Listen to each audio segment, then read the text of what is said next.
Hey everyone. Welcome back for the 6th part of What If Naruto Had Soul Powers. As always, huge thanks to all of my Patreons. Making these videos would be impossible without you guys' support, especially with all the restrictions YouTube places on my type of content. As always, the full story is already out over there for you guys along with about 30 other different stories you can enjoy. Also feel free to send me any messages over there if you have any questions or even if you just want to chat. Link to all of that will be in the description. Anyways, everyone, enjoy the video. Chapter 33, Average Konoha Autumn. Good to see you three, it's been a while, Jiraiya said as he hopped down from one of the trees into the clearing. Naruto saluted with his right arm. Hey Uro-sensei, he said casually. Jiraiya raised a brow as he looked over the three Chunin of Squad 7, Naruto's arm is gray, Sasuke has 2 new sealing capsules and Sakura is now wearing a set of earrings that look to be the same make of her bracelets. This seems interesting. He pondered with a small smile. Hello, sensei? Jiraiya snapped out of his daydream. Yes, Sakura? What is it? He asked. She frowned. What do you mean what is it? You asked us to come here. She reminded. Jiraiya blinked and smirked. I got a little test for you guys. If you're successful then I'll be taking the 3 of you on a mission. The 3 Chunin nodded. So? What's the test? Sasuke asked.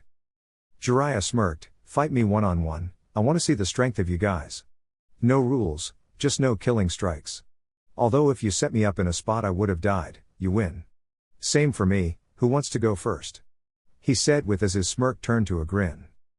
The team looked at each other before standing in a position they learnt from Guy and Kakashi's many duels. Rock. Paper. Scissors, they declared as they thrust their hands forward. Naruto frowned. Oh damn. He muttered as he pulled his hand back. After all, paper covers rock. Sasuke and Sakura faced each other and repeated the process while Jiraiya stared skeptically. The best Chunin squad of Konoha, playing rock, paper, scissors with each other. He thought with a sigh. Sasuke smirked as he pumped his fist in the air. Looks like I win, he stated with a smirk. Sakura frowned. Damn, she looked up at Sasuke and kissed his cheek. Good luck Sasuke-kun, she said as she jogged to the side of the field. Sasuke turned to face Jiraiya. So, Uro-sensei, you sure you don't want me to hold back a little? He asked with a smirk as he reached down and tapped one of his sealing capsules with his pointer finger. Jiraiya grinned as Sasuke's upper body disappeared in a poof of smoke. Oh? A little overconfident are we? Jiraiya asked. The smoke dissipated to show Sasuke stand casually, his umbrella open and resting on his shoulder. Only one way to find out. Sakura and Naruto sat down under a tree, then Naruto yelled out to the two preparing for battle, fight. Instantly, Jiraiya shot forward at full speed as Sasuke blinked on his Sharingan to follow the movements. Jiraiya swung a high punch that Sasuke ducked under. Jiraiya hopped up to deliver a downward kick which Sasuke read with his Sharingan. Sasuke dropped from his crouch into a backwards roll. He released his umbrella which blocked Jiraiya's kick as its handle stabbed into the ground.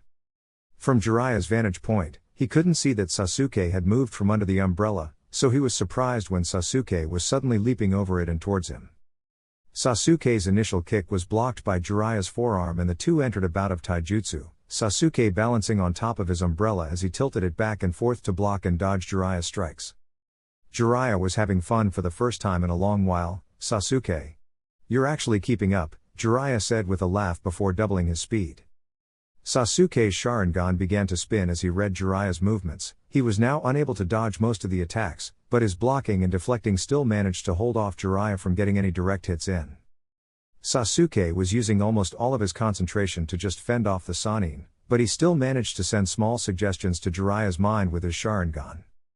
Jiraiya smirked as he felt that his body suddenly wanted to drop low and sweep out the umbrella from under Sasuke. So, he's managed to force his Sharingan into my mind. Jiraiya thought as he thrust a punch at Sasuke. Well, let's find out what his plan is then. Jiraiya thought as he faked a punch at Sasuke, only to drop low and kick out at the post of the umbrella. Sasuke quickly tapped some of his chakra into a release point on his umbrella. As Jiraiya kicked the post, a group of senbon shot out from the umbrella and into his chest. Sasuke smirked until Jiraiya disappeared in a poof of smoke. Substitution, damn. Sasuke muttered as he watched the log burn to the ground. Fire style, great fireball. Sasuke turned around and raised a brow at the giant ball of flames heading straight for him. Really, sensei? Using fire against an Uchiha? Sasuke yelled sarcastically as he let the fire envelop him. Jiraiya's eyes widened. Shit. I planned to hit him as he was dodging the damn thing. Why did he just stand there? As the fireball moved from Sasuke's position, the Uchiha was shown standing calmly, holding his umbrella out in front of him casually. Jiraiya blinked in amazement as he saw the burnt grass in the area's burn pattern forked out around Sasuke. Jiraiya stood tall and began more hand signs, water style, giant vortex jutsu. From the nearby lake, a large swirl of water shot out and flew at Sasuke, who held his left hand to his lips as he swung his umbrella, fire style, great fan flame.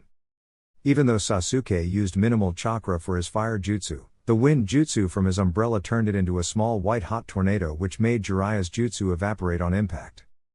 Jiraiya frowned as his vision was blocked by the huge amount of steam that was pouring from the jutsu's collision. Great, this squad is annoyingly good at fighting without sight. Jiraiya thought as he crept closer to the steam cloud. Jiraiya's eyes widened as Sasuke's kusarigama shot from the mist. Jiraiya dodged the blade only for the chain to be yanked back and wrap around Jiraiya's arm. Jiraiya scowled as he was yanked into the steam cloud. Crap.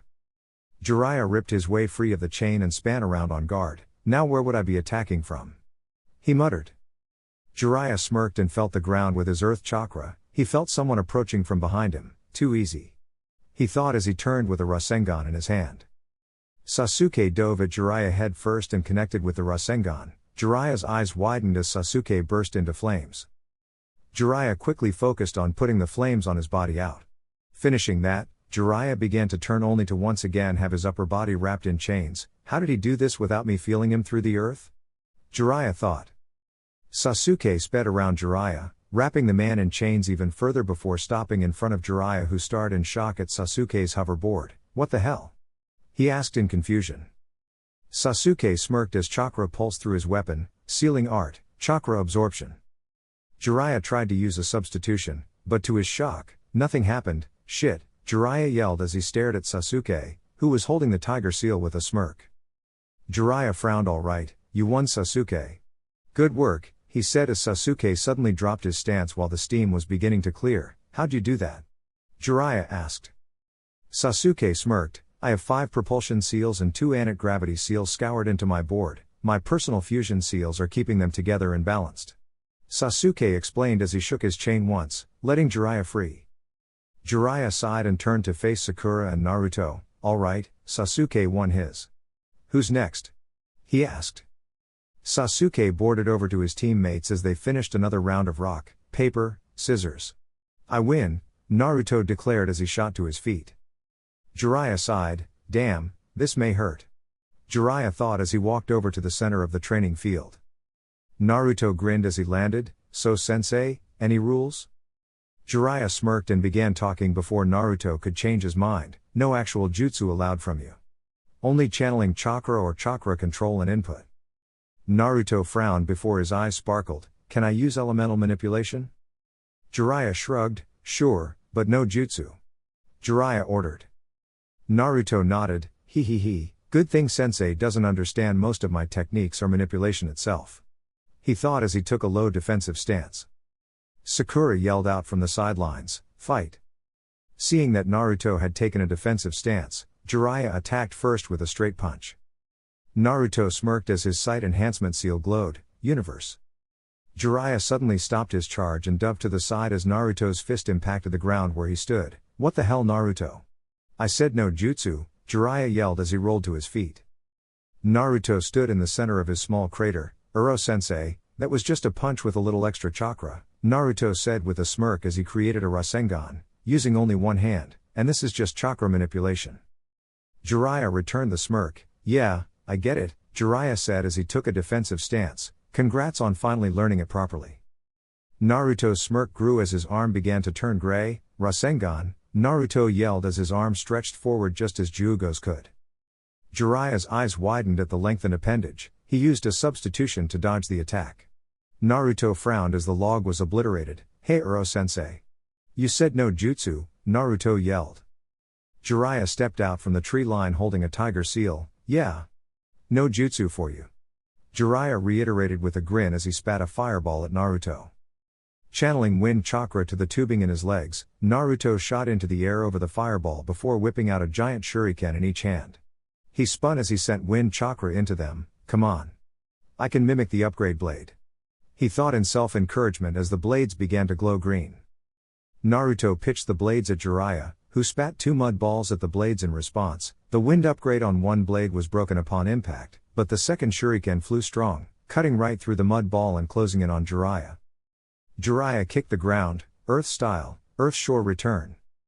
A small slab of earth stuck up from the ground, stopping the shuriken's momentum as it lodged itself halfway through the wall, millimeters from Jiraiya's smirking face. Jiraiya formed more hand signs and placed his hands on the wall, earth style, earth spears. Naruto held a hand up to his shoulder, focus. He thought as he molded his chakra in the same way he did for his hidden bone blade. Naruto's eyes opened alongside his smirk as he faced down the airborne spears, dance of the seedling fern. Jiraiya's jaw dropped as Naruto used a sword of bone pulled from his shoulder to slash all of the earth spears away from him, though upon impact with the second last spear, the sword broke, showing that even though it was much faster than Kubikiri Bocho, it was nowhere near as strong, especially in comparison to Kimimara's bones. Naruto brought his gray arm up and let the final earth spear hit it. The impact pushed Naruto back through the air, but Naruto managed to halt the momentum of the spear and catch it. How about this? Naruto yelled as he pitched the spear at Jiraiya using his adamantine strength. Jiraiya dove to the side, letting the spear stab into the ground behind him. He rolled to his feet and turned to face Naruto, only to jump into the air to dodge Kubikiri Bocho flying through the air. Jiraiya kept his eye on the sword as it moved under him, but the moment it moved past his sight, he noticed a shadow above his own and an intense heat from above him. Jiraiya landed on his feet and looked up to see Naruto thrusting forward a red Rasengan, Flame Rasengan. Jiraiya used a substitution to appear far away from the impact zone. He stared in awe as the swirl sphere of fire dug into his previous position. Naruto landed on the ground calmly and used his water manipulation to create water from the air. It splashed around him to put out the fires as Naruto casually faced Jiraiya. I think you're not as strong as you think you are, sensei, Naruto said with a chuckle. Jiraiya just stared as Naruto's arm grew once again, grasping Kubikiri Bocho by the handle and swinging it at Jiraiya. Jiraiya used his arm plates to block the few swipes that were too difficult to dodge before he leapt up and kicked Naruto's gray wrist, hoping to break his hold on the sword. It obviously didn't work when a gray hole appeared just up from Jiraiya's impact zone. Chakra shot, Naruto yelled as his attack launched. Jiraiya was blasted through the stomach and he collapsed as stone to show he was but an earth clone as the real Jiraiya appeared behind Naruto and thrust a Rasengan at his back. Naruto didn't really have time to counterattack, so he just ducked. Jiraiya was caught off guard by the simple maneuver, so he stumbled slightly as Naruto stood tall once more, now inside Jiraiya's guard as he began to spin and expel chakra. Karin. Jiraiya was thrown around then far away towards a nearby tree. The attack had ripped his clothes and obviously caused damage as he impacted the tree.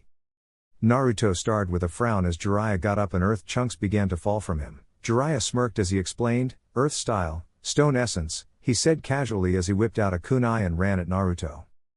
Naruto sheathed Kubikiri Bocho and released his dual hidden bone blades. He used them like kunai against Jiraiya, who had drawn a second kunai to compensate.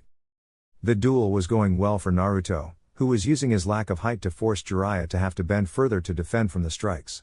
Until Jiraiya suddenly pushed away and threw the kunai forward, which Naruto sliced through with his bone. Naruto suddenly whipped his hand forward and launched bone bullets at Jiraiya, who dodged with a substitution. Naruto sighed, Uro-sensei, no offense, but don't you think I've won yet? Naruto asked as he turned to face his teacher. Jiraiya laughed as he walked into the open. What makes you say that, Naruto? I'm doing more than just holding my own, Jiraiya said with a chuckle. Naruto twisted his face in annoyance. Yeah, but if I could do jutsu I would have won this ages ago. Jiraiya shrugged. Fine then, you can use jutsu. But after this I need to know about your new Rasengan, Jiraiya said as he took a defensive stance. Naruto grinned and held one hand sign, wood style, sudden growth. Jiraiya froze as for the second time in his life, thorns stabbed into his back surrounding his spine. What? When did you put a damn seat on me, brat? Jiraiya yelled as he tried to stand still, careful not to do any damage to the nerves in his spine. Naruto grinned. Just before I hit you with Kaiden, I dropped it into your pocket as I began spinning. Naruto explained as he pulled his chakra back, letting Jiraiya free. Jiraiya sighed. Alright, you win. I guess it's Sakura's turn then, Jiraiya said as Naruto hovered over to his teammates. Sakura stood and the two teammates high-fived as they moved past each other. Sakura grinned as she skipped over to the center of the field. Ready for me, sensei? She asked with a grin as she took the fourth stance of the hummingbird style. Jiraiya frowned. I'm probably gonna lose this one as well. Jiraiya thought as he raised his gauntlets and pulled off two bracelets. Sakura's eyes widened. Are they chakra weights, sensei? Jiraiya smirked as he extracted the chakra from the bracelets. Oh yeah, I've been wearing these since Minato gave them to me. A little over 20 years ago, Jiraiya said. Sakura nodded with a worried frown. So, you're actually much faster than you've always let on? She asked. Jiraiya nodded. I'm a Sannin for a reason, but unlike a certain female teammate of mine, I train constantly to keep my title, he said with a smirk. Sakura blew out a nervous breath. Then I guess it's a good thing I've mastered the scroll of the hummingbird style and the 4 flash steps, she said as her feet began to glow with chakra.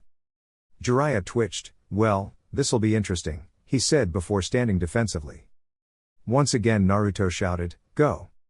Sakura charged at Jiraiya at full speed, at least without RGS or her chakra skates activated. Jiraiya met her charge and threw a high punch. Sakura spun to the side and kicked Jiraiya's extended arm to the side. Jiraiya used the momentum to throw a cross punch at Sakura. With Sakura's foot already raised in the air from her kick, she charged her chakra hop. She announced as she pushed off the air itself and moved clear from Jiraiya's strike path. Jiraiya fell off balance slightly, giving Sakura the chance to strike as she stood to Jiraiya's side. Her claw appeared as she crouched lightly, streak. Jiraiya tried to move out of the way but Sakura's strike was just a little too fast. Her claw raked across his gauntlet that Jiraiya blocked with as she skid to a stop 5 meters away. Sakura span to face Jiraiya, who was already holding a hand seal, fire style, Spitfire. Sakura's cheeks bulged and she spat a glob of mud at the ground, mud wall. Jiraiya's small white flame impacted the mini wall that Sakura summoned. Jiraiya stood on guard and waited for Sakura to reappear from her hiding spot. Only for his eyes to widen as the earthen wall flew towards him. Shocking first bullet. Sakura's voice rang out as she kicked the wall at Jiraiya with the power of radical good speed. Jiraiya quickly held up a Rasengan which tore through the wall, only for his eyes to widen once again as he ducked under Sakura's claw. Jiraiya spent the next few minutes redirecting or blocking attacks from Sakura. Damn, this girl's fast, he thought as he ducked under another of Sakura's swipes. Jiraiya sent his chakra to his legs. Toad hop, Jiraiya said as he leapt high into the air and back away from Sakura. Sakura frowned and swung her fist at the mid-air Sannin, whip fist. Jiraiya reached out and grasped Sakura's extended glove. He pushed it aside as he fell to the ground, forcing Sakura to pull her arm back.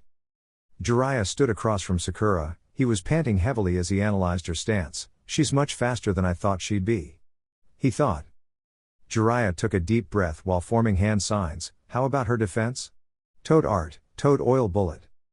Sakura smirked as the high-speed ball flew at her. Centimeters before impact, Sakura disappeared completely and not even a blur was left behind. Jiraiya's eyes widened as he felt a small scratch on his back. He turned to knock Sakura away only to see that she wasn't there. Jiraiya glanced around. What the hell? He asked as he spotted Sakura sitting between her two teammates against the tree. Sakura grinned. I won Uro-sensei, Sakura said. Jiraiya raised a brow. What do you mean? I'm no. Jiraiya's mouth twitched before he realized he couldn't move. He was about to speak when Sakura slammed tape over his mouth. Jiraiya fell to his side paralyzed as he looked up at Squad 7. Well, sensei, the paralysis agent will wear off in about an hour. We win, so see ya later, she said with a chuckle. Jiraiya began trying to yell out through the tape as the three Chunin began walking away. Mile per hour MHMMMMHMHMMNMHHM. Jiraiya yelled as anime tears poured from his eyes. I want to learn that Rasengan. Hash. Knock knock. Kimimaro looked up at the door and then at the clock. It's time, he thought before facing the door once again. Please come in. The door opened to reveal Sasuke walking in first, followed by Naruto, then Sakura. The three stood in the center of the hospital room as Sasuke scanned the three inhabitants with his Sharingan. There were a few moments of tense silence before Sasuke turned to Kimimaro. You may get up, Sasuke said.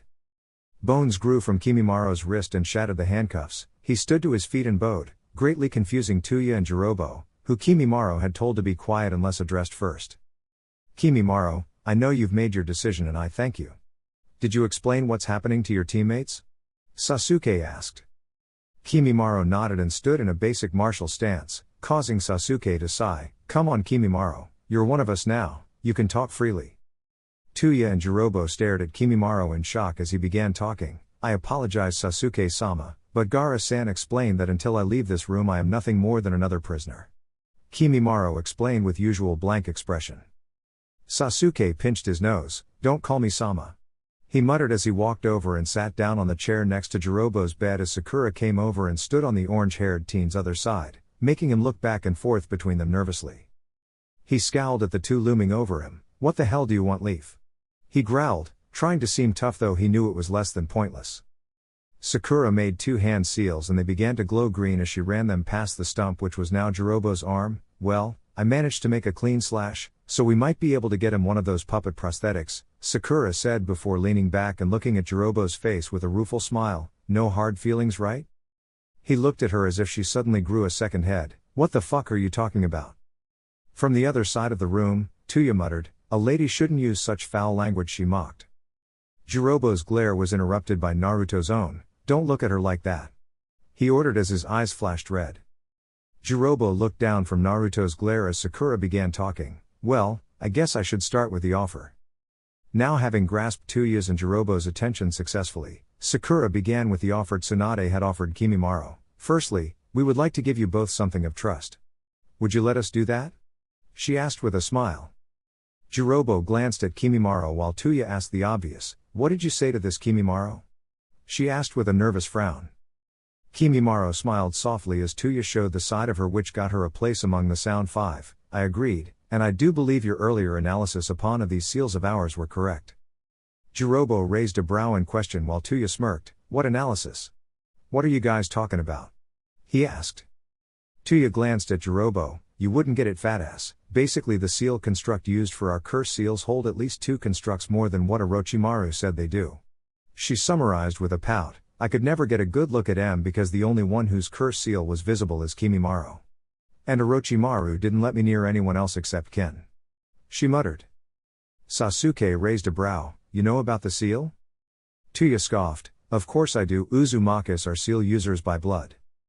Naruto flinched when Tayuya said Uzumaki while Sakura purposefully interrupted. So, will you guys accept? Tayuya nodded straight away. If Kimi here thinks it's a good idea I don't see why not, she said with a smirk while Kimimaro shot a dark look at her. Sasuke couldn't help the chuckle that came from his lips. HMHMHM, Kimi? Kimimaro's glare turned to Sasuke. Since we are now allies I do believe we should have a friendly spar in the near future, Kimimaro said with his eerily flat tone of voice. Sasuke stopped chuckling. No that's fine, he said before coughing to hide how intimidated he felt. Oi, so what's this thing you're giving us? Jirobo demanded. Sakura smiled at him. We're gonna fix your seals the same way Sasuke did to his own and Kimimaro-san's. Jirobo frowned as he looked between Tayuya and Kimimaro, who both looked as though they had nothing against the idea. He sighed before nodding. Alright, do it to me first, he said as he looked at Sasuke. Sakura activated the claw on her left hand, causing Jirobo to tense up, but she only used her claw to cut the materials that were tying him down. Jirobo sat up straight and stretched. He glanced down at his stump once again with a frown. What do you need me to do? Sasuke stepped up and blinked on his Sharingan. Just face the window, Atoto, you ready? Sasuke asked with a smirk as he began to see the multiple sections and levels of the Jirobo seal. Naruto nodded as he placed a green hand on Jirobo's forehead. I'm just gonna dull the pain from here. He explained to Jirobo who had tensed up at the pressure. Sasuke began writing seals with his chakra. His is weaker than Kimimaro's, but he seems to have used it more often. Meaning this portion of Orochimaru's soul will be much more intact. I wonder if Naruto's been getting more of Orochimaru's memories and jutsus with each absorbed piece. He thought as he wrote the last seal. Sasuke pushed his seal over Jirobo's curse seal on his shoulder. Here we go, sealing art, seal modification. Jirobo gritted his teeth for the small flash of pain before Naruto's chakra took effect, reducing the pain to nothing more than a dull throb. Jirobo suddenly felt really energized, before suddenly sneezing out a small black blob that collided against the hospital wall. Sasuke smirked. There it is, he yelled as he finished the modification, making Jirobo's seal have the same properties as Kimimaro's. Naruto span and his arm turned gray as his hand shot forward, grabbing the small white snake and pulsing his chakra, ninja art, soul drain. With a small scream, the snake disappeared while Naruto stumbled and leaned against the bed next to Jirobo, who was gasping for air. Naruto began to chuckle, "Wow, that's much clearer." Naruto muttered as his mind began to automatically align Orochimaru's knowledge and jutsu. Jirobo just sat gasping at the sudden clarity in his head. "Whoa, what happened?" he thought as he looked out the window as if seeing the sun's rays for the first time. Sasuke subtly used the slight reflection in the glass to stare into Jirobo's eyes, implanting the simple thought, "It was Squad 7 of Konoha who did this for me." Tayuya stared confused. "What the fuck was that white snake?" she asked as she stared at Naruto, hoping for answers.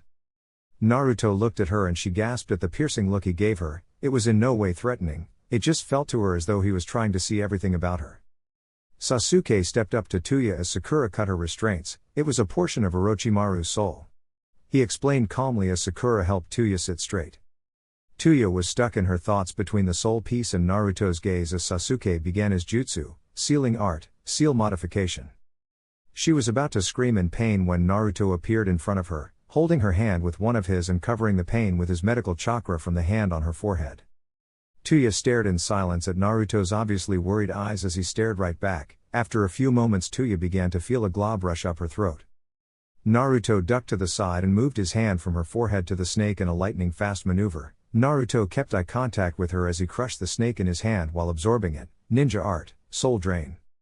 With the cursed seals fixed, Squad 7 returned to the center of the room to wait for any more questions before continuing with their own. Jirobo was the first to turn to the trio. "So, now what?" he asked. Naruto reached behind his and sent a small pulse of chakra into the seal on his sheath. With a poof of smoke, Naruto brought out 3 Konoha headbands as Sasuke began to explain. "Kimimaro already accepted our offer. He will become a Chunin of Konoha the moment he steps out of this room. He will still be on probation of course, but that's not really up to us," Sasuke said as he held out a Konoha forehead protector to Kimimaro. Kimimaro took the offered protector and put it on as Sakura picked up one of the 3 bags she had brought with her and held it out for him. "I personally picked this outfit for you. I tried to keep it similar to what you were used to but I did change it a little," she said with a smile as Kimimaro accepted the bag. Kimimaro looked in the bag and smiled softly. "Thank you Sakura-san, I will change into these now," Kimimaro said as he stepped to the side and into the bathroom. Sasuke and Sakura stepped over to Jirobo to talk to him, letting Naruto finally approach Tayuya. He sat on the bed next to her and they both glanced at each other before looking at the floor. Naruto sighed. "So, you're an Uzumaki too?" he asked.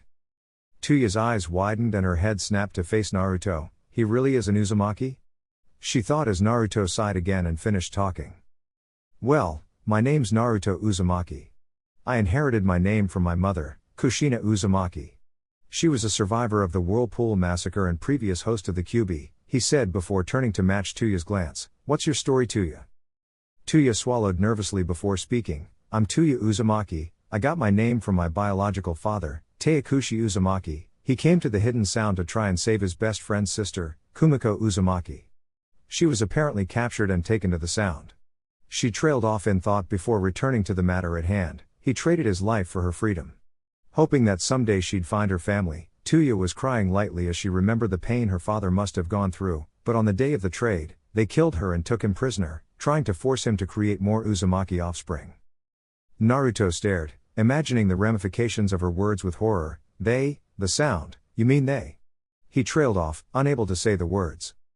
Tayuya nodded. "Yes," she whispered before taking a deep breath and continuing. "After the first few times though, he managed to break free of their capture. He raced away, only to be stopped by Orochimaru himself. My father, he took out Orochimaru's elite guard before falling to Orochimaru's hand." She explained before leaning back and looking up towards the ceiling with tears flowing from her eyes. "Up until this seal was taken off it seemed like the right thing to do. I mean, I thought that Orochimaru did the right thing," she whispered in shame as she began to collapse into a breakdown. Feeling a warmth embrace her, she opened her eyes to see Naruto giving her a hug. He shushed her as he held her close. "It's okay, your father was a hero. Besides, it's too late to change anything now. The best we can do is move forward," he said as he held her close. Tayuya nodded before whispering out the last of her story. "I had a brother and sister from the 2 previous sessions. But when we were 8, Orochimaru gave us the curse seals. There is a 1 in 10 chance you can die when you receive it. I was lucky, I guess, she said as her tears began to finally slow, but her body still shook with sobs. Naruto sat with small tears falling from his eyes. Her father was my mother's best friend, he tried to save my auntie. Naruto thought with pride in his family. Naruto turned at the sound of footsteps to see Jirobo standing to his feet with a Konoha headband wrapped around his remaining bicep, Sakura helping him up. Sasuke was approaching Naruto and Tayuya as Kimimaro stepped out of the bathroom. Sasuke raised a brow in questioning. Naruto looked down at Tayuya. Tayuya, would you like to meet my brother? Naruto asked. Tayuya looked up. There are more Uzumaki? She asked. Naruto smiled. Not exactly, but we do have family here in Konoha, Naruto said with a gesture to Sasuke. This is my adopted brother, Sasuke Uchiha. Tayuya looked up at Sasuke and nodded. Yeah, the emo fag that Orochimaru wanted. She muttered. Sasuke twitched in irritation at the nickname while Naruto chuckled. He, yeah you got it, Naruto said grinning. Tayuya looked up at Naruto and matched his grin with one of her own. Sasuke shoved Tayuya's leaf headband into Naruto's shoulder. Damn Itoto, maybe I won't teach you those dances I learnt from Kimimaro, Sasuke said with a grunt. Placing the headband on his lap, Naruto gestured to Kimimaro. That's cool Aniki, I got a Kaguya master here to teach me, Naruto said with a grin. Feeling some movement of his leg, Naruto looked down to see the headband was gone. He glanced up at Tayuya to see she had wrapped it over her brown cap, then placed the cap back on her head. Tayuya? He asked with an expectant grin. Tayuya scoffed as she stood up and placed a hand on her hip. Yeah, I'm a fucking leaf ninja, deal with it, she said before breaking into a smile. Naruto stood up next to her with an answering smile as Sakura held out a bag for Tayuya. Here's some clothes, if you want we can go shopping later to pick out a real outfit for each of you guys, Sakura said with a smile. Tayuya blinked before looking in the bag. Sure I guess. She muttered before waltzing over to the bathroom to get changed in privacy, pushing Jirobo out of the way as he was about to enter. The door slammed in his face and Jirobo frowned as he slammed his fist on the door. Hey! Tayuya! What the hell? Naruto dragged Jirobo away from the door and pulled him over to the corner of the room. Oi Naruto, what are you doing? Jirobo asked with a frown. Naruto stopped dragging Jirobo and pulled a handful of seeds out of his pocket. Placing them on the ground he made a single hand sign, wood style, power hedge. Jirobo blinked in shock as the seeds grew into a long and tall hedge which basically made a small room of plants. Naruto pushed Jirobo behind it while yelling, hurry up Jirobo. If you need help though feel free to ask, Naruto said. Jirobo scoffed, yeah right, I can handle getting changed with one arm you damn brat. Naruto chuckled lightheartedly at Jirobo's words as he turned to face Kimimaro, Sakura, and Sasuke, who seemed to be talking quietly. Approaching them, Naruto asked the obvious question, what you guys talking about? Sakura smiled at her brother. While we were gone on the mission, the Uchiha flats were finished. Some of the floors aren't yet livable at the moment, but within the week they'll be complete, she said. Naruto raised a brow. So why are you so interested in that Kimimaro? Kimimaro smiled softly. We need a place to live, Sasuke offered for Jirobo and I to share a flat while Sakura would like Tayuya to move in with her. Naruto's brows shot up as he turned to Sakura. What does he mean, Ne-chan? Sakura smiled softly. I'll explain when we get home. After all there will be some people waiting there to hear the same thing, she said with a mischievous chuckle at the end. Sasuke raised a brow at her behavior. Why are you acting so odd about it, Sakura-chan? So what, I mile per hour? He blinked before scowling, realizing she put tape over his mouth to keep him quiet. Naruto just chuckled. He turned as he heard the bathroom door open, smiling as Tayuya walked out. Ready to go, Tayuya? He asked with a grin as he held the bag for her. She nodded and grinned while Jirobo stepped out from behind the hedge, clothed completely and bag in his hand. He smirked as everyone looked at him. Let's get going, yeah? Hash. Knock knock. Tsunade groaned as she looked at the clock on her wall. It's only midday? She thought before clearing her throat. Enter. The door opened and Tsunade's eyes widened as Danzo and Hiruzen walked in side by side. What can I do for you, sensei? She asked, pointedly ignoring Danzo's presence. Hiruzen smirked while Danzo scowled. Danzo here would like to request something. When I was Hokage, I was always against it. Just as I am sure you will be, Hiruzen said. Danzo scowled. Thanks a lot, Hiruzen. Now no matter what I ask she will surely reject the idea. Tsunade smirked. got that right zombitch, she said with her personal nickname for the bandage-wrapped man. Danzo gripped his cane in anger as Hiruzen began to speak. Actually Tsunade-chan, I think now is the right time to accept the request. Or at least part of it. Danzo and Tsunade both looked at Hiruzen in confusion while the wheelchair-bound man rolled over to Tsunade's desk. May I? Hiruzen asked with a gesture to the desk. Tsunade nodded and stepped to the side as Sarutobi reached into one of the drawers and pulled out everything in it. He grasped a pen from the table and used it to push something from underneath the drawer, causing a false bottom to be found. Tsunade's brow rose in shock as Hiruzen channeled his chakra into his pointer finger and pressed it to the seal hidden in the drawer, causing a distinctive pop noise to sound from the outside of the desk. Danzo and Tsunade watched as another set of drawers appeared from the side of the table. Sarutobi rolled around and picked up something from the top drawer. He turned to Tsunade and placed the folder in front of her. This is something that Danzo requested many years ago. I rejected the idea since at the time it could have been disastrous, but considering the new alliance, I can honestly say that this is the best time to accept it. Tsunade nodded and opened the folder. Reading the contents, her eyebrows rose. Are you sure, sensei? I think if this was done then it might only put strain on the still new alliance. Do we really want that? She asked. Danzo glanced at the folder and recognized it. Damn Hiruzen. That was my first application. Root was legal at that time, so now the parts that will help me are void. He thought with a frown before trying to calm himself and think of something to help his selfish needs. Maybe I should have accepted that offer from Orochimaru. There is still time. Tsunade nodded slowly as she finished reading the fine print. All right Danzo, you've made a solid argument in this request. But since you aren't the leader of Root anymore, there will be some things we have to discuss for a change. In the meantime, why don't I let sensei handle this with you? Tsunade said with a small smirk at her victory, not only over Danzo, but also over the fact that she just dodged a major paperwork load. Sarutobi nodded and turned to Danzo. I find no problem with that, do you Danzo? He said while subtly tapping the side of his wheelchair. From Tsunade's point of view, Danzo just seemed to hesitate for a moment before nodding, but what really happened was Danzo seeing Hiruzen using the old Onbu sign language to communicate to him. Danzo's eye narrowed as he wondered what Sarutobi was up to. What does he mean? It's time for roots to grow? Does he suspect me of my side mission business? Danzo thought in speculation as he exited the room. Sarutobi watched Danzo leave before turning to Tsunade. By the way Tsunade-chan, this draw holds the only records concerning S rank and higher missions. The only people who know about it are the Hokages and now Danzo. Tsunade frowned. Then why did you show it to him? She asked. Hiruzen smirked. Tsunade-chan, if anything ever goes missing we will know for certain he is the one who took it. The fact that I acted so casual about it should let him believe that it is common knowledge, thus leading him to take a higher risk if he ever tries anything. He explained with a wise smile. Tsunade nodded with a smile. Well, thanks for the lesson sensei. I gotta finish this pile if I want a lunch break before Hana gets back, she said with a gesture to the few sheets to her left. Sarutobi nodded with a smile. What about your clones? He asked. Tsunade smirked and held her hands together in a seal. Kai, she exclaimed, dispelling the genjutsu behind her. From what previously appeared to be a view straight out to the village now appeared 3 shadow clones furiously doing much larger stacks of paperwork while facing the window. Tsunade smirked while she explained, this gives the illusion to anyone who comes in, including diplomats or foreign ninja, that the village is being handled easily and fluently. Also it means I can have weekends off and a regular lunch break.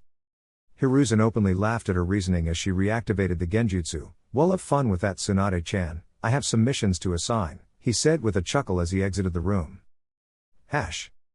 It was 5 in the afternoon and Sasuke stood with Dan and Tsunade atop a small platform of wood that Naruto had constructed. Tsunade raised her arms into the air to quiet the crowd in front of her. Welcome everyone to the opening of the new Uchiha district. Designed in its entirety by Sasuke Uchiha. Her announcement was met with cheers from the people in front of her attending the grand opening. Tsunade waved her hands again for silence. Sasuke has a few words to say to each of you before he opens the district, she said as she stepped back, allowing Sasuke to step forward, his eyes glowing with his pride and his Sharingan. People were quiet as the usually quiet Uchiha looked over everyone in the audience. All these people are of the leaf. They have trust and faith in me, I know I made the right choice by staying. He thought with a light smirk as his eyes trailed over the Konoha 12, his future wives and the ex-sound nin sitting atop a nearby building. He cleared his throat. Thank you everyone for coming. My name is Sasuke Uchiha. Chunin of Konoha. A cheer went up at Sasuke's proclamation, causing him to smirk again.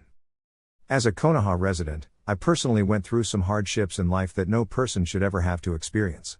And it is with all honesty I can say that there is no way I would have been able to stand here without the help of people in this village, he said as he smiled at Sakura and Naruto. But I am not the only person who has experienced hardships. The village itself has received hardships, such as the invasion attempt of the traitor Sannin.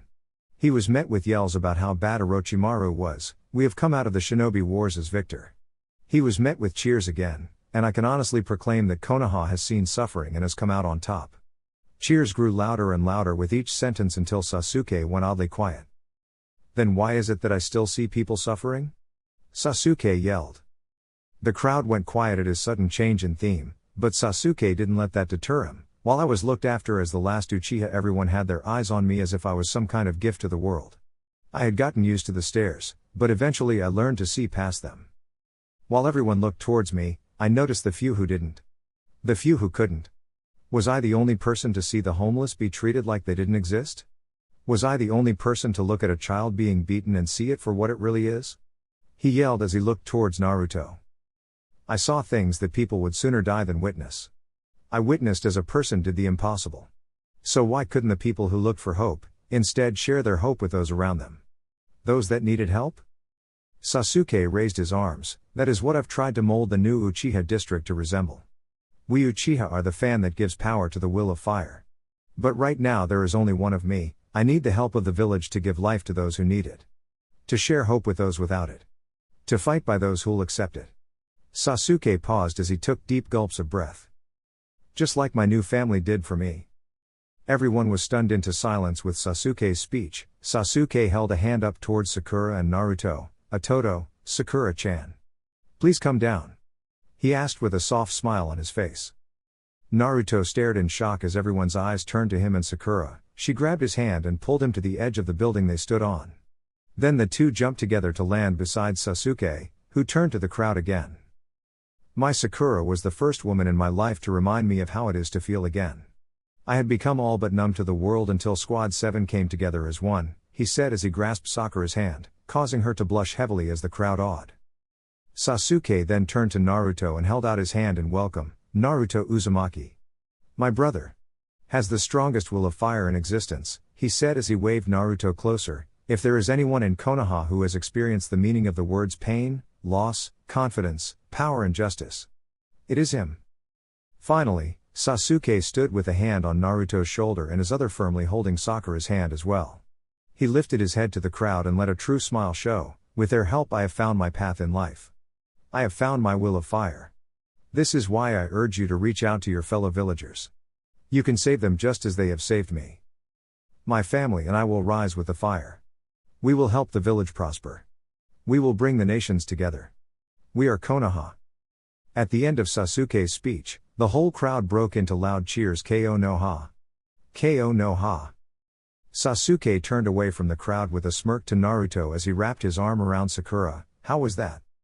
Naruto grinned. Damn good Aniki. Sasuke. The three looked over to Dan and Tsunade, who stood by the new Uchiha gates.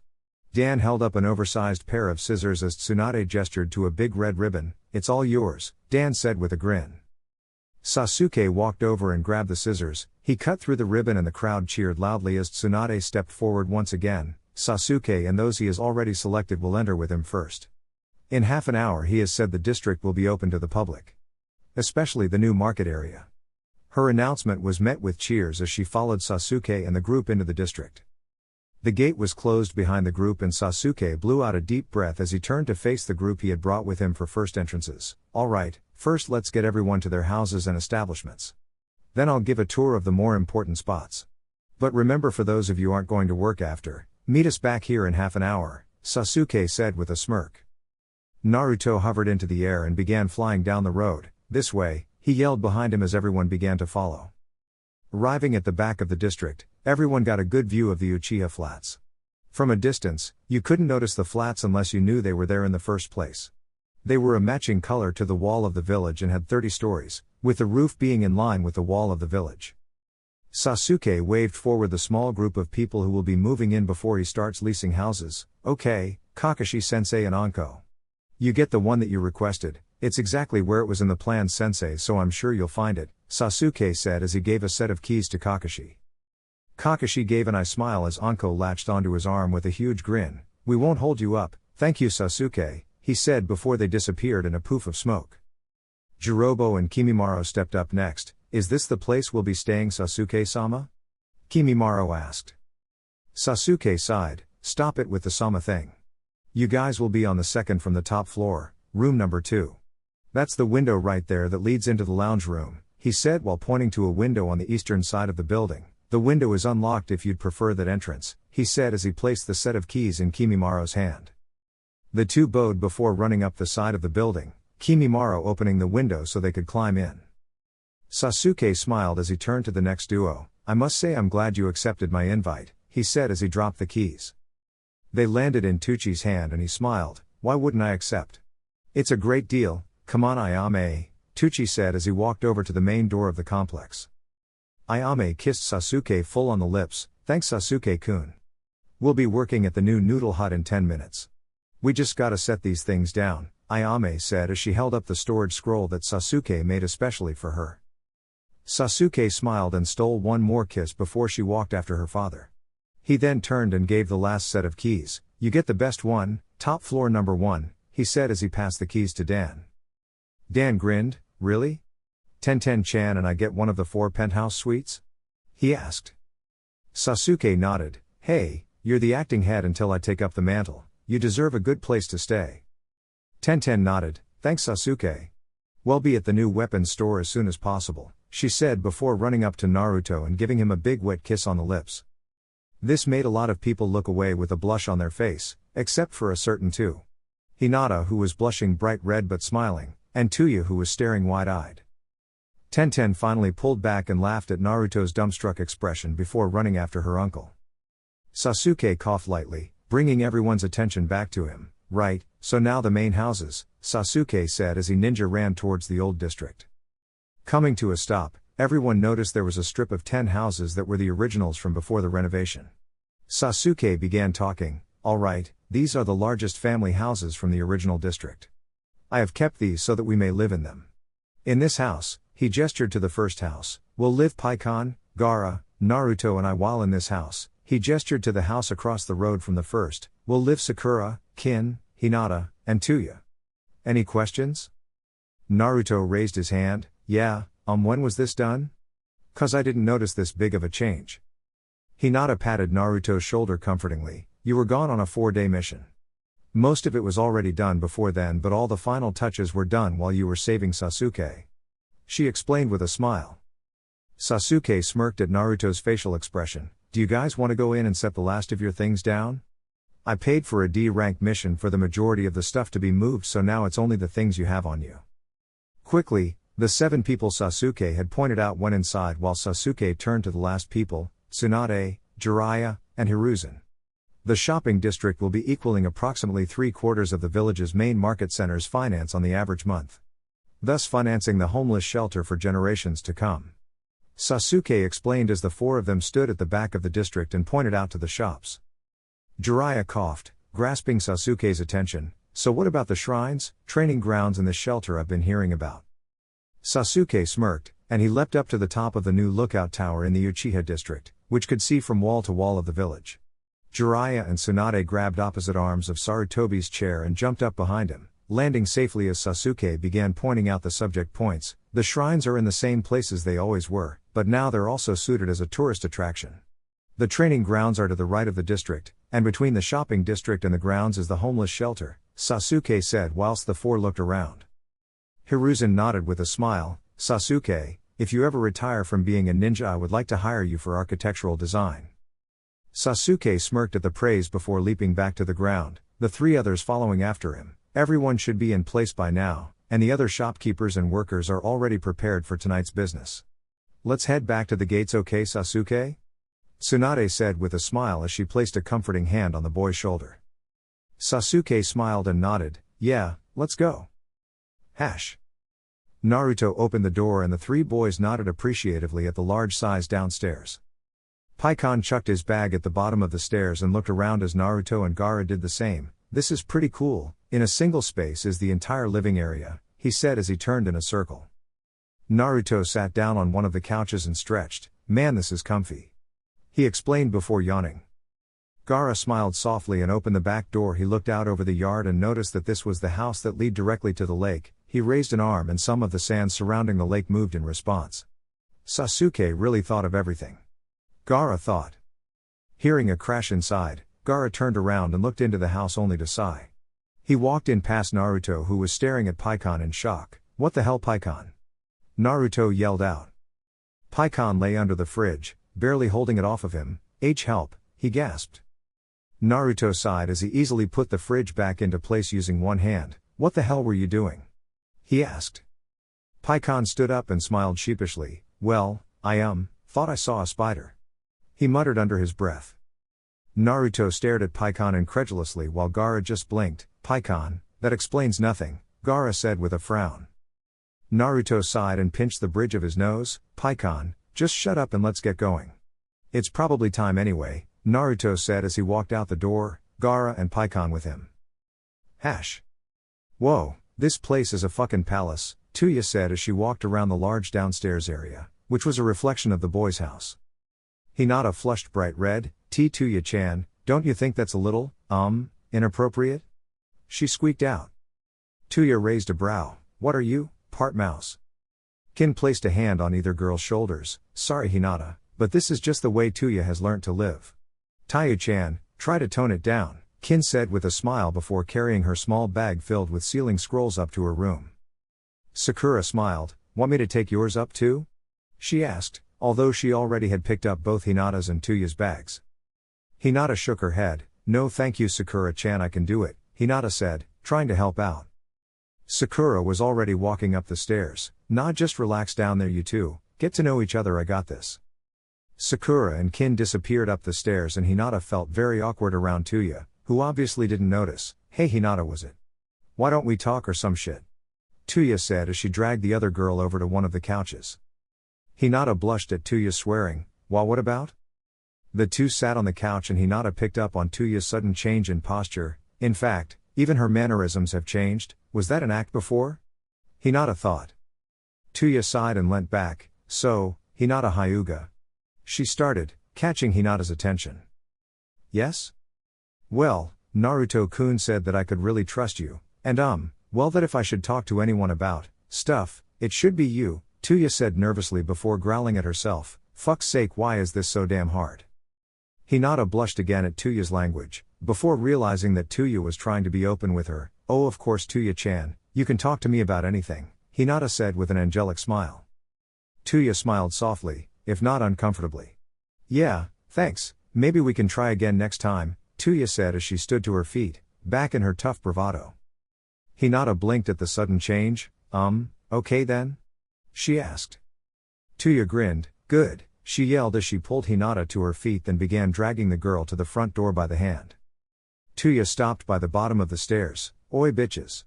We're gonna be late, so hurry the fuck up, she said with a wide grin as she continued to pull the now bright red Hinata along. Tayuya kept going and left the door open as the two exited. Don't you think we should wait for them? Hinata asked. Tayuya laughed. Nah, they'll catch up, she said with a laugh. Hinata nodded and couldn't help but smile at Tayuya's laugh. Oh okay. Tayuya grinned at Hinata. I think this'll be the start of a beautiful friendship. Chapter 34, Surprises and Spies. Sasuke stood on the wall of the Uchiha district and watched with a smile as villagers began slowly filtering in. So, this how you thought it would be, Aniki? Naruto asked from next to him. Sasuke turned to his brother and nodded. It's exactly what I hoped for. Naruto grinned cheekily. Glad to hear it, he exclaimed as he hovered into the air.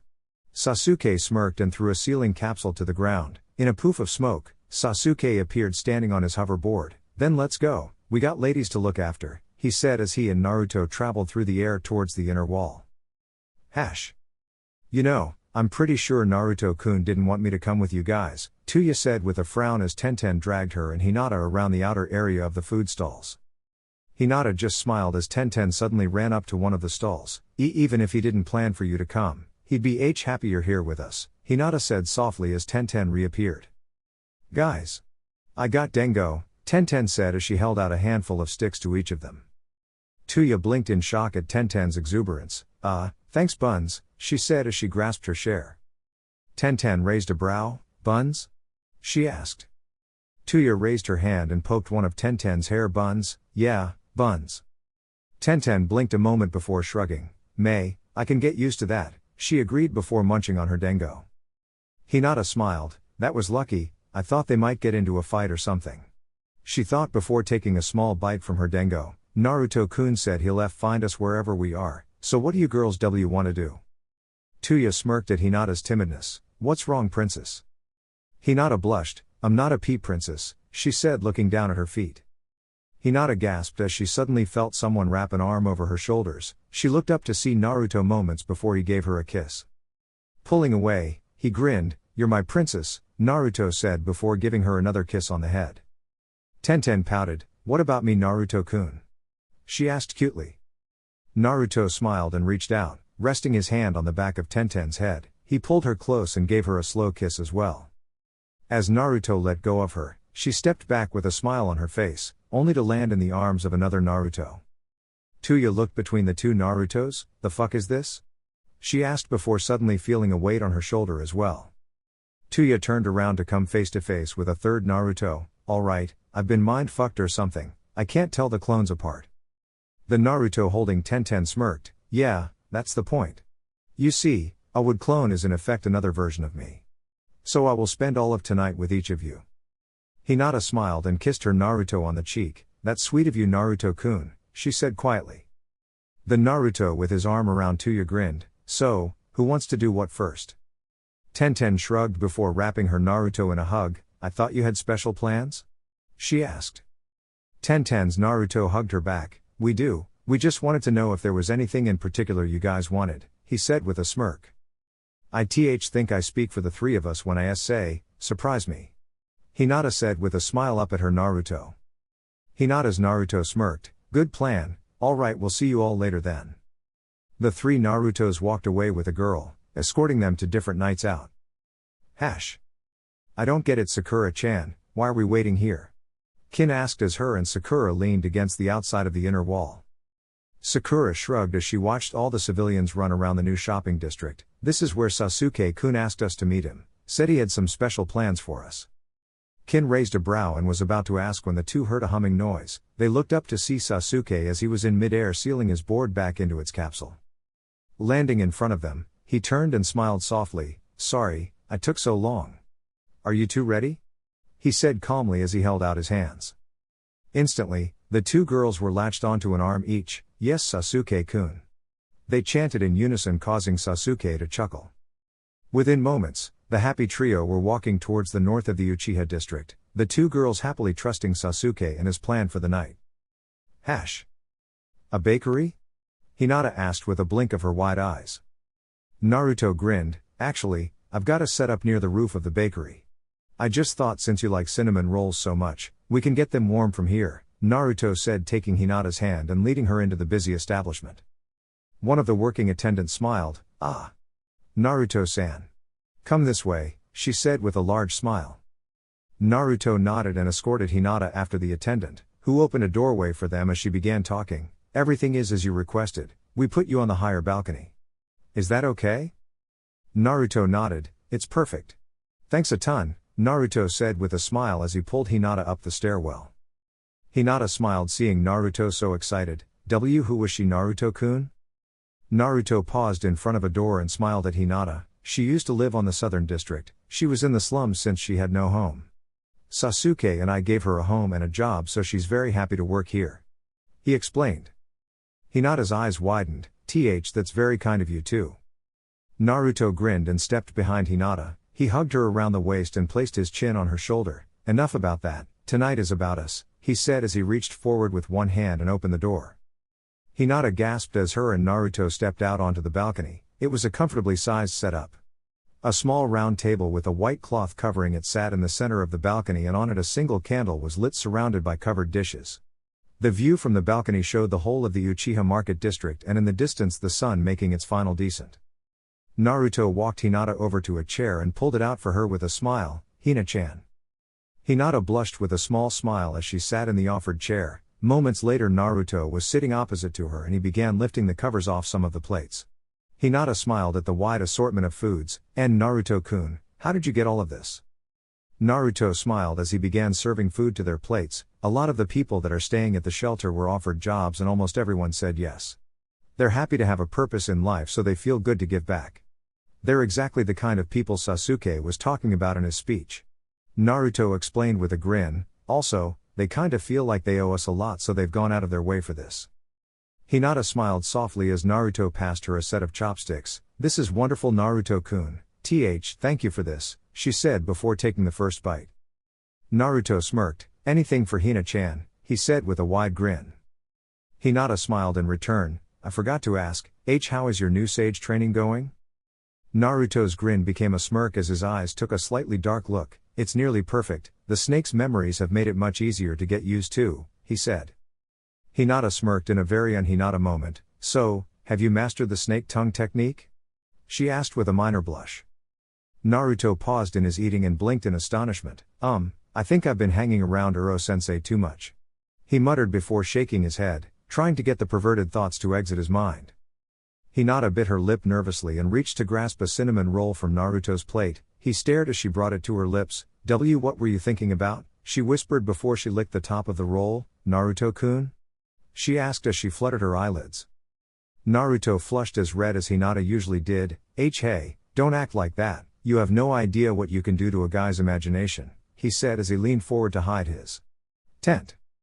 Hinata chuckled quietly as she began eating the cinnamon roll. Sorry Naruto-kun, I'll try harder next time, she said with a cheeky smile and accompanying blush. Naruto was at a loss for words at Hinata's actions. He mumbled before swallowing heavily. Hinata placed the other half of the cinnamon roll on her plate before sitting back once more. So, your techniques? She asked innocently. Naruto blinked at her sudden attitude switches before his eyes widened in realization. Oh, right. Well, with every piece of Orochimaru's soul I've received, I've learnt one more technique. After the initial 3 of course, Naruto said before delving into theories and jutsus he now understood. Hinata smiled as she watched Naruto talk. I love when he gets like this, so eager to learn something new. She thought before her mind flashed briefly to the semi-dark look he made earlier, then again, something about the way he looked then, she blushed heavily. I really like that look in his eyes. She thought before refocusing on Naruto's words. Naruto had grabbed one of the napkins and had just finished drawing some kind of gate on it, called the Rashomon gates. There are a total of 5 gates but Orochimaru himself only had access to 2 at the time he gave the mark to Jirobo, who was the most recent to receive the mark. Naruto trailed off as he glanced up at Hinata, who was staring at him dreamily. Naruto raised a brow. Hina-chan? He asked, thinking he had bore her. Hinata's smile increased. Yes Naruto-kun?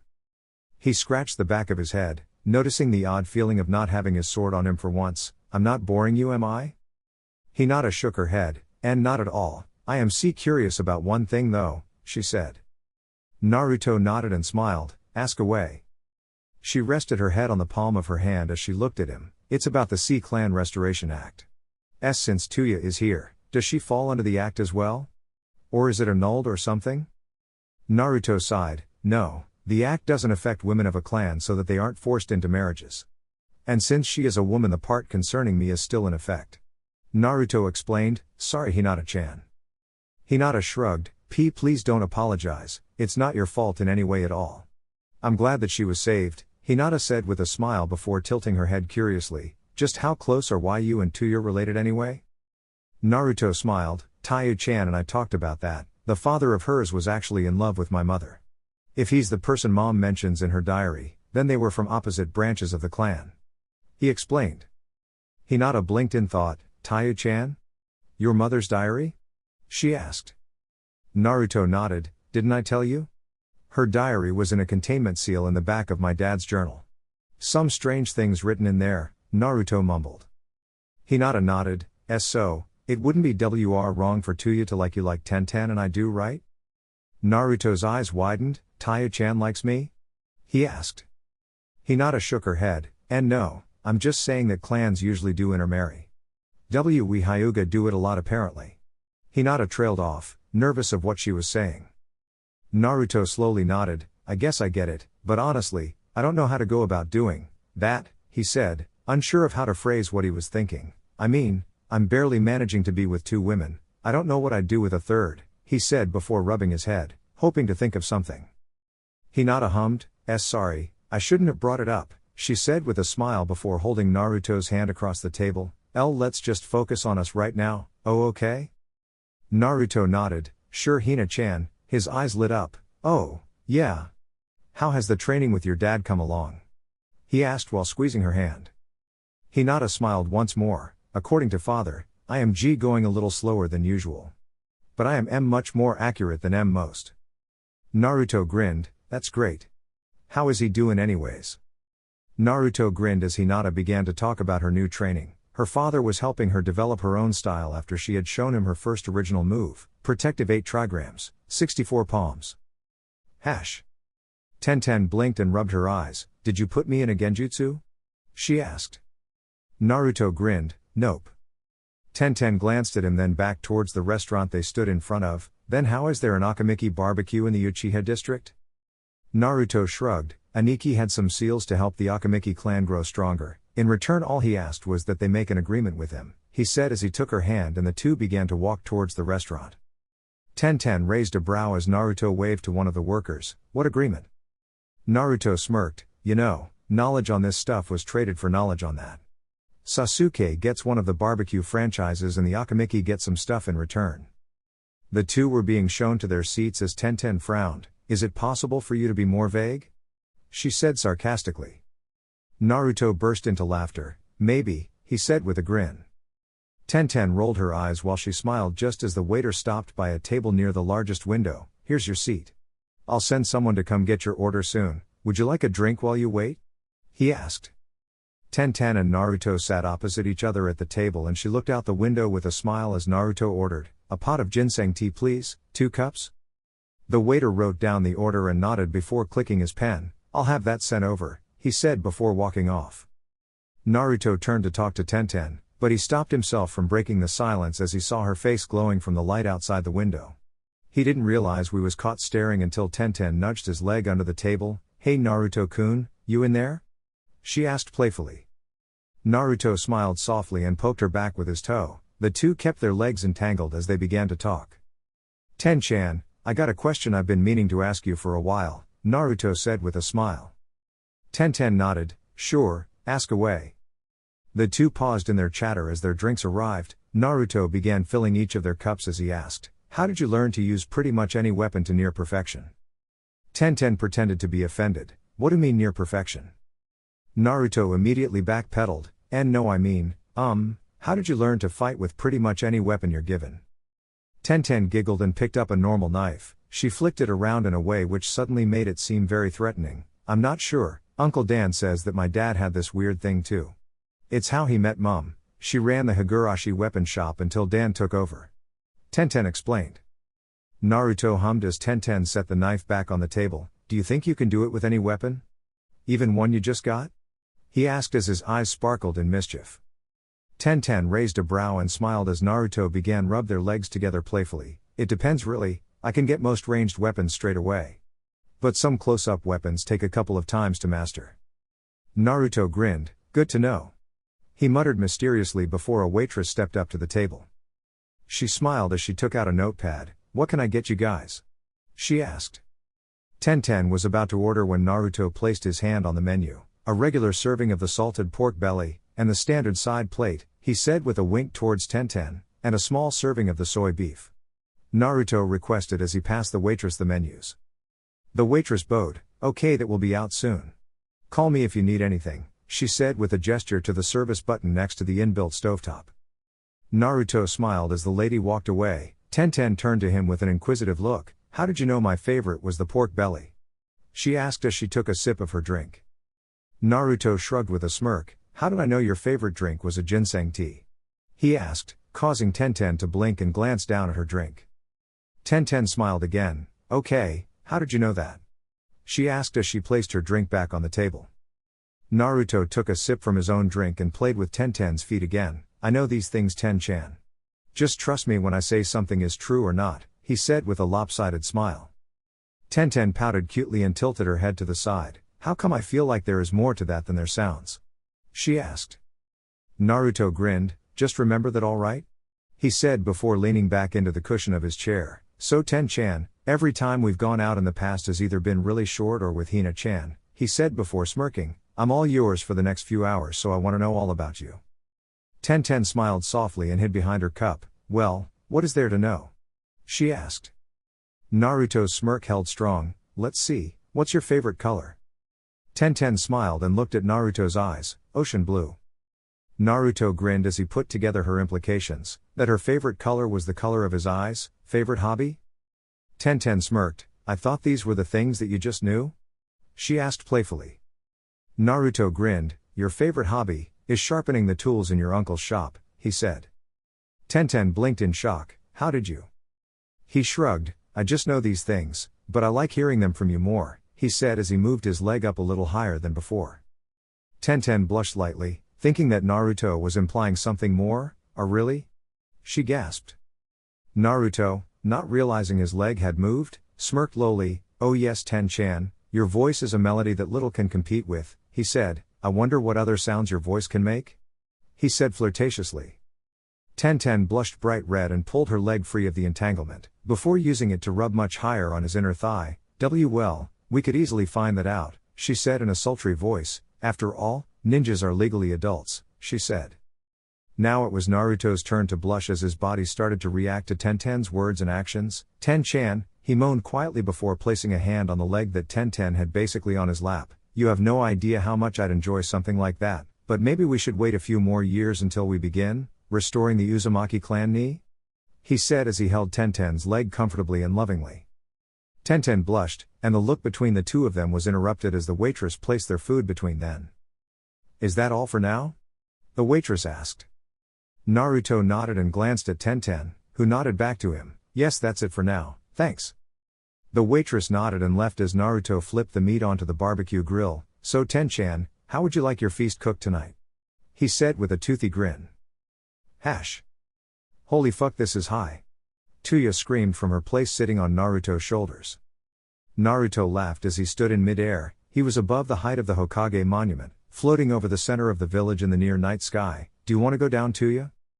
Tayuya shook her head with a smile as she held onto Naruto's raised hands for support. Hell no, this is amazing, she said as she watched the sun dropping over the mountains in the distant west. Naruto smiled at what was now an almost common view for him. I hope she'll be happy here in the leaf, he thought as he noticed a small flock of birds to their right. Naruto smiled. Tayuya, slide back down will ya? He asked as he slowly let go of her hands. Tayuya nodded before widening her leg's grip on Naruto's head. She slid down his back and caught herself in a piggyback position against Naruto's cupping hands. What's the plan, Whiskers? She asked. Naruto smirked at the nickname. His mind flashed back to Kiba for a moment before he refocused on the girl in his grasp. Just keep quiet, listen and look, Naruto said as he flew up into the air and towards their right. Tayuya looked up only to gasp softly with wide eyes as they aligned themselves in the middle of a flock of birds. Naruto was horizontal in the air like the birds, so Tayuya slowly sat up straight into the air. They weren't going too fast, so Tayuya could see the triangle of birds clearly. She turned to her left as one bird squawked at them. Tayuya smiled and waved before Naruto suddenly began to turn downwards. Tayuya gasped and gripped Naruto tightly as the two began to freefall. Tayuya looked around as the whole world was turned upside down and they span slowly through the air. Wow! She thought with a small smile before feeling a little too dizzy and closing her eyes.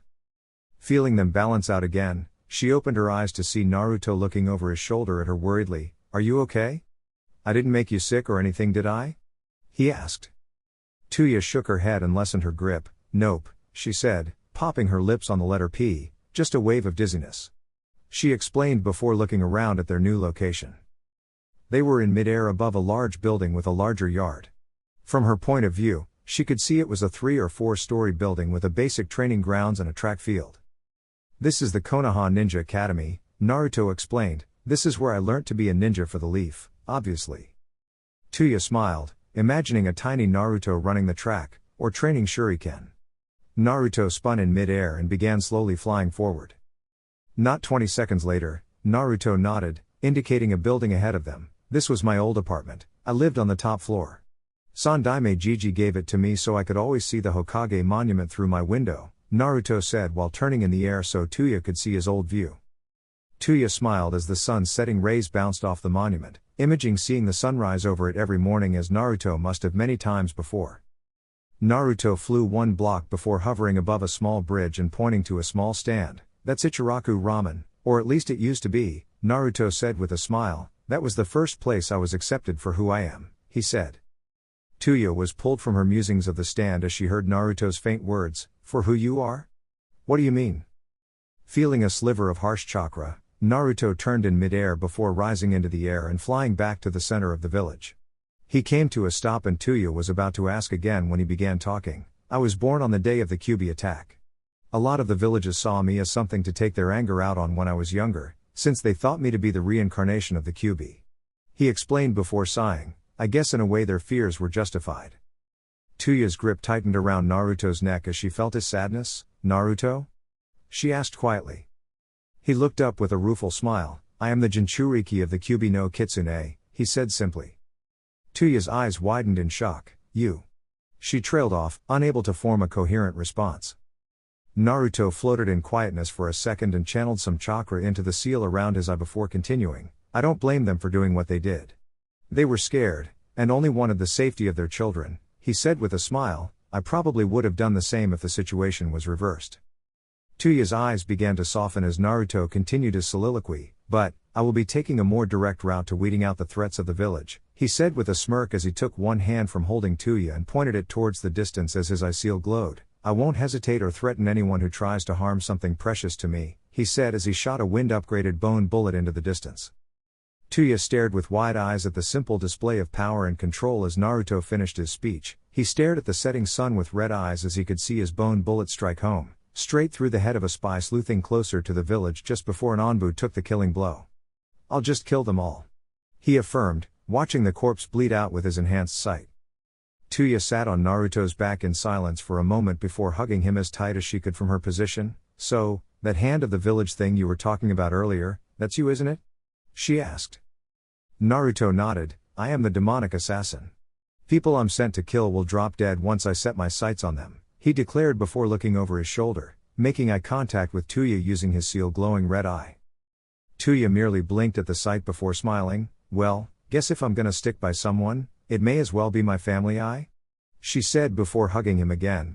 Looks like Mr. Assassin has met Ms. Illusion, she said with a laugh as he joined her.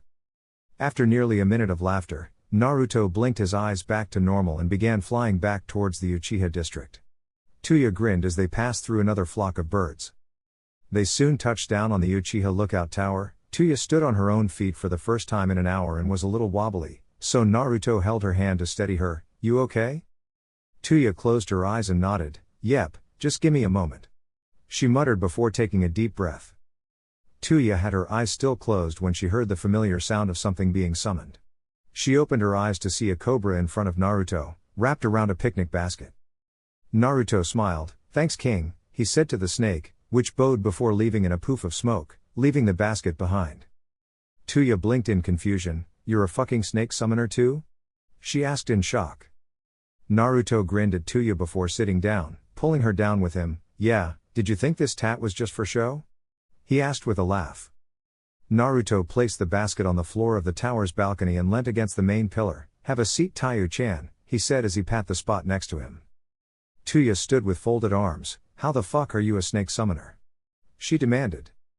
Naruto sighed and opened the basket. Sit and eat with me, I'll explain. He compromised with a smile as he pulled takeaway containers out of the basket. Tayuya was about to refuse before she noticed the containers. That ramen? She asked before sitting down and grabbing the bowl from Naruto's hand. Naruto smirked and the two ate in silence for a moment as the sun finished its final descent, leaving the village being only lit up with its own lights. Finishing his third bowl and letting Tayuya have his last, Naruto began talking. You know that technique I used to absorb the white snakes from the seals? He asked. Tayuya paused in her eating and glanced at Naruto before swallowing her mouthful with a nod. Well, that was a portion of Orochimaru's soul, Naruto explained. Naruto lifted his arms into easy view, allowing her to study them. I am the only user of the soul drain jutsu. I have absorbed the souls of a fair few ninja. When I first absorbed a piece of Orochimaru, I obtained this. he said with a gesture to his summoning tattoo. Tayuya nodded in awe before taking another serving of her food. So, who else then?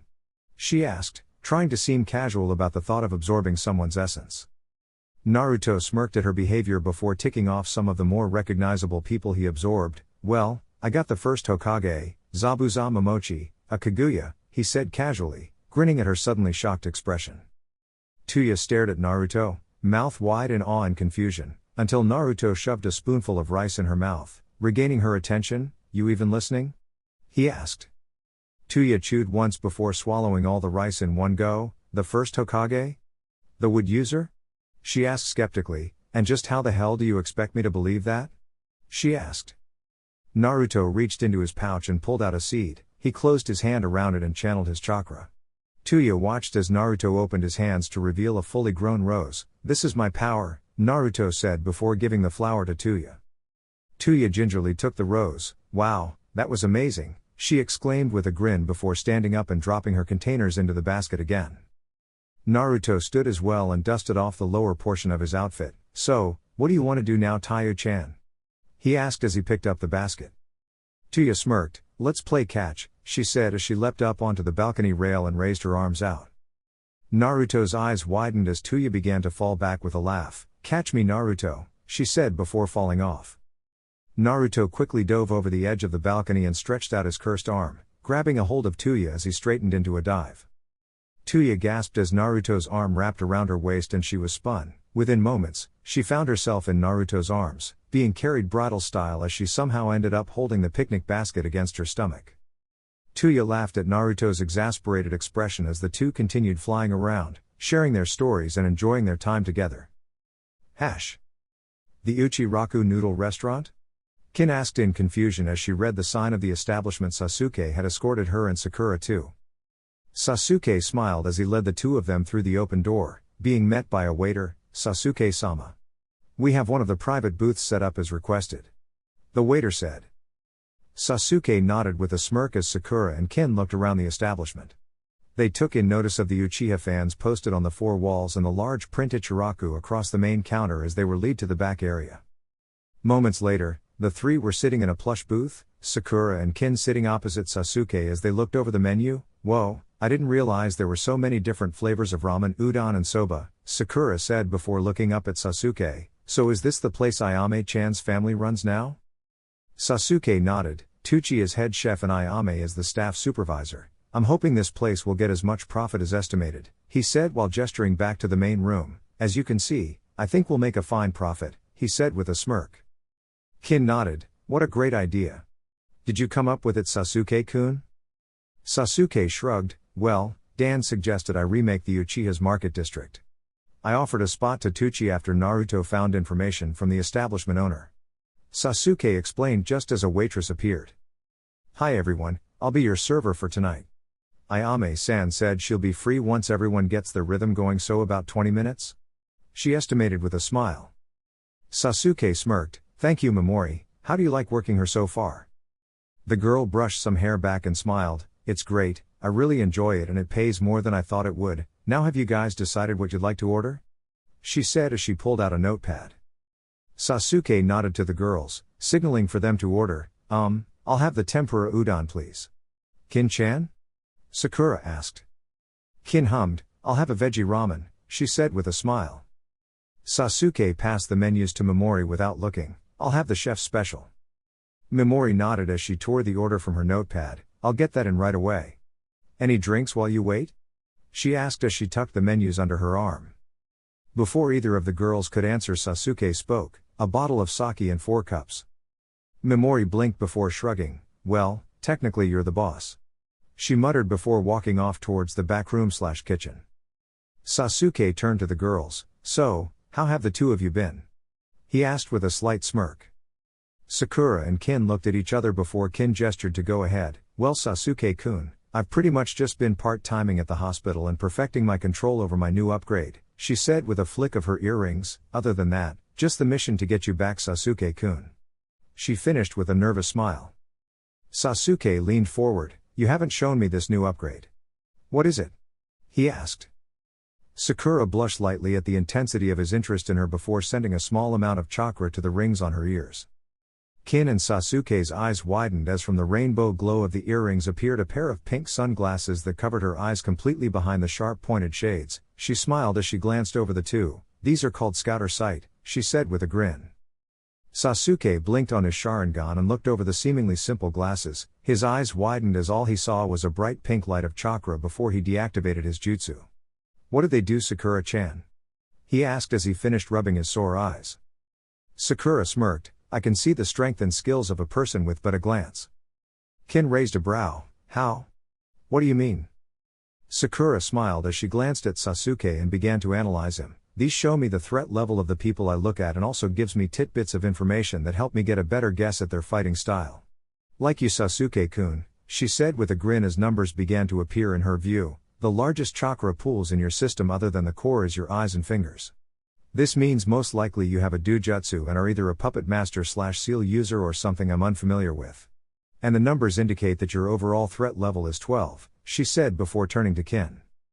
"Kin-chan, the largest pool other than your core is in your chest, so I'd assume lungs. So you've been learning chakra molding techniques that you spit out. Therefore, some kind of distance fighter I assume. Your overall threat level is an 8, Sakura said with a grin as she pulled the chakra from her earrings. The two observers nodded in awe. "That's quite amazing, Sakura-chan. Just how many upgrades are there?" Sasuke asked. Sakura smiled. "A fair few more, but unfortunately some of them are damaged. I'm hoping Naruto can help me with all his knowledge on how the snow technology works." Kin raised a brow. "Snow technology? You mean those blueprints he was fussing over?" she asked as she remembered Naruto not sleeping for a full night and her having to force him to take a rest. Sakura nodded. "Yep, sure is," she said just as Memori appeared again. Memori smiled. "Here you go, a bottle of sake for the three of you. Ayame-san says she'll be finished up soon and can come take a break with you guys then. Anything else I can do for you before your meals arrive?" she asked. The two girls looked at Sasuke, who shook his head. "No, we're good here, thanks."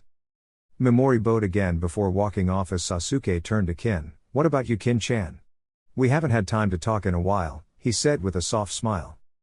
Kin smiled as both Sakura and Sasuke began to pay her attention. "Well, since my probation ends at the end of this year, I haven't had much to do other than train, so, yeah," she said with a shrug. Sasuke nodded. "With Anko-san, right?" Kin rubbed her arm while scowling, as if remembering something painful. "Yep, Anko-sensei has been teaching me a lot." As if noticing her level of discomfort, Sakura asked, "What has she trained you in exactly?" "All I know is that you've been appreciative, but it's very strenuous," she said before thinking back to her chakra analysis. "She's been teaching you jutsus?" Kin nodded. "Well, what you said about me being a distance fighter is true. That's what she's been helping me try to not only improve, but fix." Sasuke tilted his head. "Fix and improve?" he asked. Kin lifted the sleeves of her snakeskin cloak off for the first time in front of Sasuke. His eyes widened at the bruises on her forearms before she pulled the sleeves back on.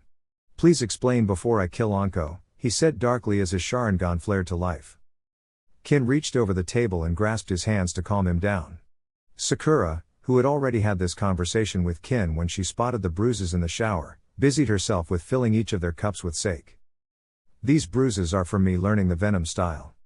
The style is focused on small combos and one-hit kills as well as poison attacks," Kin explained while squeezing Sasuke's fists in her hands.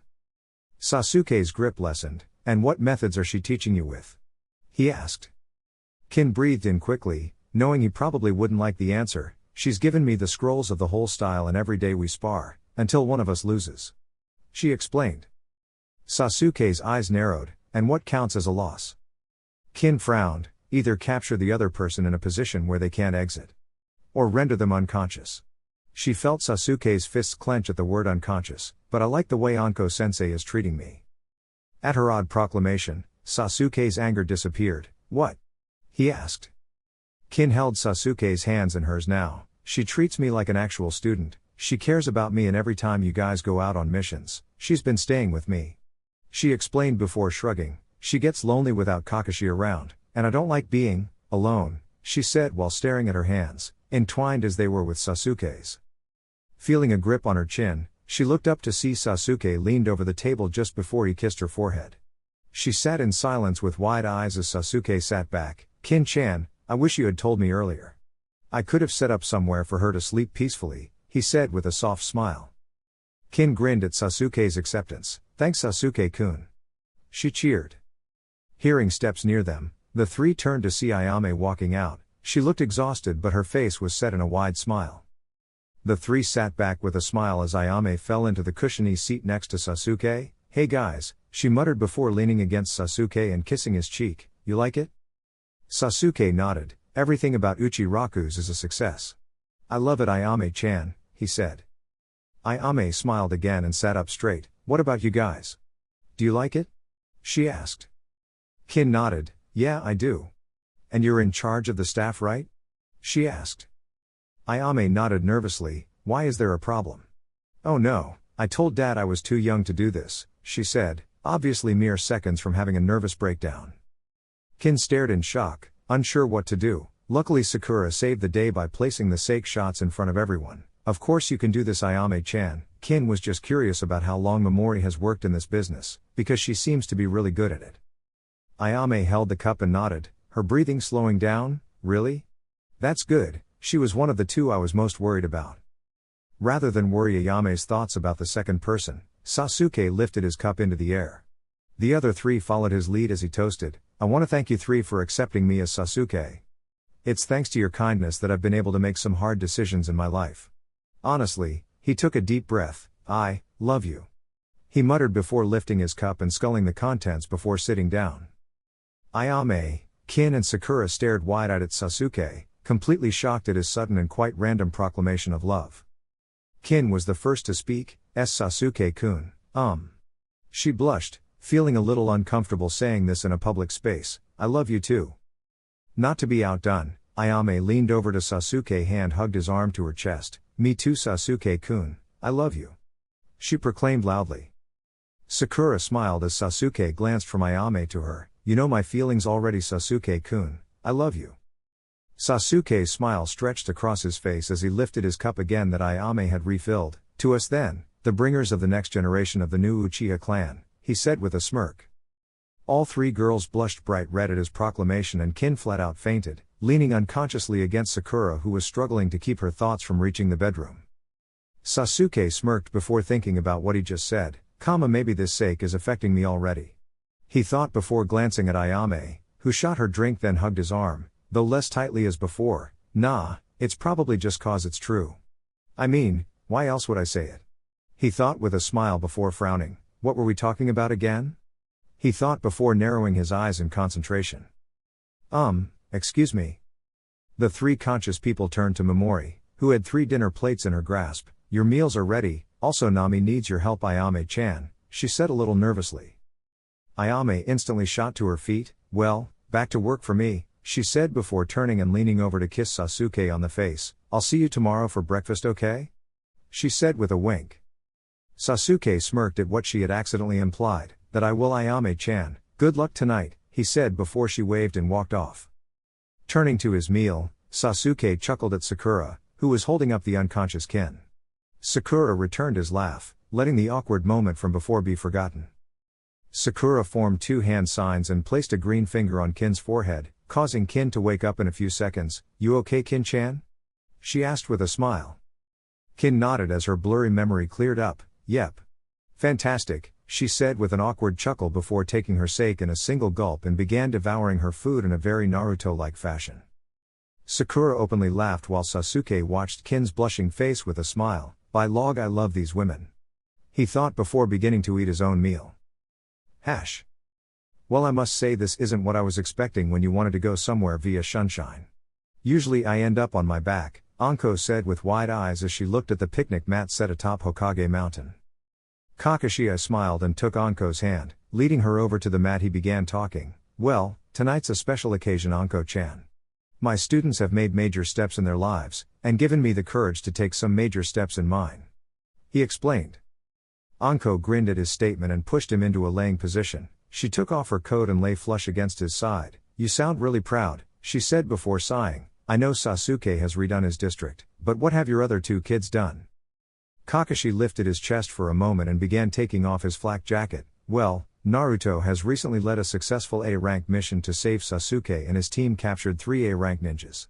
That's earned him a nickname in the bingo book. His performance at the Chunin exam in making that giant water dragon made many nations aware of his power. And he was only a genin at the time. Kakashi explained as he lay his vest under their heads to use as a pillow. Anko rested against his shoulder again as he lay down again. Okay, when you put it like that he sounds damn amazing. But, what about Sakura? Kakashi chuckled. Sakura has near mastered the radical good speed. Once she has the power of each upgrade fully integrated into her system, she'll literally become as fast as the speed of light, he said with a proud eye smile towards the sky. Anko smiled at his tone before leaning up and pulling Kakashi's masks down. When can you keep this off for good? She asked before kissing Kakashi lovingly. As she pulled away, Kakashi smiled. It is law of the Hatake. I cannot take off my mask until I can pass it to my child, he said before pulling Anko on top of him and sitting up, causing her to slide into his lap. Anko smiled and stroked Kakashi's lip. Honestly, I don't understand your clan rules sometimes. This mask thing seems a little odd, don't you think? Kakashi smiled. I think every clan has their own personal weird things. Like the Hyuga and their seal, the Inuzuka's facial tattoos, the Nara's deer farming. He trailed off for a moment before looking down at Anko's face, seeing the sunset's light bounce off her glittering eyes. He raised his hand and stroked her cheek. You're so beautiful, Anko-chan, he whispered. Anko smiled dreamily and continued running her fingers across his lips, tracing over a scar. When did you get this? She asked. Kakashi's smile slowly shrank and he looked to the side remorsefully. The only time my mask was ever damaged. The day I lost my teammate, Rin. He explained quietly. Realizing it was a painful subject for him to think about, Anko turned his face back to her. Enough of that, she said before pulling him into a hug, burying her face in the crook of his neck. Let's just focus on us, okay? Kakashi hummed and hugged her tightly. Of course, he muttered before raising his hand into the air, gaining her confused attention. He clicked his fingers and 2 Kakashi clones stepped out from the trees. They placed down a plastic bag and a paper bag before dispelling. Anko blinked in confusion as Kakashi reached over and brought the plastic bag closer to them. Close your eyes, Anko-chan, he whispered into her ear. Anko shivered at his hot breath before doing as he said. Feeling something near her lips, she opened her mouth wide, very expectant for what appeared to be happening. To her confusion though, Kakashi spoke again. Guess the flavor, Anko-chan, did I get it right this time? Anko opened her eyes and noticed that it was in fact a stick of dengo he held resting in her mouth. She mentally slapped herself. Duh. I'm sitting in his lap for log's sake. Anko bit off the first ball and chewed before smiling and suddenly kissing Kakashi on the lips, allowing him to get a taste of the treat. As she pulled away, Kakashi smiled softly. Did I get it? He asked. Anko inhaled the rest of the balls on that stick while nodding. Oh yeah. My favorite flavor, she said before reaching into the plastic bag and pulling out another. She held it to Kakashi's lips as he took the other and fed it to her. They did this for a few minutes. Watching the sun's final descent, they eventually were laying next to each other again and looking as it disappeared over the trees. Kakashi chuckled softly. This is so sappy. He muttered between bites. Anko nodded with a matching giggle and fed him another ball. You should feel honored. If any other man tried to see me like this, I'd castrate him, she said with a grin that was a little too joy-filled. Kakashi's hand twitched when he imagined the vivid imagery. Yeah. I'm very honored, he said before reaching to grab the paper bag. Anko watched as Kakashi reached in and pulled out a bottle of sake each. Well, Anko-chan, would you join me for a drink? He asked as he held up the 2 bottles. Anko grabbed her bottle from his hand and clinked her bottle to his. To us, may our children wear funky masks and snakeskin cloaks, she said as a joke before laughing and taking a swig of her drink. Kakashi smiled and took a swig before rolling into a sitting position. Anko-chan. Hearing Kakashi's odd tone, she looked up at him with a raised brow. Yeah, Kashi-kun? Kakashi turned to face her and kneeled on one knee. Would you like that? Children, I mean, he said as he reached into his pocket. Anko noticed the implications of Kakashi's actions and nodded slowly. Yes, if there is one thing I'm sure of, it's our future together, Kashi-kun. I'd like to have a family, she said, staring deep into his eyes hopefully. Kakashi smiled a full smile. Anko-chan, he whispered as he lifted a small box from his pocket. Will you give me the pleasure of marrying M. Oomph? Yes, Iya. Anko screamed in joy as she glomped Kakashi onto his back. Kakashi grinned and the two shared another kiss before she sat back, sitting on his lower stomach as he raised the box between them. Anko watched with wide eyes as Kakashi opened the box and placed the white jewel-encrusted gold ring on her finger. Her eyes began to tear as the sun's rays lit up the ring for a moment only for the light to sink behind the trees. Anko grinned and looked back down at Kakashi and kissing him full on the lips again. When she opened her eyes, they had somehow managed to end up sitting in each other's arms in the center of the picnic mat. Kakashi entwined his hand with hers and admired the ring, perfect fit. He muttered before looking back to Anko, who was holding her bottle of sake again. She licked the bottle's tip. So Kashi-kun, wanna take this party back to our apartment? She said sexily. In an instant, a Kakashi clone was cleaning up the picnic grounds while Kakashi and Anko disappeared in a poof of smoke, her laughter echoing throughout the area. Hash hash. The night was filled with happiness and love for the members of Squad 7 and their loved ones. There was peace throughout the night and into the late morning. Everyone experiencing dreams of their loved ones at the happiest moment in their possible lives. Hash. The next day. Naruto stretched as he reached the bottom of the steps. "Mornin' fellas." He muttered before yawning. Gaara looked up from his place meditating on the back balcony. "Good morning, Naruto." "The other two are in the kitchen," he said calmly, with something in his voice which Naruto barely picked up on. Naruto grinned. "Thanks, Gaara, what's got you so cheery?" he asked. Gaara turned to face outside again. "I have my appointment with Hiruzen-sama and Jiraiya-sama at midday. They are going to do their best to help me sleep safely again," he said with a small smile. Naruto's eyes lit up as he hovered into the air. "That's great, Gaara," he exclaimed before his stomach growled. Gaara chuckled once. "Go get some breakfast, Naruto." Naruto nodded and flew to the only other room on the bottom floor of their house.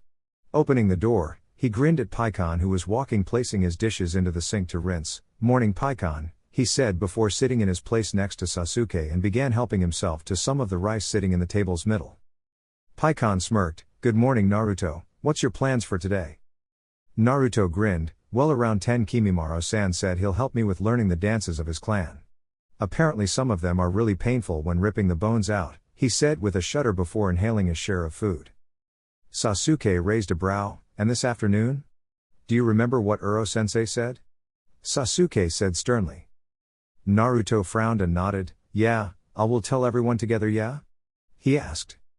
Sasuke nodded in response. "You do realize you have 2 minutes until you're supposed to be meeting Kimimaro, right?" Naruto gasped and looked at the clock on the wall. "Oh shit," he yelled before flying out the window, covering the street side in glass as he flew towards the window of Kimimaro and Jirobo's apartment. Paikon raised a brow at Sasuke. "What is it you're gonna be telling us all?" he asked. Sasuke shook his head and stood from the table. "You'll find out this afternoon, just like everyone else," he said coolly before placing his plate in the sink and disappearing in a sunshine. Paikon frowned at his behavior. "I wonder what that's about," he muttered before walking into the lounge room and heading to the basement. "Gaara, I'll be practicing my earth element if you need me," he said before opening the door and heading down, knowing Gaara would hear him. Paikon closed the door behind him and walked down the stairs. He sat in the middle of the near-empty room and began focusing his chakra into the earth around him. Paikon suddenly stopped and his head snapped to his left as he stared at a crate in the corner. "What's that chakra?" he thought as he suddenly felt movement through the ground with his earth chakra. He began focusing again, trying to pretend he didn't notice the small chakra flare. He slightly opened one eye and saw a small white rat run from behind the crate and over to Naruto's workstation. He frowned as he noticed it looking over the blueprints of the chakra armor. "That rat is more than it seems." Keeping up the facade by feeling the earth with his chakra, he sent it over to feel under and around the crate. His mind's eye widened as he felt a small tunnel behind it and someone sitting there writing something. He glanced back at the rat which he realized had just rolled the blueprints back up, with its thumbed hands. "Okay, seriously what the fuck?" he thought, pretending to still be meditating. The rat's mouth suddenly elongated and it picked up the blueprints. "Shit. No more watching," Paikon thought as he grabbed one of the short blade daggers from inside his sleeve. The rat looked up only for its head to be pierced by a wind blade. It collapsed into ink and paper as Paikon pulled back his blade. He ran over to Naruto's desk and pulled the blueprints free of the ink. He brushed off the ink and scanned the room with his eyes. No more rats, he thought before moving over to the crate that was covering up the hole. He grunted as he pulled the crate to the side, but to his confusion, he could see no hole in the wall. Paikon blinked twice before frowning. What the hell is going on here? He asked to himself before pushing the crate flush against the wall once again. I better go tell someone about this. He muttered before taking a sample of the ink and running upstairs, not noticing as another rat made its way out. Chapter 35, Solutions and Conclusions. Flame Rasengan ah! Jiraiya yelled as his sphere of chakra exploded and sent him flying back. Naruto caught him and set him on his feet. You almost got it, Uro-sensei. You just need to compact the fire a fraction more, Naruto said with a grin. Jiraiya frowned as he stood, his arm covered in burns as he practiced shirtless, showing off his 60-year-old, obscenely muscular form. Yeah, I know, Jiraiya said as he used one hand to focus his fire chakra and the other to mold it correctly. After a few moments, Jiraiya stood with a red Rasengan in his grasp. He slowly pulled back the hand that was controlling the amount and flow of the fire chakra and focused the control of rotation through his other hand to compensate. Naruto floated nearby with a grin. Hold it for 20 seconds, then give it a try. Jiraiya nodded and mentally counted to 20 before crouching as he turned to the lake nearby. He took another deep breath and sped up the rotation as he pushed forward, Flame Rasengan. Jiraiya's face turned into a huge smirk as he was able to dive to the bottom of the lake without being touched by the water. His Rasengan held strong and evaporated any water near him until he plunged it into the base of the waterhole. The water closed around over him after his Flame Rasengan destroyed a large chunk of earth. He swam back to the surface and pulled himself up onto the water to see Naruto cheering. Yeah. Good work, Uro-sensei. Jiraiya got back to land and sent his fire chakra through his system, drying him off in less than a minute as he and Naruto talked. Thanks, brat. A quick question though, did you come up with this by yourself? Jiraiya asked. Naruto shook his head. It was theorized in Dad's journal, and Orochimaru had actually planned to learn the Rasengan and imbue his chakra with it. I had two halves of the equation already, so it wasn't hard to come up with an answer, he said with a grin. Jiraiya nodded. That's genius, kid. Ha! He cheered, sounding a little off. Naruto frowned. Are you alright, Uro-sensei? Jiraiya nodded and sat down. Yep, just a little light-headed from lack of chakra, he said before lying down on his back. Naruto joined him. Yeah, I guess I'll never feel that again. He muttered. Jiraiya looked to Naruto. What do you mean? Naruto grinned and raised his arm. The gray portion suddenly stretched and Naruto let it reach up into the air continuously. This power is from a guy named Juugo. He could passively absorb nature chakra, but because he didn't really know how to control it properly, it turned him a little insane. Naruto explained as his arm finally stopped stretching into the air. Neither of the two could even see his hand anymore, but Naruto noticed his fingers were oddly cold. Jiraiya nodded. You know, hearing all the shit you can already do, this doesn't surprise me that much. Or maybe that's just cause I'm too tired to react, he mumbled before yawning. Naruto grinned and started retracting his arm. Well, one thing's for sure. This was the major factor that let me use two different sage modes, he said. He was cut off from continuing as Jiraiya shot to his feet. Did you say two? He yelled, seemingly forgetting about his tired state. Naruto nodded. Yep, finally mastered my snake sage mode, he said as he sat up. Jiraiya yelled out, damn it, show me. Naruto got to his feet and nodded. Yeah, alright, no need to shout. He muttered as his arm turned to normal and he took a deep breath. As Naruto let out the breath, his skin seemed to crack into scales and it slowly turned white, his fingernails became purple and horns grew from his head. As he opened his eyes, Jiraiya saw that they had become slitted and glowed a golden color. Naruto stood to his feet. This is my sage mode for the snake contract, he said in a slightly drawling tone, showing off his foot-long tongue and fang teeth. Jiraiya stared at Naruto in shock. This is the first time I've seen anyone other than Orochimaru use it, damn it's creepy. He thought as Naruto showed his increased speed by dashing around the field at a speed that reminded Jiraiya of Sakura's RGS. Naruto came to a stop in front of Jiraiya and grinned. What do you think, sensei? Naruto said as he held his hand up, allowing his claws to extend. Also, these claws are highly poisonous. He finished as he licked his fangs with his new tongue. Jiraiya nodded. Yeah, that's extremely cool and all. But it's equally as creepy, he said with a shudder. Naruto laughed as his sage mode receded. Ku ka ha ha ha ha. Jiraiya scowled. Yeah. Laugh it up, brat, we'll see if I take you on the mission, he said. Naruto stopped laughing and glared at Jiraiya darkly. You will take me on this mission. You have no choice in the matter, he demanded as his eyes glinted red. Jiraiya's eyes widened at Naruto's behavior. What the hell, brat? I was just kidding around, he said as he stared at Naruto, feeling a sudden sense of danger. It evaporated as Naruto blinked his eyes back to blue and he grinned, awesome sensei. Sorry but I gotta go, the boss wanted me to dispel about now, Naruto said as he began falling backwards. Jiraiya frowned in confusion until Naruto hit the ground and collapsed into a gathering of twigs and flowers. Jiraiya stared for a moment until he burst into laughter. Ha ha. That brat, he said with a smile before turning to grab his overclothes before heading home. As he tied his scroll back in place, his mind flashed to the dark look Naruto gave him. What was that feeling? I haven't something like that since Hanzo the Salamander.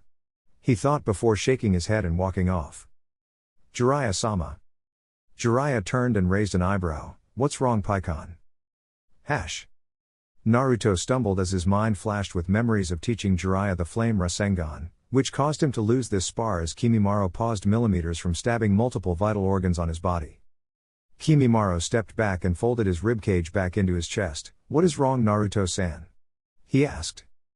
Naruto shook his head as the memories realigned. Nothing, I was just caught off guard by a clone of mine. I told it to dispel once it helped Jiraiya learn the flame Rasengan. I didn't expect him to learn it so quickly. Naruto explained as he stood back to his feet and took a low stance. Kimimaro nodded. I think you should practice making these techniques second nature to you, he said as he turned and began walking back. Naruto stood from his stance with a confused look. How do we do that? Kimimaro smirked lightly as his curse mark grew over his body. I have organized for some people to help us today. You will defend using only the dead bone pulse bloodline, Kimimaro said as he span and shot curse-powered bone bullets at Naruto. Naruto ducked under the bones only to be collected in the side by a mud ball. Naruto rolled to his feet and glanced around the area to see Sakura and Tenten ready with their weapons. Oh log. Naruto muttered with a frown before whipping out his bone sword, the blade of bone from his shoulder, and began deflecting Tenten's weapon onslaught. Naruto span and let his bone armor deflect Tenten's attacks as he raised his sword to knock away an earth spear from Sakura. Feeling the barrage of steel stop, Naruto turned and barely managed to raise his sword into the air and block Kimimaro's own blade. Naruto frowned as his weaker sword cracked slightly. Kimimaro pushed on in hopes of shattering through the blade. Naruto suddenly smirked and pushed his blade on an angle, forcing it to shatter and let Kimimaro fall to the side. Naruto swiped his hidden bone blade in his left arm at Kimimaro's back. But Kimimaro's ribcage lifted out and caught his hand as Kimimaro shouted, now! Kimimaro dissolved into a mud clone, surprising Naruto that Kimimaro even knew techniques that weren't bone-based. Naruto looked up at the barrage of kunai with explosive tags flying at him through the air. Seeing only one option, Naruto pushed all the bones of his torso outwards while spinning and ripping his hand free from the mud, larch dance. Each move his body made knocked one or two blades to the side, letting the explosions occur far away from him. He withstood the whole barrage and came to a stop as his bones retracted back into his body. Panting while he glanced around, he thought, damn. How do these guys work so well together after barely any time knowing each other? Feeling a presence behind him, Naruto ducked. This let Sakura's swipe fly over him before he reached up and grabbed Sakura's elbows. Naruto focused, dance of entrapping vines. Naruto's bones grew from his back and slotted around every joint on her body, then squeezed Sakura tightly, giving her no opportunity to move and himself a more than adequate defense from behind. Naruto grinned as he faced Tenten and Kimimaro. This has to count for something, right? I'm tired, he yelled. Kimimaro smirked before letting his curse mark recede. He closed his eyes as he began to talk. I think you have progressed as far as you will with your current knowledge, Naruto-san. I guess we can end today's tray HCK. Naruto grinned as he lowered his arm, watching as his bone bullet drilled into Kimimaro's armor until it came to a stop. Ha, Naruto said in victory. Kimimaro frowned as he sat up tall again. Your training is done for the day. I think it's time to go home, he said with a huff. Naruto grinned and let go of Sakura, who fell to her knees and then stood up straight. That was weird, she said with a shudder.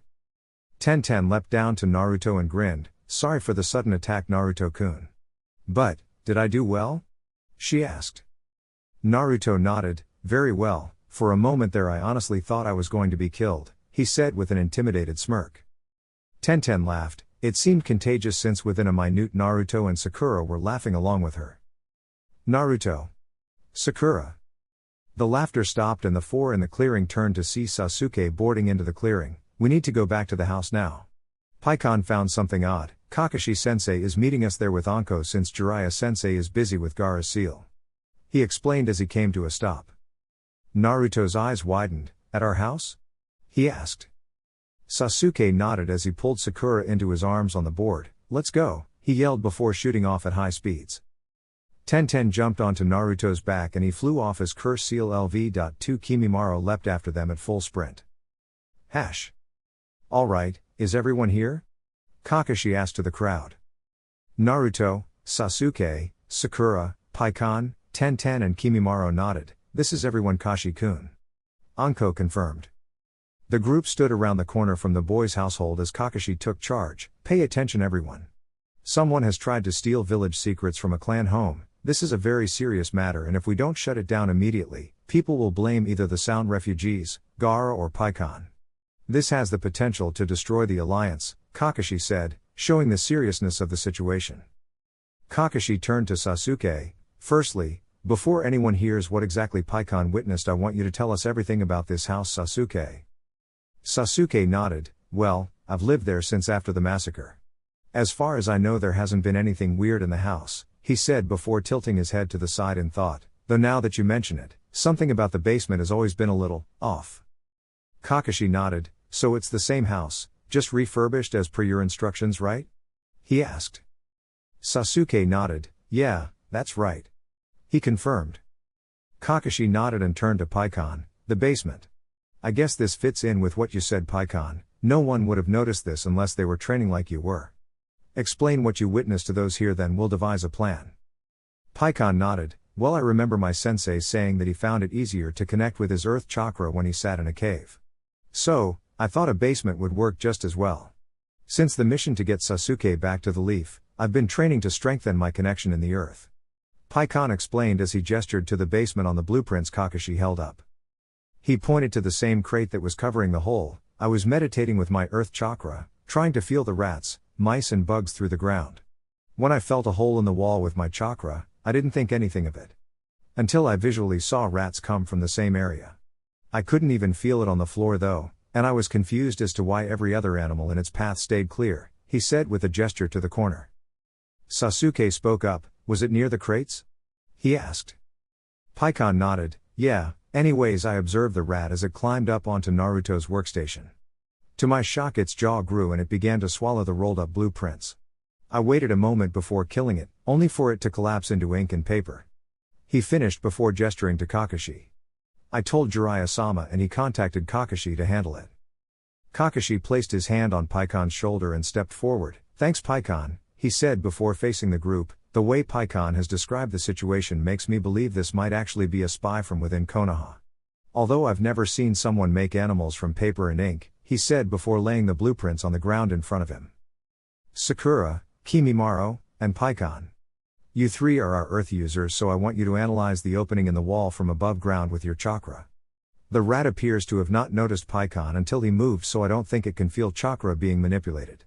Kakashi explained. Sasuke, Naruto.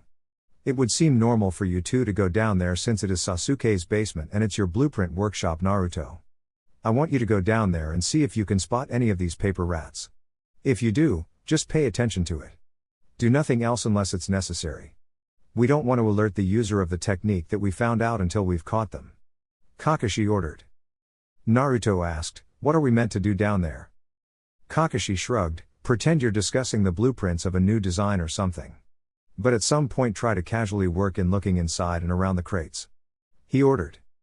Sasuke and Naruto nodded. Hi sensei. Kakashi turned to Tenten and Anko. Now Tenten, Anko-chan.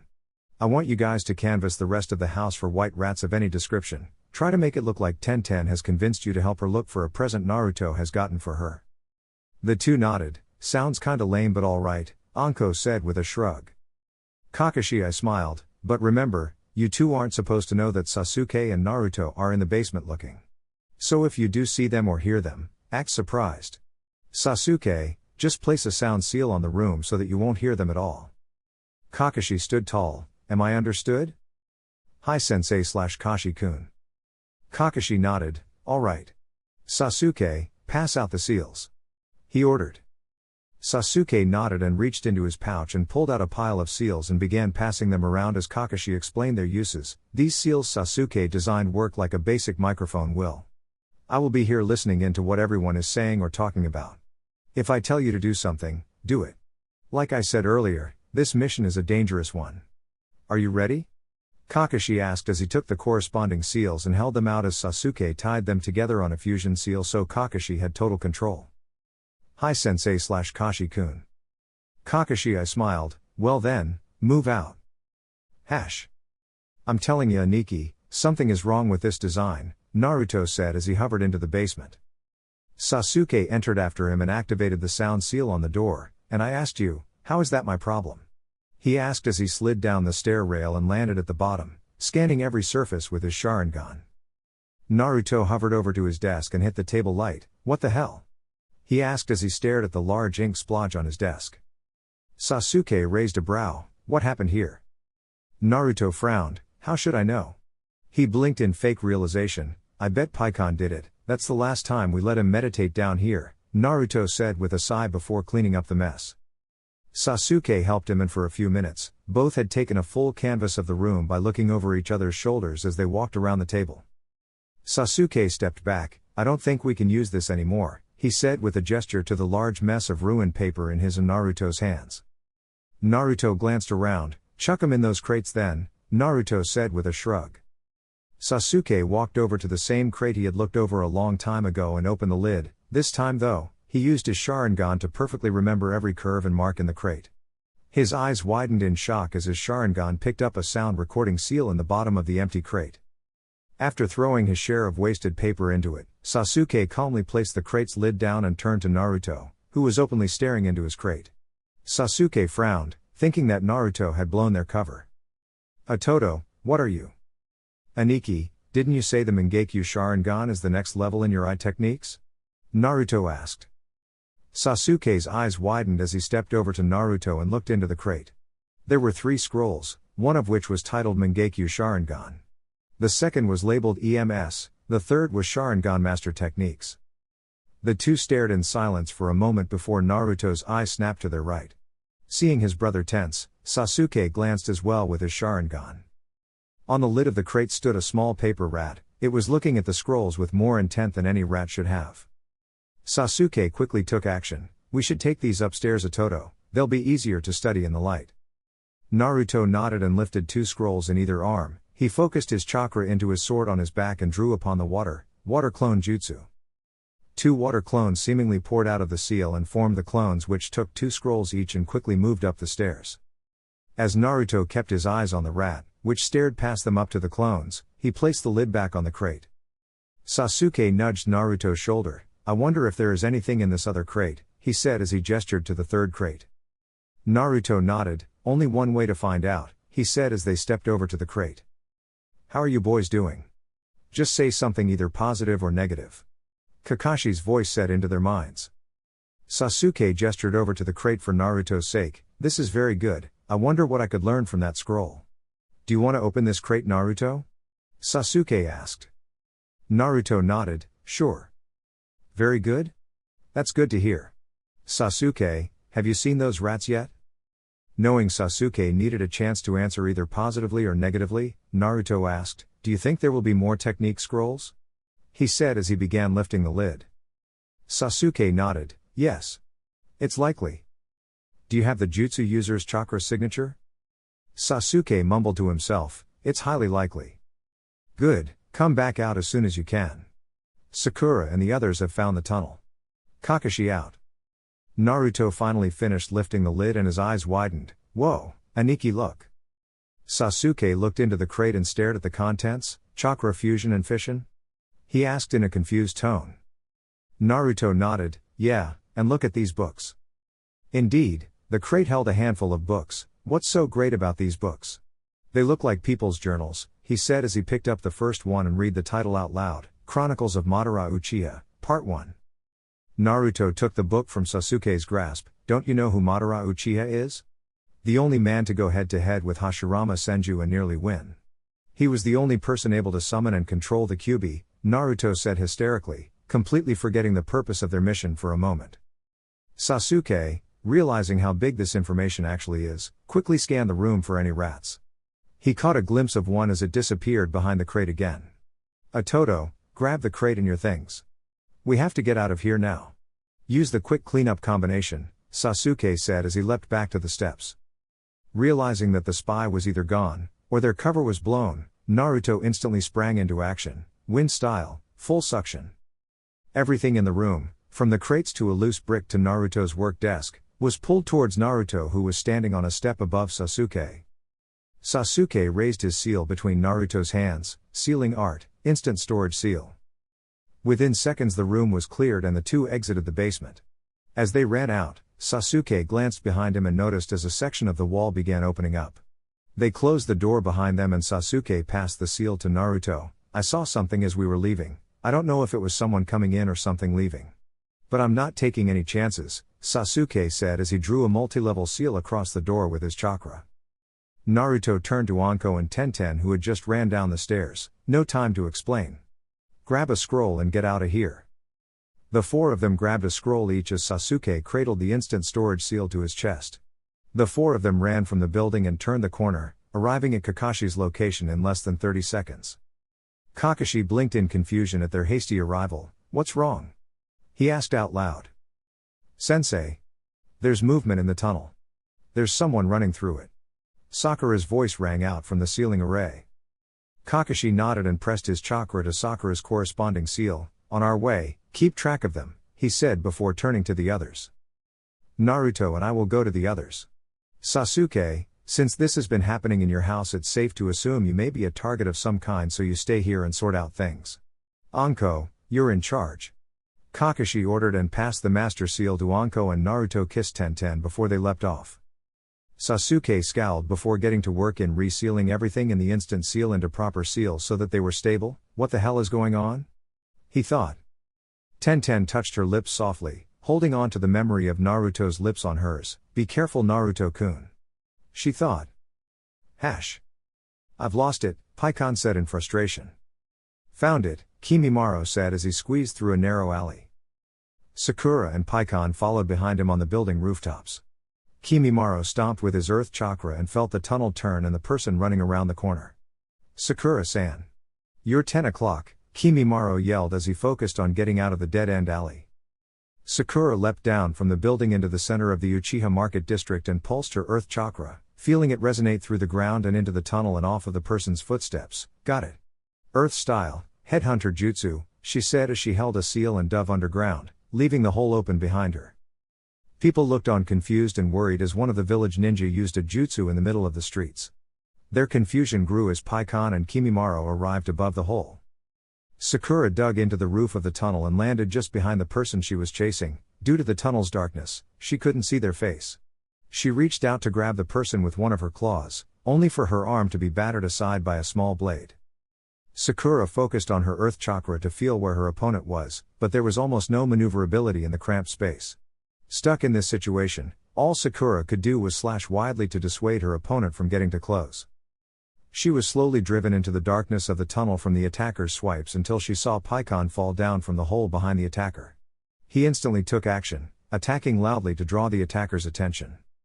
His plan worked and the spy turned to him fully, allowing Sakura to activate her boot's shocking first bullet. She yelled as she leapt up and kicked the roof of the tunnel. Paikon slashed out with his blades and disarmed their opponent before he rolled back and leapt back out of the hole as the tunnel collapsed, while Sakura once again used the headhunter to break free. As the two arrived on the surface, they were met with the sight of Kimimaro's bone wall, creating an arena-like area to make sure the attacker couldn't escape while also protecting nearby civilians. The three ninjas surrounded the now visible ninja, who wore standard Anbu clothing and stood calmly. Sakura stepped forward. Give up now. We have you surrounded. If you are actually an Anbu of the Leaf, you will have your chance to talk to Tsunade-sama and have this matter settled. She ordered. The person turned around slowly. There were a tense few moments of silence before their hands came together and held a single hand sign. Using RGS, Sakura appeared in front of the ninja in an instant, aiming a kick at his chest, annihilating second bullet. Her kick launched through his hands and chest as the attacker exploded into ink and paper. The three ninjas looked on in shock before looking around to try and find the Anbu. Paikon yelled, Kimimaro. Take the barrier down. Kimimaro retracted his bones, and the three turned around in hopes of seeing the assailant. But all they saw was a stunned but very crowded group of people. Sakura kicked the ground in frustration. Damn! They got away, she yelled in annoyance. In that second, Kakashi and Naruto arrived. Where is he? Kakashi asked. Kimimaro was frowning when he answered, we are unsure Kakashi, the Anbu got away. Kakashi's fist clenched in frustration. It was an Anbu agent? Could he have been from Root? He thought. Damn it! Naruto proclaimed as he stared into the hole in the district center. Realizing the attention they were drawing, Kakashi lifted his Sharingan and formed some hand signs, Earth-style, compact platform. The loose stones compacted in on themselves to form a small platform which successfully filled the hole and made it safe to walk across. Though it did seem a little out of place as it did not have the stone pathways of the rest of the district. The ninjas looked to Kakashi for the next decision. Sakura, go get the others. We have to report to Tsunade's office about this. Sealing art, demonic suppressant. Sarutobi Hiruzen yelled as he held back the chakra within Gaara's seal. This is it.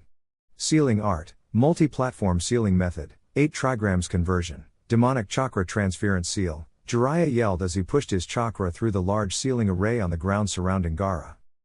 After 2 minutes, the chakra disappeared and Jiraiya fell onto his ass. He looked up at his sensei who sat in his wheelchair. Did it work, sensei?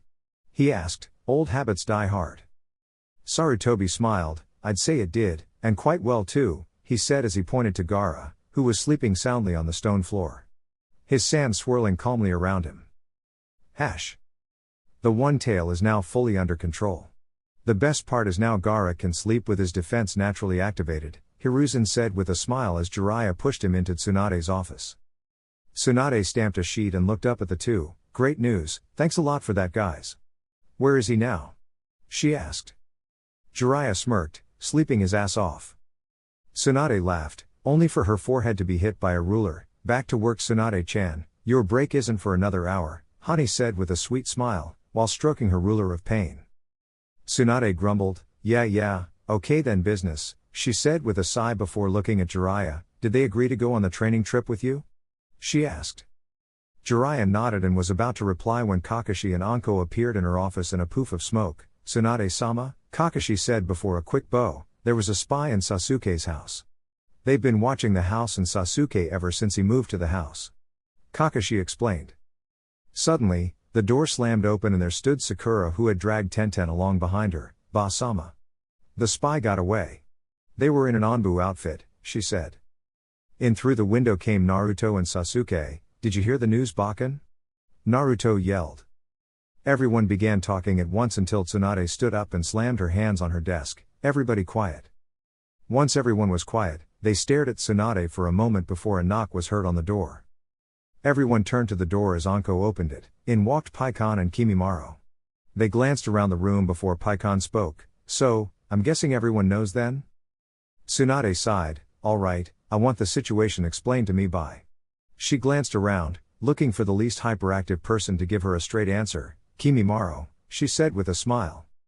Kimimaro bowed before talking. Paikon-san discovered a possible thief in Sasuke-san's basement. He told Jiraiya-san, who told Kakashi-san. Who found Sasuke-san after his breakfast with Ayame-san. Sasuke then contacted Naruto-san, Sakura-san, Tenten-san and I and brought us to meet with Kakashi-san and Anko-san.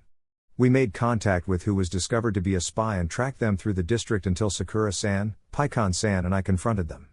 After we discovered they were dressed as an Anbu, Sakura delivered a blow which would have incapacitated the spy, but the spy escaped by substituting with an apparent ink clone. He said before bowing once again. Tsunade slowly absorbed the information into her head before sighing. So, an inside job with an ink user as the suspect, she said while resting her chin on her folded hands. Everyone in the room waited in silence as Tsunade made her decision with a sigh. Jiraiya, change of plans. You four are leaving tonight at sundown, she declared. Jiraiya's eyes widened. If you say so, Su-chan, he said before glancing at the junior members of Squad 7, who were looking at him with shocked expressions. Tsunade cleared her throat. You're all dismissed.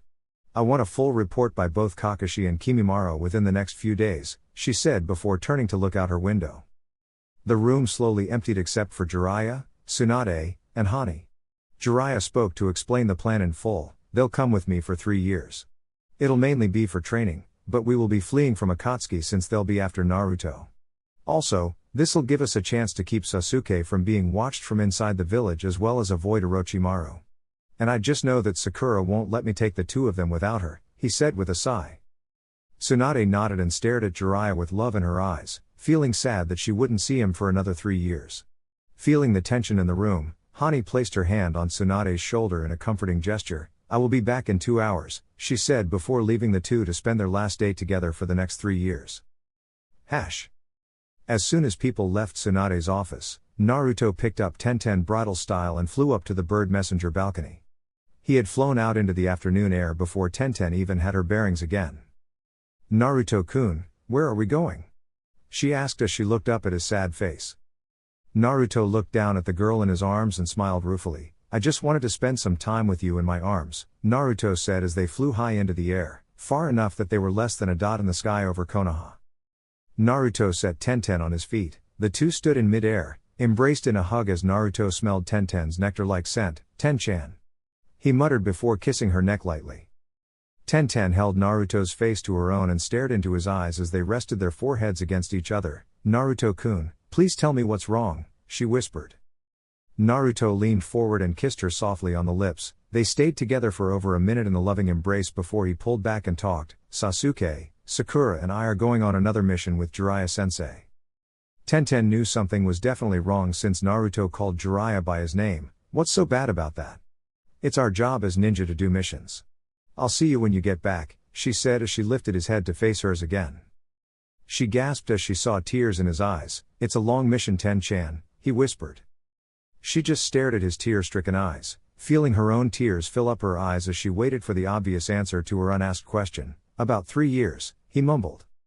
Tenten stared in shock as tears began pouring from her eyes. 3 years? She whimpered as she hugged him tightly.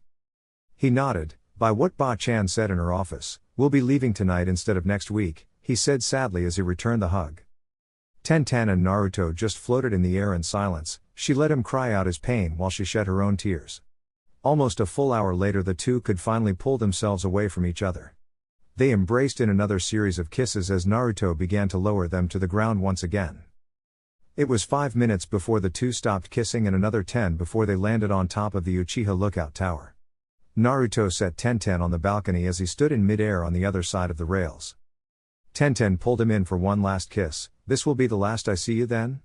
She asked, feeling it to be true. Naruto looked down at the ground. I have to go pack the travel bag. Say goodbye to Hina-chan.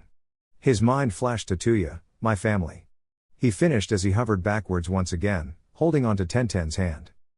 Tenten felt another tear drop from her eye. I love you, Naruto-kun. I will see you in 2 years, 364 days, she said with a sad smile. Naruto kissed her hand. I love you too, Ten-chan. I'm sorry I'm leaving, but I promise, I will be back for you, he said as a tear fell from his eye. Tenten closed her eyes and felt as his hand let go of hers. After a few moments, she opened her eyes and cried harder as only a rose falling into her hand was left. Naruto landed in front of the gate of the Hyuga compound and bowed to the guards. Hinata is training with her father today, may I please see them? He asked. 9 times out of 10, the Hyuga guards would turn him away, but the sadness that was pouring off of Naruto in waves was felt by them heavily. They just stepped aside and let him enter under his own power. A few minutes later, Naruto was walking through the garden of the Hyuga estate on his way to the outdoor training grounds.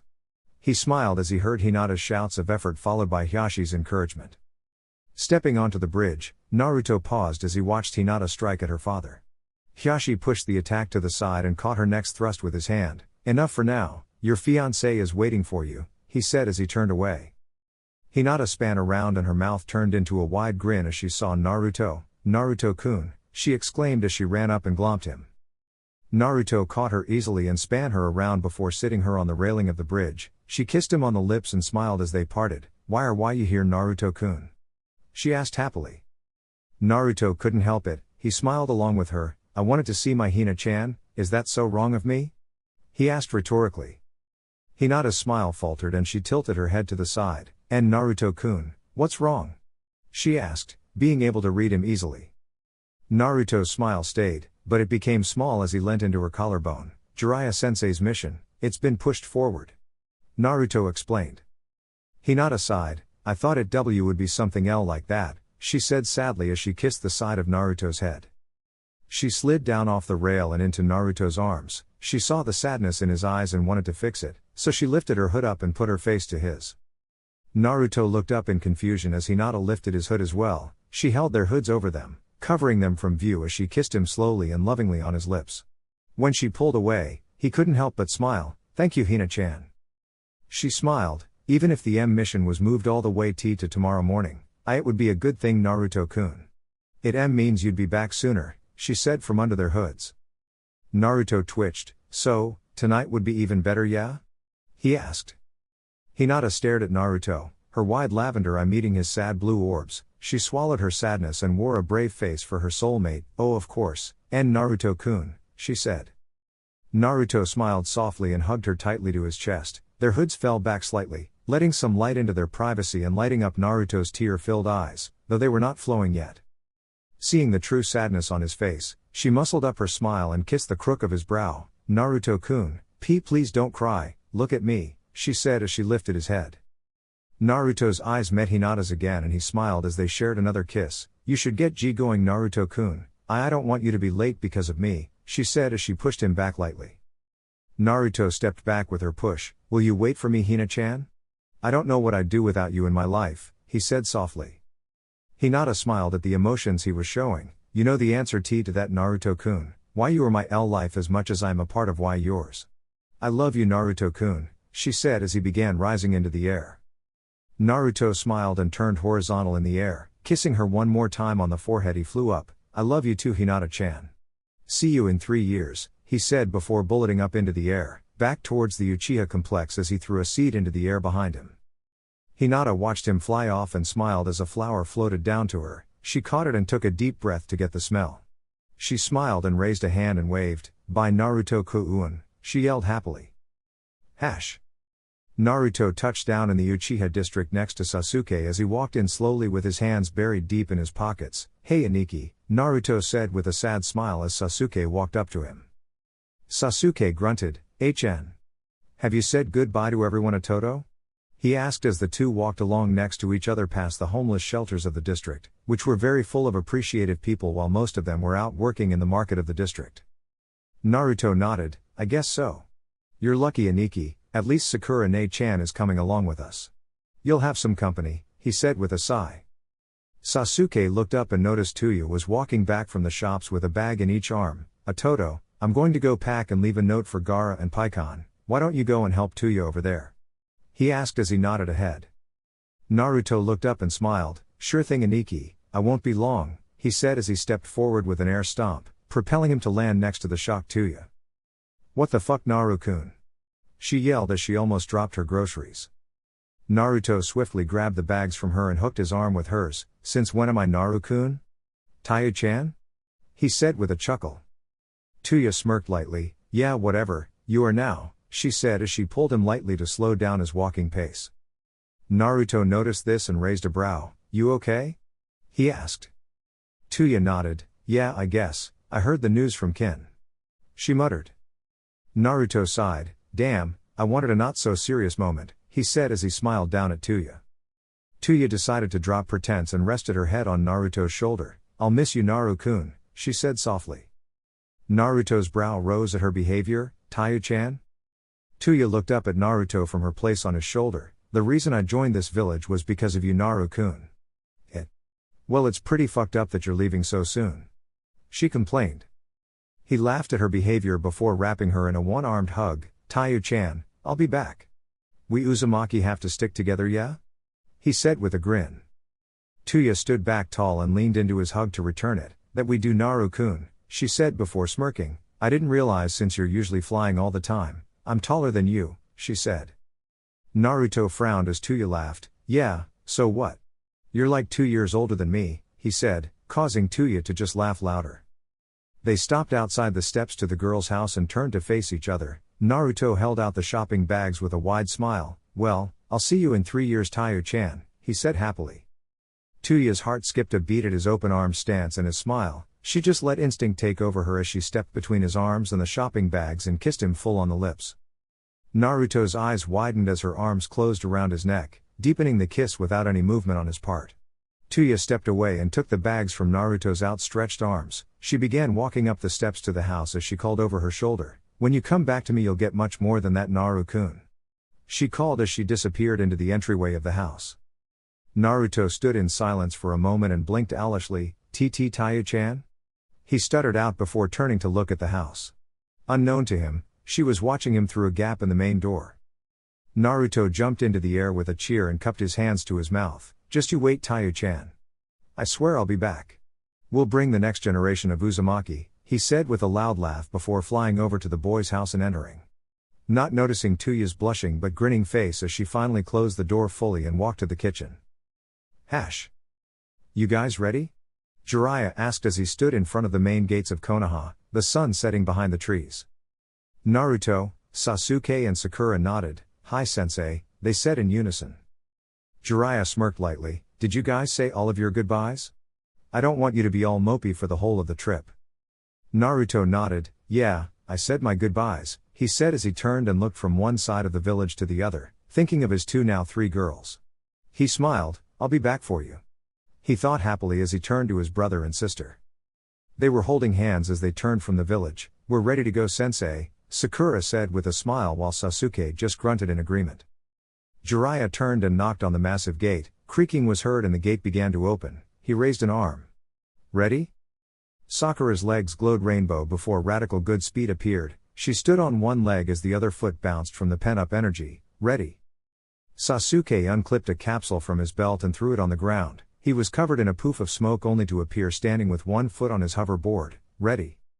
Naruto flipped his hood over his head and his clothes changed black. He sent wind chakra through the tubing in his legs and rose into the air as he blinked his sight seal on to keep up with high speeds. It glowed red on his face, being the only thing other than his mouth and eyes visible under the shade of his hood. "Ready?" Jiraiya smirked as he summoned a speed toad to travel upon. He talked as he pointed forward to the north. "All right. Let's move out." And in a burst of speed, skill and power, Chunin Squad 7 disappeared alongside the legendary Toad Sage for 3 years of advanced training and Black Book missions. Alright guys. That's it for Book 1 of this story. Here is Book 2, enjoy. Chapter 1. A Different Jutsu, Part 2. Prologue, Black Book Missions, Burning Speed. The three young adults looked up to their master, who sat on a chair calmly holding a manila folder that he passed to the person to the furthest right of the trio. "Burning Speed, the Hokage has sent your first solo mission," he said as Burning Speed opened the folder to take a look. "You have 1 week for it to be done. The 3 of us will stay here and wait for 1 week starting from tomorrow morning. You will be presumed dead after that. Understood?" Burning Speed smirked as she stood, revealing her identity in the firelight. "I'll be done in 3 days, sensei," Sakura said as she suddenly disappeared in a burst of speed. It was sunrise 2 days after she left the hut and Sakura stood on the outcropping of a stony river, waiting for her prey to come within distance. She needed 2 corpses from this village and that is what she'd get. After waiting for a few more minutes, Sakura saw a team of 3 hidden waterfall ninjas enter the clearing next to the river. She raised the sleeves of her cloak as she listened to their conversation. "Look, I told you the river was here. Since we've found it we can take the shortcut back to the village," one hidden waterfall ninja said to his teammates. The other male ninja nodded. "All right, but we have to hurry. I don't think Michiru-chan can hold on much longer," he said as he held the girl on his back comfortingly. The first male nodded. "Well, I think everyone at the village will be happy we're back with injuries. I mean, this was supposed to be a suicide mission," he said as he stepped closer to the river. Hearing a gurgling sound, the first ninja glanced behind him to see his male teammate's throat ripped open.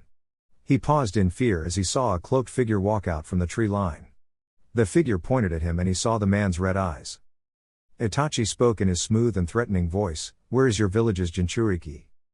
The waterfall ninja began to panic. "Oh my god. The Uchiha murderer? No way I can beat him. But I can't hand over the village's secrets." The injured girl forced herself to her feet and attacked Itachi from behind. "Go Hoki," she yelled as she held on tightly, buying her teammate time.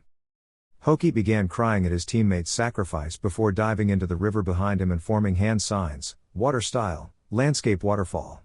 He proclaimed, The river began flowing like a sideways waterfall, pushing Hoki back towards the hidden waterfall and far away from Itachi and Michiru. Seeing that they were now alone, Itachi flipped the girl over onto her back and dropped the transformation, revealing Sakura standing with her foot on Michiru's chest.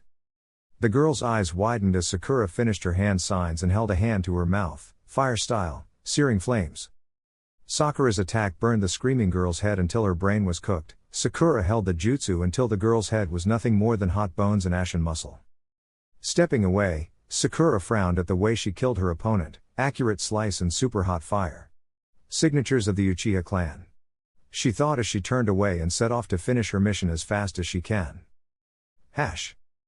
A few hours later. A fully cloaked Sakura walked calmly down the country road, looking around her as the leafy terrain started to become rocky. Feeling as though she was being watched, she sent chakra to her earrings. Within moments she could see power and threat levels in various spots around the stony outcropping thanks to scouter sight. She paused in her walking and turned full circle, 20 of them. No one more than threat level 3, must be a group of bandits. She thought as she raised an arm and pointed calmly straight at the strongest threat. Within moments, all the bandits had walked out, with her pointing directly at the one in front of her. Well boys? Why have you been watching me? She asked as she deactivated her shades. The lead bandit grinned. You see, we are the rulers of this here strip of road. Everyone who comes through here has to pay a fee, or lose a limb, he said with a supposedly intimidating laugh that was mimicked by all of those around him. Not actually caring about the situation at all, Sakura kicked the ground with her earth chakra, using her now signature earth technique. The bandits all fell away in shock as a single earth spear shot up from the ground and split the leader in half. She raised her arm which stopped them from screaming. Listen, you all have two options right now. Option 1, you are killed by me. Option 2, you do me one favor and then get out of my life. If you accept option 2, please stand to my left. If not, well you better start running, she said as she lifted one sleeve calmly, showing her blood-red gauntlet. Within the minute, all the bandits stood to her left. Sakura smiled as she looked over them. Okay. I'm hiring you guys for a little distraction. Since you are people, I will pay you for your efforts. Any questions? She asked excitedly. One brave bandit lifted his arm into the air. Why yes ma'am, what exactly do you need us to do? He asked. Sakura grinned as she flipped her hood off of her head. We're gonna attack the hidden star village. That night, 11 p.m. Don't worry boys, they literally have only 30 ninja. And some of them are sick, so we can handle it easily, Sakura yelled over the wind as her and the 50 bandits flew on the back of Amaterasu, a huge black phoenix with black flames growing from his wings. They slowed and came to a stop, hovering in the night sky above the hidden star. Sakura stood on Amaterasu's head and turned to her followers. All right, remember your orders? She asked. Yes ma'am. Her bandits yelled, fully devoted to fulfilling Sakura's needs. Sakura turned and knelt, placing her hand on Amaterasu's head. Do it Ama-kun, she whispered. To the shock of all of the bandits, Amaterasu suddenly flew up into the air and held upside down. All the bandits fell screaming, while Sakura stood on Amaterasu's head using her chakra. Sakura watched as the rain of people fell upon the star village with a frown. If I didn't kill them, they would have hurt more people at that crossroad. She thought before once again placing her hand on Amaterasu's head. Thanks Ama-kun, she said before he dispelled into smoke. The people of the hidden star ran out of their homes at the sounds of screaming, only to look up as 50 people seemingly appeared from a large white cloud and began falling to the ground. From every person's point of view, it was obvious that they thought they would fall to their deaths. The few active ninjas leapt into the air and held the bird hand seal, ninja art, mysterious peacock method, they yelled as their purple enhanced chakra formed. Chakra limbs reached out to safely catch as many of the falling bandits as they could, while off to the side, the Hoshikage frowned as he looked between the falling people. What's going on? He thought as he grew chakra wings and flew into the air for a better view. His attention snapped downwards as he heard a scream. He grimaced as some of the bandits that weren't caught impacted the ground in a grotesque display of splatter. How did this happen? What's the point of this? He thought before hearing a humming above him. He looked up to see a cloaked figure with red and pink wings flying in the air just above his position. He was instantly on guard, realizing that this person was responsible for the sudden deaths of so many people. Who are you? As Hoshikage, I demand you tell me, he yelled as he flew up and became level with the cloaked person.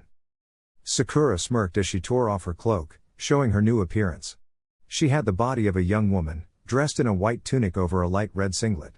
Her lower half wore only black tights, though her body had numerous golden bands over it. She had 2 on each calf, 2 on each thigh, one as a belt, a necklace, earrings, her wrists, forearms, biceps, around her forehead both above and below her hidden leaf headband, and a red band on each pointer finger. On her back grew mechanical wings, seemingly a cross between the wings from snow ninja armor and her own upgrades. They were framed with red steel and covered in a pink material. The Hoshikage stared as Sakura's limbs disappeared in a rainbow glow. "I am burning speed," she said with a smirk before suddenly appearing behind the airborne Hoshikage. Sakura floated tall in the air, her claws set ablaze with fire chakra and the soles of her feet protruding the same. She turned slowly to look at the Hoshikage as he fell into 3 pieces, hitting the ground in a bloody heap. "No. Third Hoshikage-sama."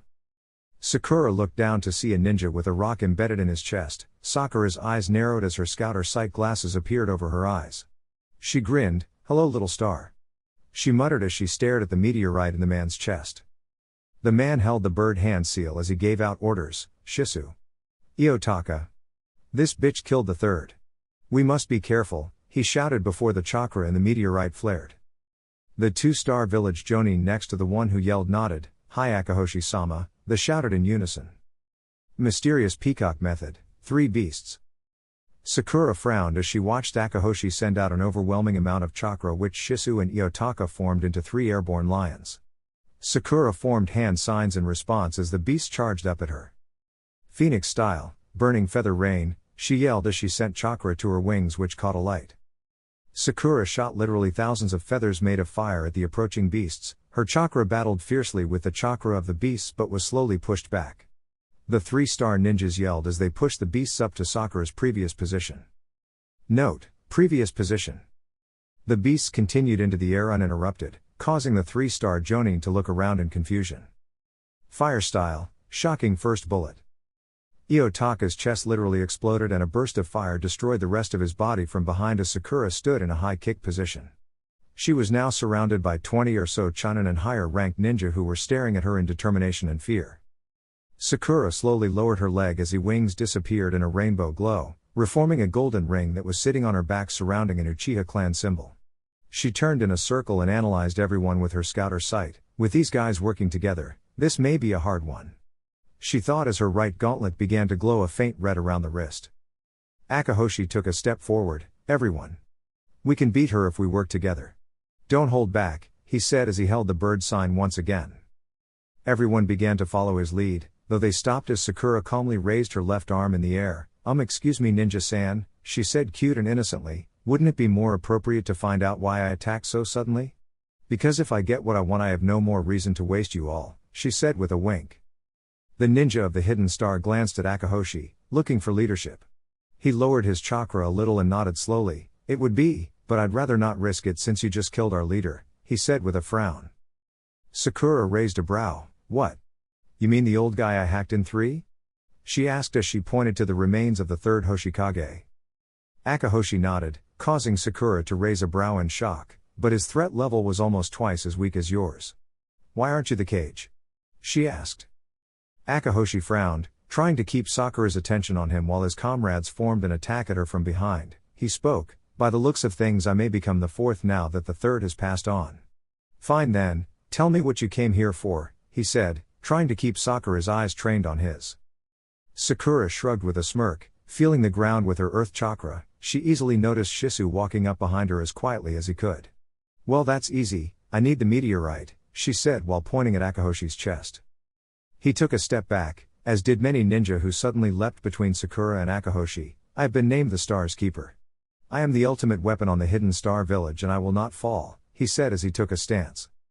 "Ninja art, mysterious peacock method, dragon," he yelled. Sakura nodded in appreciation, realizing that he used the major output of his chakra to cover up the minor output of chakra from behind her. "Nice try," she said as she ducked under Shisu's hidden attack and spun around while on her knees. Fire style, whip fist. Sakura's right arm shot out in a straight punch that was surrounded by a tornado of fire. The punch went straight through Shisu's stomach and out the other side, penetrating 3 buildings before her arm stopped and the fire compacted. She smirked. Boom. Boom. The Hidden Star Ninja's eyes widened in fear as all the flames from Sakura's attack burst outwards, setting half of the village on fire as she turned back to face Akahoshi and his chakra dragon. The Star Ninjas began charging their chakra to attack as Akahoshi took the lead. His dragon shot a sphere of chakra from its mouth straight at Sakura. Sakura leapt into the air and flipped over the attack as her body was fully covered in the rainbow glow of radical good speed. She landed and was enveloped in the smoke from the chakra ball's explosion, hiding completely. The Star Ninjas formed their attacks. A wide range of purple chakra-based beasts appeared before the smoke cloud and attacked at Sakura with chakra projectiles, chakra claws and the occasion kunai. Flash step, rebound damage. Sakura shot from the cloud in a red blur, slicing through multiple beasts at a time with her foot. With every surface she rebounded from, her speed increased. Within a minute, Sakura had reduced the forces of the Hidden Star to 6 people. Akahoshi utilized his enhanced dragon to shoot a chakra ball in front of Sakura's blur, succeeding in forcing her to stop her carnation attack. She leapt back in a quick maneuver and landed back in her starting position, letting the remaining ninjas get a good view of her fully equipped form. Sakura stood tall as she proclaimed, "Radical good speed, wheels unlimited." Sakura's bands manifested as a mostly metallic bodysuit with her normal gauntlets wrist guards, a new jetpack-like hind section, kneecaps and boots meshed with bright pink, red and purple armor sections covered her body. She had a full face helmet with spikes surrounding the eyebrow region and a large fin jutting back and upwards from the head for maximum velocity speed cutting. Her wings were folded into 2 compact sections over her shoulder blades. She touched her back foot on the ground before literally disappearing from view. She appeared next to the Chunin to the furthest left of the group of Star Ninjas, heel and toe. She kicked his side and disappeared from view again. A half second after her kick impacted, the force blew into the Chunin's side, launching him into the air towards the airborne Sakura. Sakura's foot set ablaze as she flipped forward, Phoenix Stomp, she yelled as she swung her foot downwards, launching the Chunin at one of his associates with a resounding sonic boom. The Jonin tried to catch his comrade, only for Sakura to shoot past the falling Chunin and use a flaming claw to slash the ninja in half. Sakura disappeared once again as the 2 corpses collided in a bloody mess. All of this happened within 5 seconds from when Sakura proclaimed her upgrade's new form. She landed once again in her starting position and smirked as her full face helmet opened to show her face again. "You have one more chance," she said as she held out her right arm and let it form her executioner's blade, "before I kill you." The last 3 ninjas turned to Akahoshi. "Akahoshi. You must give her the star. For the sake of the people remaining in this village." The only female left proclaimed. Akahoshi scowled, "No. We mustn't let her tell us what to do. We of the star are powerful. We have strength from the heavens themselves. We HHCK. Akahoshi let out as Sakura appeared behind the group of Hidden Star Ninjas and his stomach exploded in a burst of blood. Sakura quickly spun and hacked through the chakra shield of 1 ninja before they could react, leaving only 2 ninjas left. She deactivated her blade and ducked under the punch of one of the Jonin. She grasped the meteorite and ripped it from Akahoshi's chest before jumping over a sweep kick from the second ninja. Sakura spun in midair as her feet began to glow red flames and she split-kicked the 2 ninja on either side of her, fire style, annihilating second bullet. "Dual shot," she yelled as the kicks impacted. Because of the dual shot, the kicks were halved in strength. But, thanks to the fire enhancement, the kick's explosive qualities were enhanced enough to still obliterate the ninja's chest cavities in the single hit. Landing on her feet, Sakura stood tall and glanced around the area. Seeing no more life forms in the area of the village, she deactivated her armor completely. Sakura sighed as she looked around the burning village, the flames lighting up the sky even though it was night time. Someone from the nearby civilian village will notice the flames soon enough. By the time anyone capable can investigate this situation, the clues will be set. She thought as she lifted the corpse of one of her thugs over her shoulder and began walking to the outskirts of the dying village. Sakura set the corpse down on the ground and formed a few hand signs, mud clone jutsu. She proclaimed. The clone formed from the ground around her and lifted the corpse up. "You know what to do," Sakura ordered. The clone nodded and began walking off, letting the corpse's blood drip down onto the ground in a way that would leave a trail as she walked in the direction of the hidden waterfall village. A few hours from then, the clone would be dumping the body in a bloody mess by a river near the corpses of the 2 dead hidden waterfall ninjas, leaving evidence of torture and interrogation before stepping into the river and dispelling into a pile of stones. Sakura turned back to face the center of the village and placed the meteorite in a pouch tied to her waist. She activated her phoenix wings and formed hand signs as the wings began to flap. Phoenix Fire Style, Gust of Flames Jutsu. She spat a giant fireball which was turned into a blanket of flames from the wind jutsu launched from her wings. The jutsu began to burn the village to ash as Sakura turned away and leapt into the air, flying back to the mission hut. Mission success. # Black Book Mission. Reaping Hunter. # Reaping Hunter, the village has confirmed the possibility of an Uzumaki in the Hidden Grass Village. Unfortunately, my spies in the Sound Village have confirmed that Orochimaru is seeking her out. All we know is that her name is Karin Uzumaki, she has red hair and a split personality disorder. Orochimaru is interested in her for a strange healing ability she has and her sensory abilities, which are apparently higher than his own while she has only just achieved Chunin status last year. The master of the three young ninjas stated as he handed a folder to Reaping Hunter, aka Reaper. Reaper nodded and opened the folder to memorize it as the explanation was finished. The Sound have located her, she is on border patrol at the Grass Village's northern lookout. The only problem, we don't know where that is located. Find her, save her from the Sound, and then if possible convince her to join the Leaf. Your time limit is a week. Reaper nodded and stood as his eyes blazed with the Sharingan. Consider it done, sensei, Sasuke said before fading out of existence. 40 hours later. Sasuke stood on his hoverboard, darting through the trees on his way to a checkpoint of his own specification. His chameleon genjutsu was active, giving the illusion that there was just a strong breeze passing through as he skated within 2 feet of some traveling civilians. After another hour of travel, his Sharingan picked up the subtle signs of recent ninja activity. He rode his board vertically up a tree before stopping on a branch and analyzing what he could see. This chakra, it is inflicted with the chakra of a curse seal. Sasuke thought as he stared at the lingering chakra signature in the area. He focused and found 2 less potent chakras on either side of the first, a sound team. Strength assumable from the chakra signatures, Jonin, Chunin, and Chunin. One of the Chunin has a Kekkei Genkai. He thought as he focused on looking further into the chakra tracks. Seems to be water-based. Sasuke stood up and looked in the direction the chakra was leading as the signature was beginning to dampen. These men are the team after Karin-san by the looks of things. They are ahead of schedule, I will easily be able to catch up to them by tomorrow. He thought as he took out his sealing equipment. Sasuke wrote out his seal and held it up to the cursed chakra signatures stream, reading. Recognized. He thought as his seal fluctuated once. He wrote another seal and tied the seal matrices together before placing the end result on the weight of his now unsealed kusarigama. He partially sealed the opposite end of the chain into the top of his hoverboard and lay down on it. He pulsed his chakra, activating all the seals needed in response. Within moments, Sasuke's board was being carried through the trees at a constant pace, being dragged behind his airborne tracking seal that would only slow down if the signature got too large. Sasuke closed his eyes to catch up on his sleep while he tracked his prey to Karin's position. It was early morning when he felt his seal's speed change. Sasuke woke up almost instantly and flipped around to stand of his board as he re-engaged his chameleon jutsu. Must be getting close. He thought as he blinked on his Sharingan.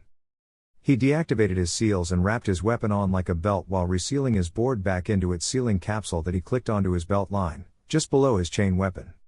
I'll follow them manually now. He thought as he leapt after the lingering chakra signatures. After a few minutes, Sasuke stopped on a branch and used his Sharingan's extraordinary perception to see through near 50 meters of shrubbery to see the team of 3 sound ninjas packing up their tent. Sasuke read their lips to understand the conversation. The Jonin turned to his Chunin. Hey, hurry up. I said we're leaving 5 minutes ago. It shouldn't take you guys this long to take down a tent. The 2 Chunin finally folded the last piece and one of them looked to their right. Hey, I can hear people that way. He muttered. Sasuke's eyes narrowed. So, being with the Sound Village has enhanced his hearing that much? He's the ninja without the Kekkei Genkai. Sasuke thought. The Jonin nodded. That would make sense, we aren't far from the location now. The other Chunin yawned. Man, I'm thirsty. He muttered before lifting a cup to his mouth and taking all of the liquid in a single go. The Jonin sighed. Suigetsu, save your water for now. We will be passing a river up ahead so you can restore your energy there.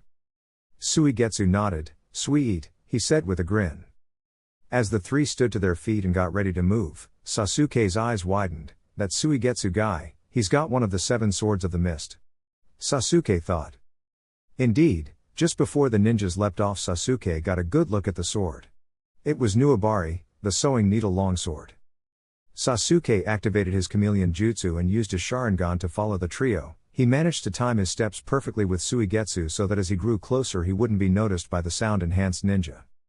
Sasuke stayed in the trio's shadow as he read over the three ninjas with his Sharingan. I can't bring attention to myself. I need to follow them to the tower and let them start trouble. He thought before nodding to himself. The Jonin rose his fist up, signaling for his team to slow down. Within moments, Sasuke was perched as he watched the three ninjas as they stealthed through the shrubbery towards the outpost. Sasuke leapt to the top of the tallest tree in the area and widened his eyes while pulsing chakra through his Sharingan, recording everything into his memory perfectly. Sasuke closed his eyes and brought up his memory of the tower's floor plan alongside what he saw. Outside guards, 8. Which means approximately 20 in total, excluding Karin-san's team and the sound ninjas. He thought as his infiltration plan came to the front of his mind's eye. After a few moments Sasuke's eyes widened and he glanced downwards with his Sharingan, seeing through the genjutsu the sound nins were using to hide. By the looks of it they're waiting for nightfall, Sasuke thought before glancing at the setting sun, 42 minutes, give or take a few seconds. Sasuke pulled out a large sheet of A2 paper and began writing a complex area seal. By the time 40 minutes had passed, Sasuke had just finished putting his ink back in his pouch. He formed a few hand seals and placed his palms on the paper as he thought, sealing art, selective area destruction, elemental hold. Hash. Kabuto glanced around in concentration. Was that a chakra pulse? He thought as he glanced behind the two Chunin accompanying him. Why am I here? I want to kill something.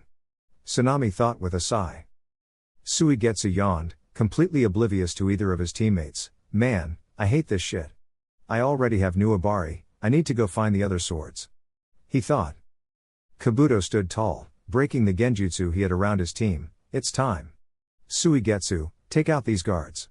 Tsunade, follow around to the back entrance and cause a large distraction. I will go find this Karin and capture her. When you hear my signal, we retreat. Am I understood? Kabuto asked as he pulled out one of his medic kunai. Tsunade nodded and Suigetsu pulled Nuabari from his back. Hi Kabuto. Kabuto nodded, go then. You have 3 minutes until I'll move. Then I'll be done as quickly as I can, he said before throwing his kunai through the air. It cut through a flag post, bringing attention to it by the two guards in front of it. Schling schling. Schlink. Suigetsu leaned calmly against the door the two guards were standing in front of. He held Nuabari in one hand with a smirk as the two guards turned to him. Longsword ninja art, wire crucifixion, he said as he pulsed chakra through Nuabari and its string. The two guards were ripped off of their feet and slammed into the tower wall as ninja wire that had punctured their sternum sliced through their hearts. Hearing a loud explosion, Suigetsu grinned. Now that's certainly a good distraction, Tsunade-san. He muttered. Suigetsu gasped as Sasuke appeared in front of him with the blade of his kusarigama stabbed right through his chest. Sasuke smirked at Suigetsu. That's a nice sword. I'll be taking it for Konoha, he said as he yanked his blade from Suigetsu's body. Sasuke watched as the liquid was sprayed from Suigetsu's body, but when the liquid entered the moonlight, his eyes widened when it was revealed to be water. He turned back to Suigetsu and brought up his kusarigama in a block against Nuabari. Konoha-I? Suigetsu asked with a wicked grin, mind if I tag along? Sasuke rose a brow at Suigetsu before breaking his guard and landing a solid kick straight into Suigetsu's face. Suigetsu's head exploded into water, and Suigetsu fell to the ground as a puddle. Sasuke watched the chakra network in the puddle form and it stood up forming Suigetsu again. You wanna come to Konoha? Sasuke asked before Suigetsu could fully form. Suigetsu nodded, fuck yeah I do. That place has the Thunder Fangs, Kiba, and the Head Cleaver, Kubikiri Bocho. As far as I know, that's the largest amount of the 7 swords in one location. Let me in, Suigetsu said as he became whole again. Sasuke scowled, you're readily abandoning your team and your village? Sasuke asked, I can't trust him, although according to my Sharingan he's telling the truth. She thought as she continued analyzing his opponent. Suigetsu completely dropped his combat stance and shrugged, well, I think I can convince Tsunade to come as well if you want. But I ain't going against Kabuto, he has this serum that makes my techniques disappear, Suigetsu said with a grin while holding Nuabari out in front of him. Good faith, he said dropping the legendary sword into the ground. Sasuke's eyes widened, better use this to my advantage. He thought as he grasped the blade. Suigetsu frowned as he watched Sasuke seal the blade away. So, what do I do now? Suigetsu asked. Sasuke tilted his head and thought, that tree there, Sasuke said pointing to his perch from earlier, there's a seal up there sitting on the branch, if you touch it you'll die. Stand between it and the trunk of the tree. When you see fire, get ready to run, Sasuke said before blinking on his chameleon jutsu. Suigetsu glanced around and shrugged, whatever man, I want my sword back after this. What's your name anyway? Suigetsu yelled, unsure if he'd even get a reply. Sasuke's voice echoed around the area, I am the Reaper. Suigetsu shivered, that was creepy. He thought before leaping up to the specified location. Sasuke blinked on his Sharingan as he stood calmly in the hallway, hidden in his chameleon jutsu as he watched the group of 6 guards and 1 ninja run over to the window and look out at some explosions. Sasuke leapt up and stuck to the roof with his chakra as the inhabitants of the room ran underneath him. Thanks to his position, Sasuke got a good view at Grass Ninja that ran past. That's not her. He confirmed. He dropped onto his feet and walked over to the window. He raised a brow as he glanced around the battlefield. For a sound ninja she certainly likes explosions. He thought as he glanced around the battlefield, there are 2 ninjas down there. Neither of them are Karin-san. And by the looks of things, one of them is a Jonin and the other a Chunin. The Jonin will finish that sound ninja easily. He thought before turning back to the tower and noticing Kabuto's chakra signature running up the wall. He frowned at how certain Kabuto's paths seemed to be before glancing up, seeing no chakra signature. I thought he was after Karin. Sasuke thought in confusion. He sighed harshly and pulled out his Kusarigama as he began running forward, may as well just follow him. He muttered as he ran after Kabuto while flipping his hood over his head. Kabuto kicked in the glass window and dove in. He rolled to his feet and stared at his target with a smirk. Hello, Karin Uzumaki. Karin stood shaking in fear in front of the chest she was guarding. What do you want? She demanded, trying to hold up a tough facade. Kabuto opened his mouth only for it to be slammed shut as Sasuke appeared delivering a rising kick to the jaw. Kabuto impacted the roof with a crack as he substituted with a log, causing Sasuke to curse before leaping back to guard Karin. Karin stared in even more shock at the cloaked figure in front of her. Who are you? She asked timidly while taking a deep breath of Sasuke's chakra. It's so good. She thought, suddenly having a sense of euphoria. Sasuke glanced around the room. The only thing visible other than his cloak was his blazing red eyes. I am, the Reaper, he said before darting at Kabuto. The two engaged in a bout of taijutsu. Kabuto smirked, this kid's pretty good, time to finish it. He thought as he kicked out to give him room to activate his chakra scalpels. To his shock, his kick was met by a punch. This had the little effect of pushing him even further back, right onto the umbrella of a second Sasuke. Boom! At the impact, a huge shock of wind chakra exploded into Kabuto's back, launching him across the room and through the wall without losing any speed. The 2 Sasuke stepped up to Karin as the one with the umbrella resealed it in his hidden belt. Karin took a step back in fear as the 2 Sasukes melded together to become the original. Karin felt as Sasuke's chakra fluxed, making her feel welcomed by it as Sasuke crouched in front of her and lifted off his hood. Sasuke held out his hand to her as she finally got a good look at his Sharingan eyes. Karin, I have been sent to help you by Konoha. Will you come with me to safety?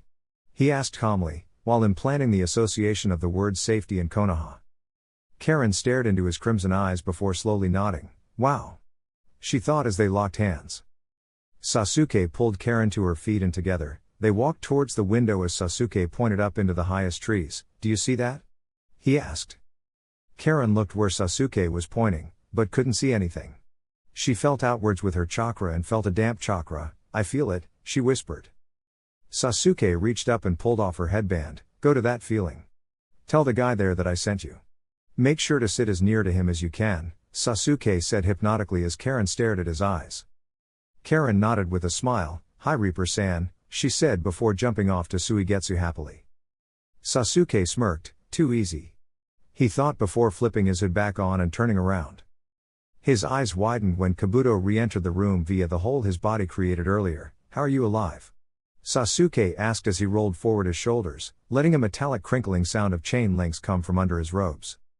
Kabuto smirked and activated his chakra scalpels. I have the fastest healing rate amongst any human in existence, Kabuto yelled as he charged forward.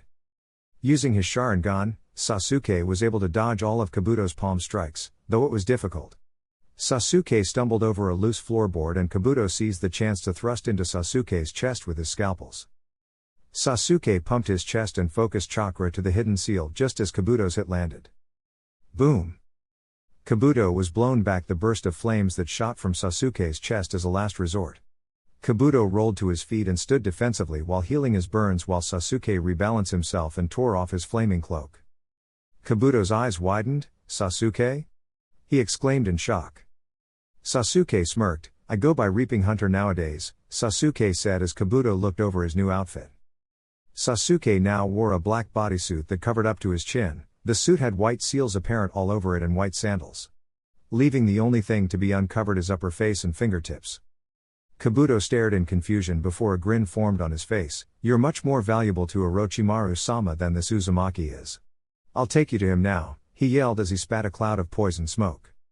Sasuke raised a brow and let the cloud envelope him, causing Kabuto to smirk in victory until he felt a chakra pulse, wind-style, tornado. The poison cloud was dispersed and Sasuke stood on his board, hovering up above the growing tornado with his umbrella opened overhead, showing that he had pulled the collar of his shirt up over his mouth just like Kakashi's mask. Kabuto stared in shock as Sasuke pulled down his mask for a moment, reminiscent of his brother years before. "This is on me for a reason, moron," Sasuke shouted before he sealed away his umbrella and flipped upside down above his tornado.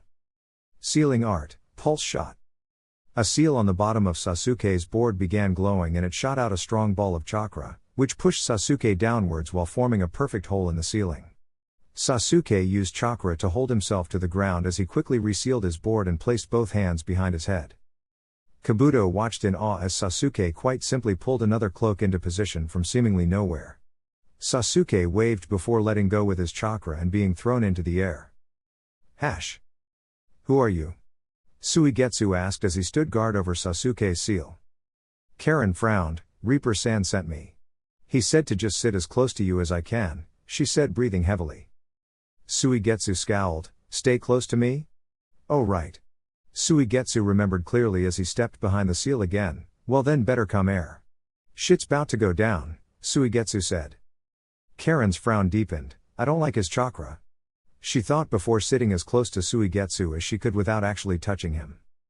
The two sat in silence for a moment before Suigetsu spoke up. "So, did he say how long it was gonna take?" Karin shrugged. "No, all he said was crash." The two looked up in shock as a tornado ripped out of the roof of the outpost, but Karin gasped as she felt a familiar chakra.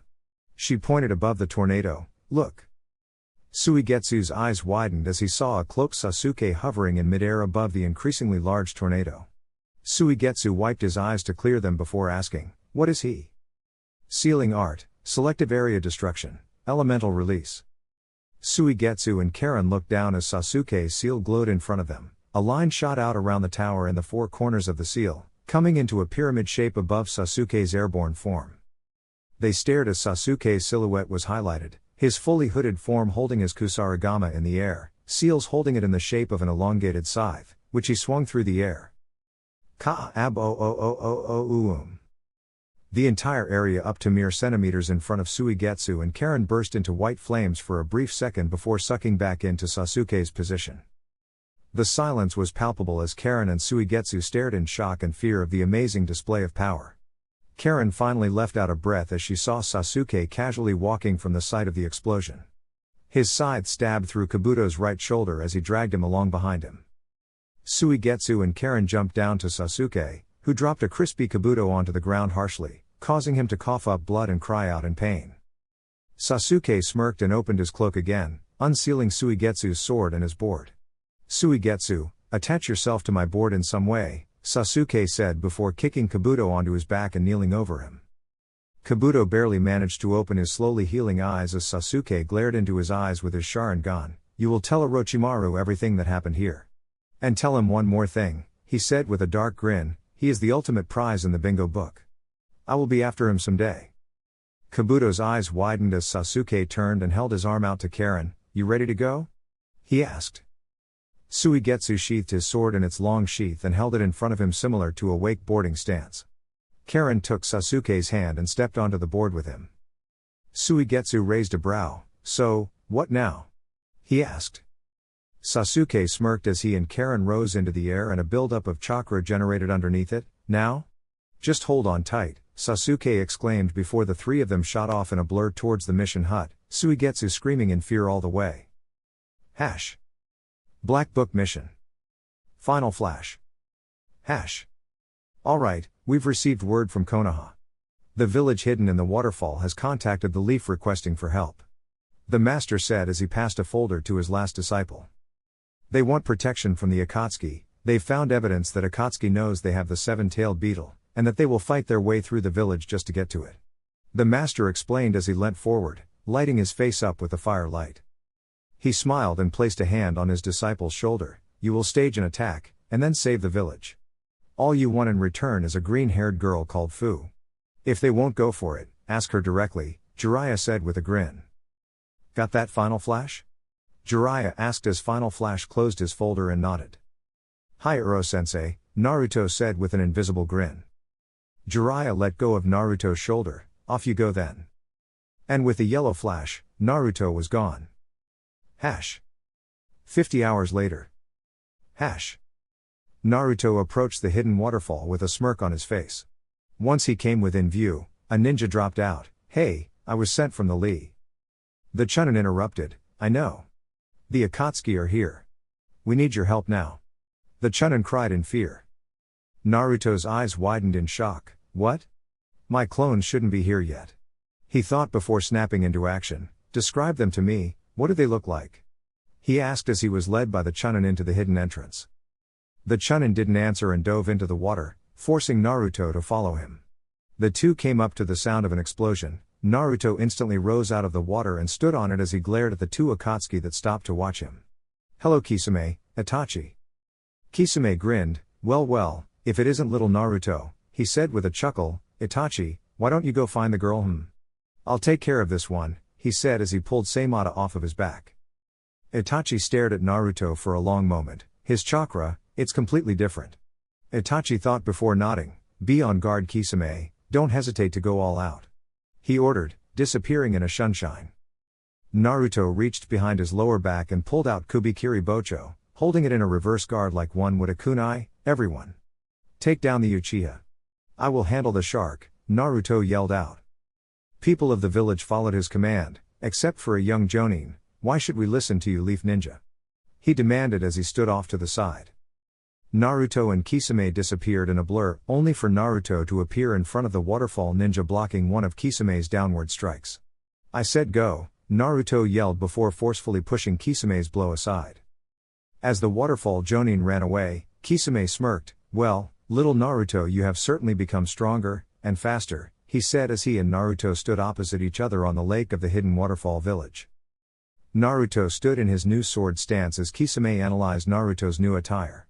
Naruto crouched low with Kubikiri Bocho resting across his right arm in a reverse one-handed grip, his other hand forming a large gray claw that he held by his side. He wore a long-sleeved shirt that was colored black on his left half and white on his right. The colors met in the middle along a blood-red zipper on his front, and along the back the black faded through to the white. He wore classic black Onbu edition pants but with no ninja tool buckles on either leg. Though he had two different containment seals on his lower thighs, reflecting each other where ninja tool pouches usually would be. His rectangular sword sheath now sat across his lower back, the handle would be sticking out to his right. He still had the camouflage bulbs on his lower back, just below the sheath. His feet were covered by black sandals with white straps. Naruto smirked at Kisame. Your sword's sentient, right fish face? Naruto mocked. Kisame chuckled. Very good brat, try to throw me off my game with insults, Kisame said before he pushed forward. Naruto met his charge and the two clashed in a display of strength. Kisame's eyes widened as he was pushed back. Kisame was still very fast, and was able to fend off most attacks from Naruto. After a full minute of pure sword art combat, Naruto managed to land a small slash across Kisame's shoulder. Kisame slammed his sword into the water below them, summoning a shark bomb that drove off Naruto for a moment.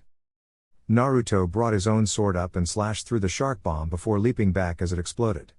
Naruto tilted his head in curiosity as Kisame's wound closed.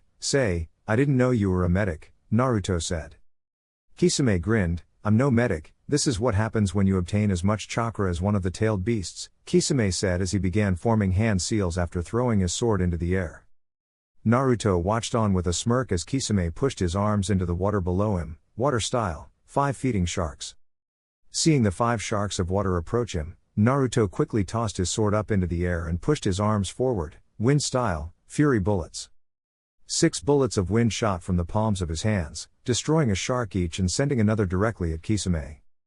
Kisame simply caught Tsunade and let it absorb the chakra in the attack. Kisame lifted his sword aside and grinned. "Well, you are certainly more than I gave you credit for," Kisame said with a chuckle. Naruto was about to reply when a large explosion occurred. The 2 swordsmen glanced at the giant tree to the left of their battlefield and both of their eyes widened at what they saw. A simple boy was standing alongside Fu, and together they were actually holding off Itachi. They watched as Itachi spat a fireball and the boy summoned a tornado of water to extinguish the flames easily. He dropped to the ground as Fu spat an orangey mist over him and towards Itachi, who had to dodge just to stay alive. Kisame was so awed by 2 apparent simpletons fending off Itachi that he didn't notice Naruto until his elongated arm had slammed a Rasengan into his chest, wind style, Rasengan. The force of the attack was so powerful that it separated Kisame from Tsunade and launched the water ninja across the lake and through a building. Naruto began to walk towards Kisame with a smirk. "Too easy," he thought before feeling something bite his calf softly. Naruto looked down, ready to attack. But he hesitated when his eyes took in what he was looking at. Tsunade had become alive, and was chewing softly on Naruto's calf, purring as he felt it eat a little bit of his chakra. Naruto blinked before reaching down and pulling the sword off by the handle. Naruto held Tsunade in front of him and it purred before licking his face. "You like my chakra?" he asked, receiving a nod from the sword in return. Water style, super water shark bomb jutsu. Naruto looked up into the air to see a giant chakra-eating shark bearing down on him. He quickly threw Tsunade to safety and formed hand seals before holding his hands forward as red lines grew underneath his eyes. Sage art, wood style, chakra absorption. Hundreds of vines shot out of the ground and wrapped around the shark, stopping it in mid-air before starting an endless cycle. The vines would absorb the chakra from the shark, only for the shark to take it right back, thus creating 2 jutsu that would run continuously on only a single portion of chakra. With his wood style, Sage mode activated, Naruto could feel Kisame's chakra and in turn knew that he was about to grab Tsunade. So Naruto turned to where he threw Tsunade and launched 5 bone bullets. The bones ripped into Kisame's unprotected ribs and he felt some penetrate even his lungs. He paused for a second and coughed up blood. "Shit. I have no choice then, I have to finish this now," he thought as he grasped Tsunade's handle. Kisame pulsed his chakra as his eyes shot open. "Fusion," he yelled before he disappeared in a blue chakra flare. Naruto's brow rose at the chakra burst. "Whoa, now I understand your nickname," Naruto muttered as he went to pull out his sword and stand in a defensive stance, only to be slammed in the face by a fist. Naruto was launched back at high speeds and would have slammed into the wall of the village, except that the lake of the water began to rise into the air and catch him. Naruto held his breath as he looked around, his eyes widened as he saw Shark Kisame holding a hand seal, water style, giant water prison. Naruto was beginning to panic as Kisame suddenly shot at him. He could feel with every single strike that his chakra was being forcefully pulled from his body. "Fuck. Ow. What do? Ow. I do?" he thought as he finally managed to kick away from Kisame. Shark Kisame floated in front of Naruto and laughed, mocking Naruto as he began to lose consciousness. Naruto frowned. "If only this damn water wasn't here," he thought before coming to a simple and obvious solution. "I won't have to refill for months," Naruto thought as he pulled out Kubikiri Bocho and held it up above his head. Shark Kisame began to laugh. "Go ahead. Do whatever you want. You'll never escape," Shark Kisame mocked. Shark Kisame watched as apparently nothing happened, but slowly he started to feel himself get pulled towards Naruto. After a minute, he realized the entire water sphere was being sucked towards Naruto's blade. Shark Kisame swam at Naruto to break his concentration. He swung a sharpened fist at Naruto's chest only for the spikes to disappear and another to shoot out of his chest and move his fist to the side. "What? Tsunade no." Shark Kisame thought in fear and shock as his sword protected Naruto. Naruto quickly lashed out with a full-strength kick, enhanced by chakra propelling from the back of his calf. "Piston kick," Naruto yelled as the last of the water disappeared into his containment seal. The kick slammed into Shark Kisame's side and launched him into the tree in the center of the village. Shark Kisame fell out of it and landed on the ground before pushing himself into the remaining water.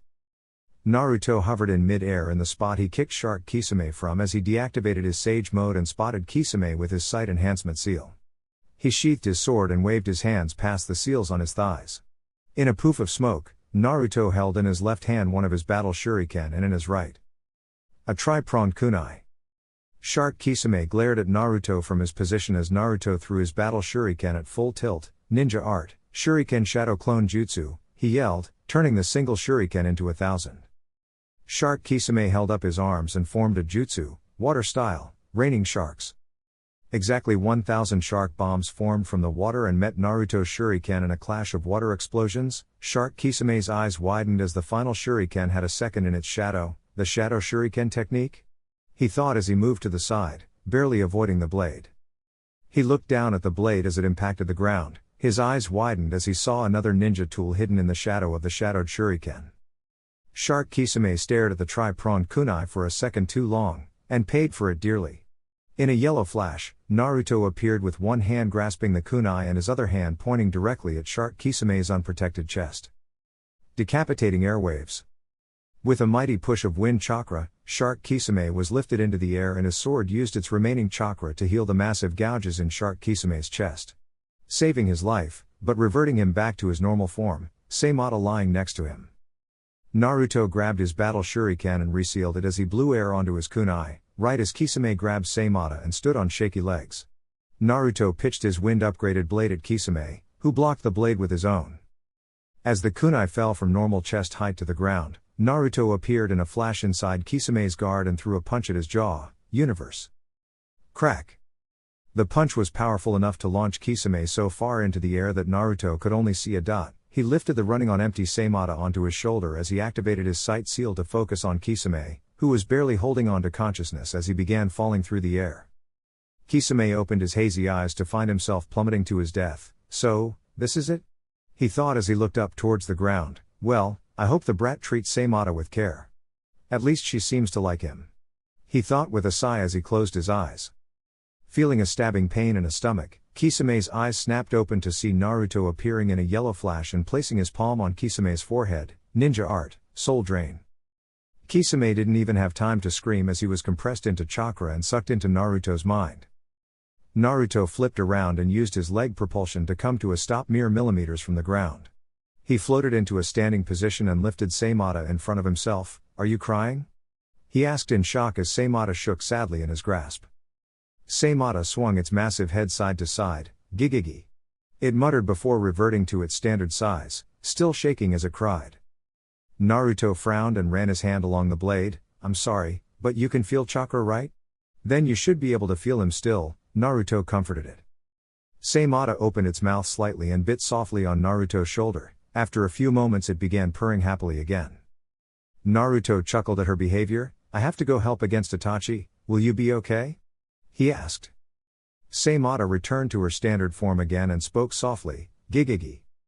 Naruto raised a brow and shrugged. Okay, he said as he lifted the sword over his shoulder.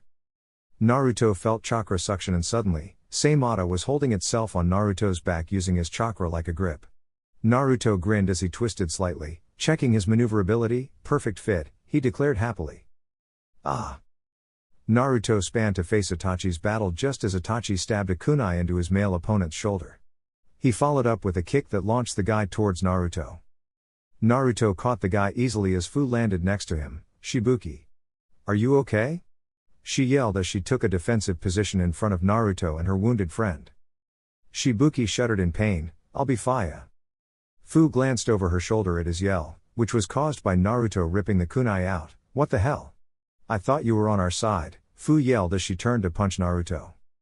Naruto caught her punch easily with one hand and the three disappeared in a yellow flash as the area they previously stood on became covered in flames. They appeared next to a kunai lodged near the top of the huge tree and Naruto set to work healing Shibuki's shoulder. Quiet, Fu. I will heal him quickly, then the three of us will drive him off. Naruto ordered while splitting his chakra to form a wood clone from the tree. The clone took over healing as Naruto stood up and looked down at Itachi, who was looking up at him calmly.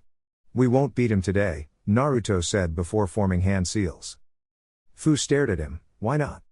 Shibuki and I almost managed to hurt him. With your help we can kill him, she yelled in frustration.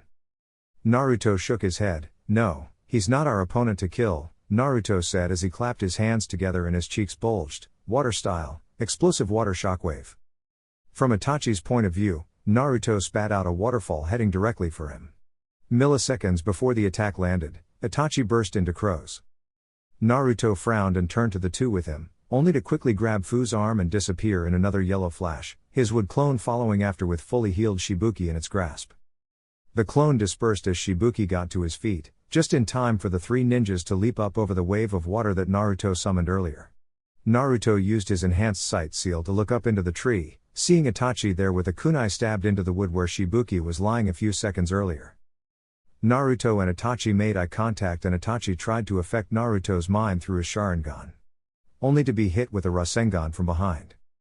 The wood clone pushed the Rasengan as hard as it could. Grand Rasengan, it shouted as the normal-sized Rasengan became as large as his body.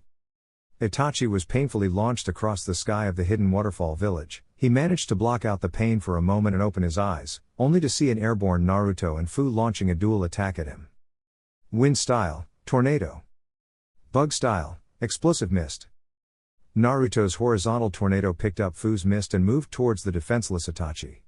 Itachi realized that he probably wouldn't win against the two fighting together, so he made his escape.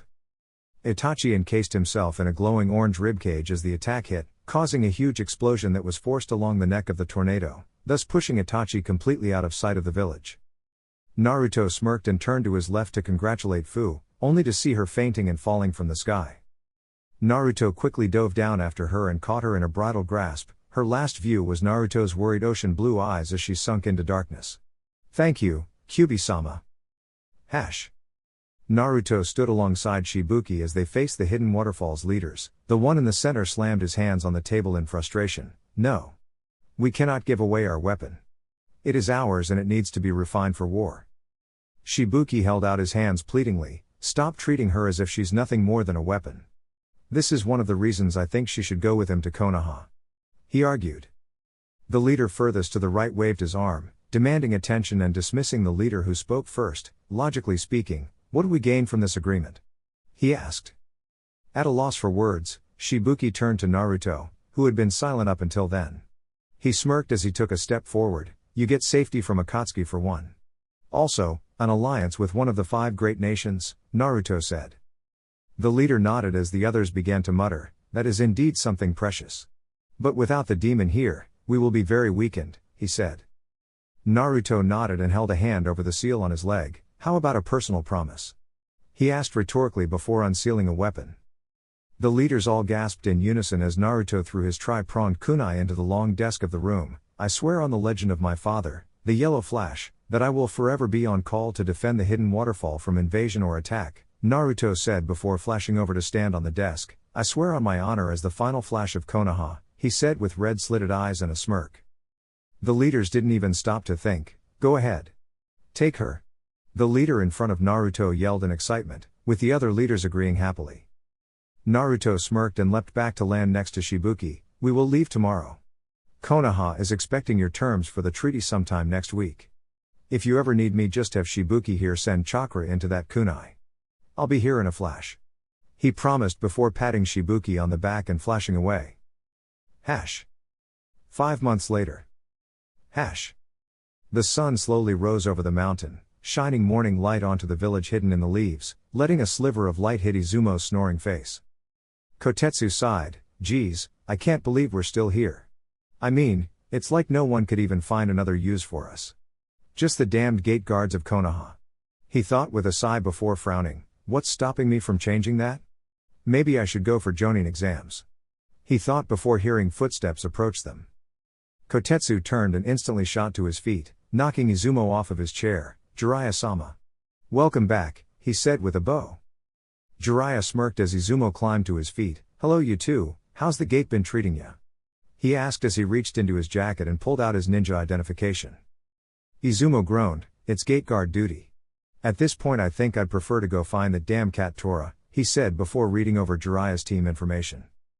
He passed it to Kotetsu and looked over the group, 3 Leaf Chunin, a transferred Tokubutsu Jonin and 2 accepted ninjas. He confirmed. Kotetsu's eyes widened, but those 3 are in the bingo book. I wonder where Jiraiya got them from. He thought before he nodded. Can I have your identification please? He asked. Fu looked up at the hooded figure she was hiding behind before taking a step forward and bowing. I am Fu, transfer from Waterfall. Suigetsu just nodded. Suigetsu Hozuki. Karin ducked out from behind Sasuke. I'm Karin Uzumaki. The Reaper pushed back his hood, making the entire cloak disappear into the seal at the back of his neck. Chunin, Sasuke Uchiha. Burning Speed's RGS helmet disappeared in a rainbow glow. Chunin, Sakura Haruno. Final Flash flicked his head, letting his hood fall back. Chunin, Naruto Uzumaki. Izumo and Kotetsu stared at the group in shock, before Jiraiya just laughed and knocked on the gates. Open up. And with that, Team 7 was back in Konoha, ready to take the world by storm. Chapter 2, Welcome Home. Naruto grinned with shark-like teeth as the gates opened. Wow, it hasn't changed much. The 16-year-old thought as he took a step forward. Choo-choo. Naruto looked to his right and screamed before jumping back a step, letting the silver train pass within inches of his face.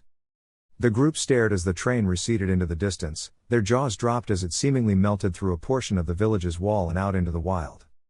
Jiraiya was the first to break the silence as he barked out a laugh. Ha! Well, I guess they finished your design, Naruto. Ha ha, he said before thumping Naruto on the back as he walked to the front of the group. Jiraiya raised an arm. All right. Karin, Suigetsu, and Fu. You guys follow me to Su-chan's office. The rest of you, go make up for lost time. Jiraiya ordered with a grin. Welcome home everyone. Fu hugged Naruto. See you later Naruto-kun, she said before leaping off to follow Jiraiya. Suigetsu patted Naruto's shoulder. You owe me another spar. And remember your promise. I want to meet your swordsman friends, he said before following after Fu. Karin moved from hugging Sasuke to hugging Sakura. She then smacked the back of Naruto's head as she ran past. Later Nibaka, she laughed. Naruto rubbed the back of his neck with a frown. Ah man, how come she treats you two so nicely then hits me? I'm the one that's actually her cousin. Naruto grumbled. The hooded Sasuke stepped forward and placed a firm hand on Naruto's shoulder. Atoto, just be happy. You're lucky that I found her for you, Sasuke said before walking calmly ahead. Naruto scowled as he floated after Sasuke. Whatever, I let your prey leave only a little destroyed cause you want the killing blow. You should consider yourself lucky, Naruto snapped back. Sakura smiled as she walked behind the two. I haven't seen these two so relaxed like this since our second year of training. It's certainly good to be home. How should we do this? Naruto asked as he and Sasuke approached the door to their house. Sasuke glanced at Naruto and used his highly tuned tactic developing mind to come up with a quick solution. We drop off our things, say hello to everyone in this house. Then straight away head over to the girls so that they have no reason to yell at us. That gives us approximately 17 minutes until Sakura returns and blows our cover, Sasuke said. Naruto nodded with a grin, showing off his new sharp teeth he got from Kisame. Then that's what we'll do. He cheered as he pushed the door open. Naruto smiled as he saw Paikon stepping out of the kitchen with a sandwich in hand. He swallowed his mouth full and grinned. Hey! You're back, Paikon said as he waved them in. Naruto thumped fists with Paikon as did Sasuke. How's the leaf been without us? Naruto asked as the three walked into the kitchen. Paikon stepped up to the bench and began making more sandwiches. Pretty sweet, you're looking at Tokubutsu Jonin Paikon. The leader in sword work, he said with a loud thump to his chest before expertly cutting all the ingredients and letting them land in the right position before he cut the sandwiches. And pretty much the housewife here, he said with a grin. Sasuke chuckled. Really, I didn't know you and Gaara were so close, Sasuke said, implying the two were a couple. Naruto openly laughed as Paikon scowled. Hey! I may be gay but no way for the redhead. Paikon announced. Sasuke and Naruto went quiet and blinked at Paikon. You're gay? Naruto asked in shock. Paikon raised a brow before nodding. Yeah, you got a problem with that? He asked with a glare, the kitchen knife reflecting the light into Naruto's eye. Sasuke shook his head. Not at all, it's just, well, I thought you were the last of your clan, don't you have to revive it once you move back to Rock? Paikon shrugged. I already sent over sperm donations. There are 3 families I've chosen to revive it for me, he said as he sat at the table. Naruto took a bite of the offered sandwich and hummed, trying not to think about the guy donating into a cup in their house. So, how'd that work exactly? He asked around his full mouth. Paikon sighed and spoke in a way that seemed he has repeated the same thing a billion times before. Since I applied for it, families where the male is unable to produce a child stepped up. I got to choose the families I thought would be best to raise an elemental swordsman, and they were happy to have a child, he said with a shrug. Sasuke nodded. Truly a win-win situation, he said. Paikon grinned as he finished his food when Naruto asked his next question. So, you got a boyfriend? Paikon smiled, in a way that reminded Naruto of how Sakura looks when she's thinking of Sasuke. Yeah, he's 4 years older than me, but I really feel a connection to him. I can't help it, he said before leaning back and laughing. Actually, I'm pretty sure you guys know him. Naruto raised a brow. Really? Who is it? He asked. Paikon grinned. Let's see who's smarter. I'll give you clues, he said as he picked up the empty dishes.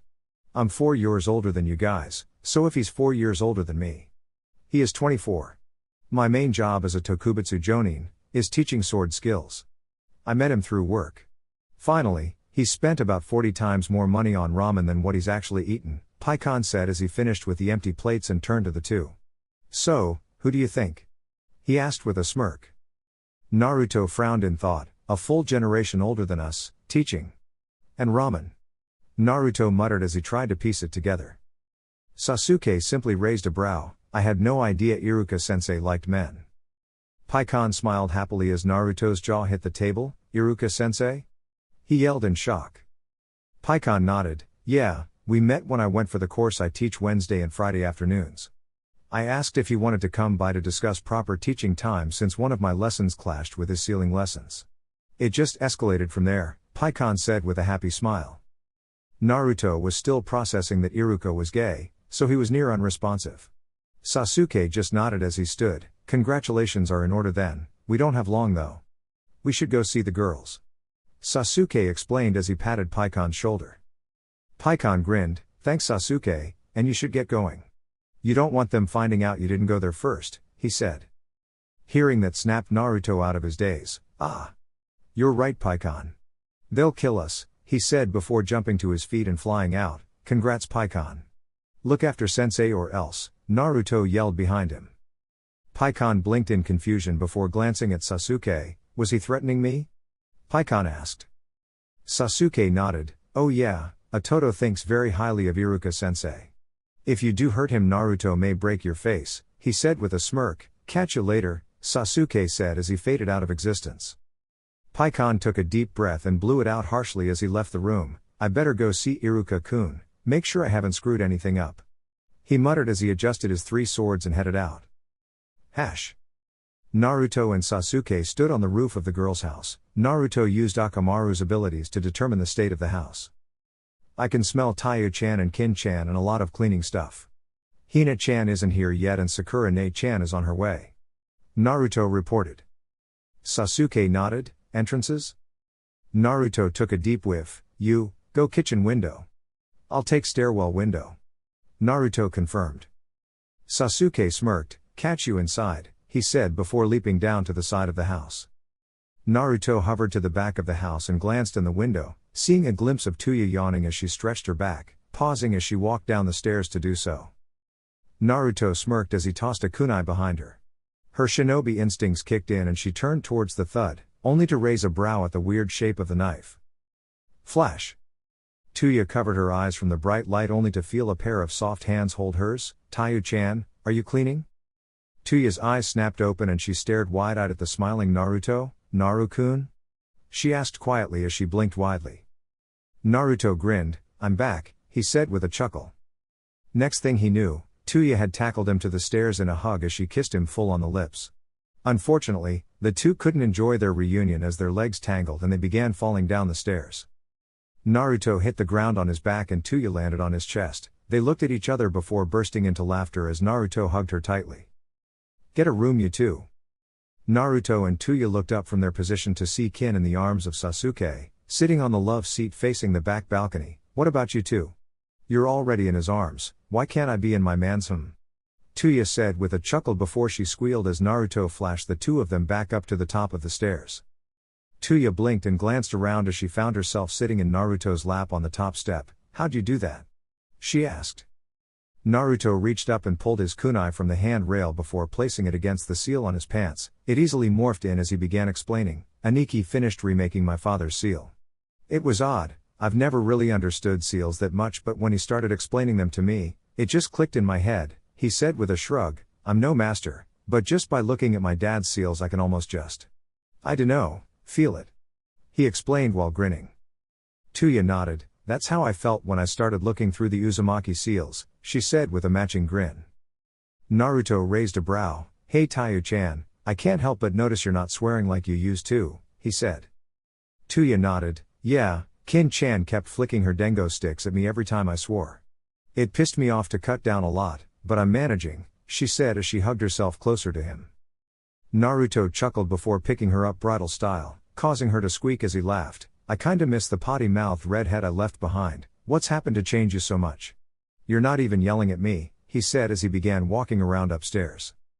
Tayuya smiled up at Naruto. "Left here," she ordered. After he followed her order, she began talking. "I finished my probation for one.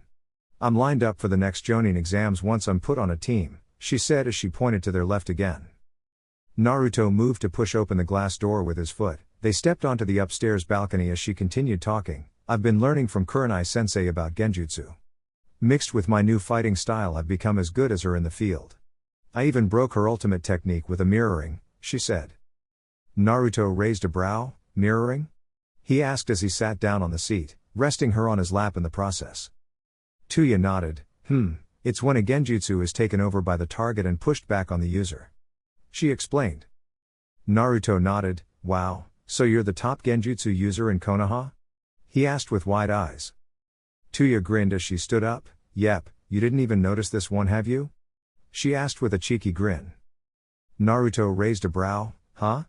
he asked in confusion. Tayuya snapped her fingers and the balcony in view of Konoha suddenly warped and became her bedroom, with Naruto sitting on the bed.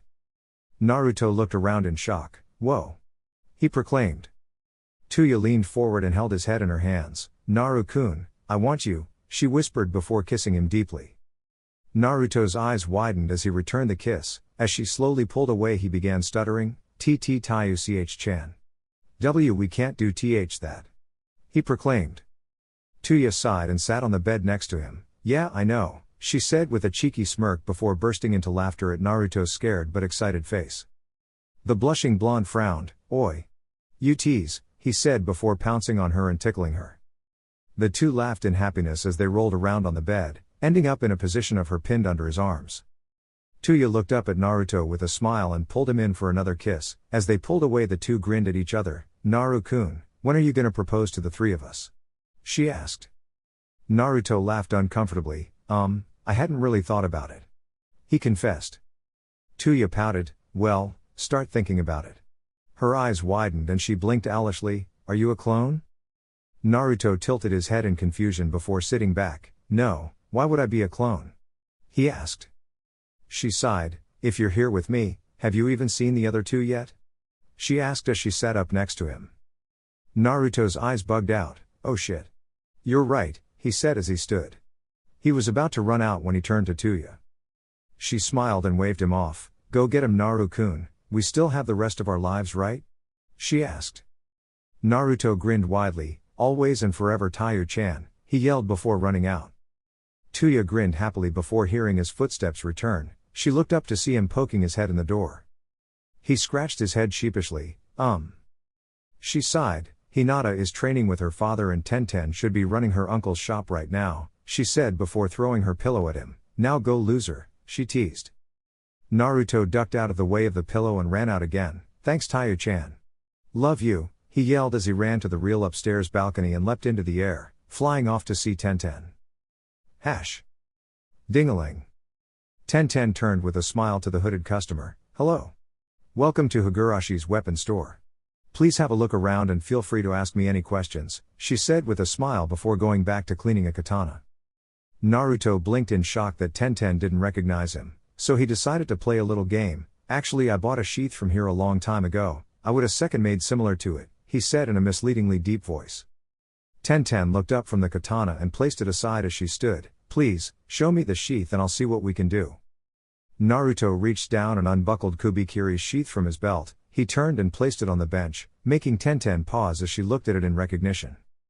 Naruto grinned as Tenten looked up at him. He flicked his hood off of his head. Is something wrong, Ten-chan? He asked. Tenten smiled widely and leapt over the counter to hug him. He caught her in mid-air and spun her around before setting her down on her feet. He caught her off guard with a kiss. She smiled into the kiss as he pulled away. I've missed you, Ten-chan. What's happened while I was gone? He asked as he held her in a loose hug. Tenten leaned forward against his chest. Nothing too exciting. I've just been training and looking after the shop. Although.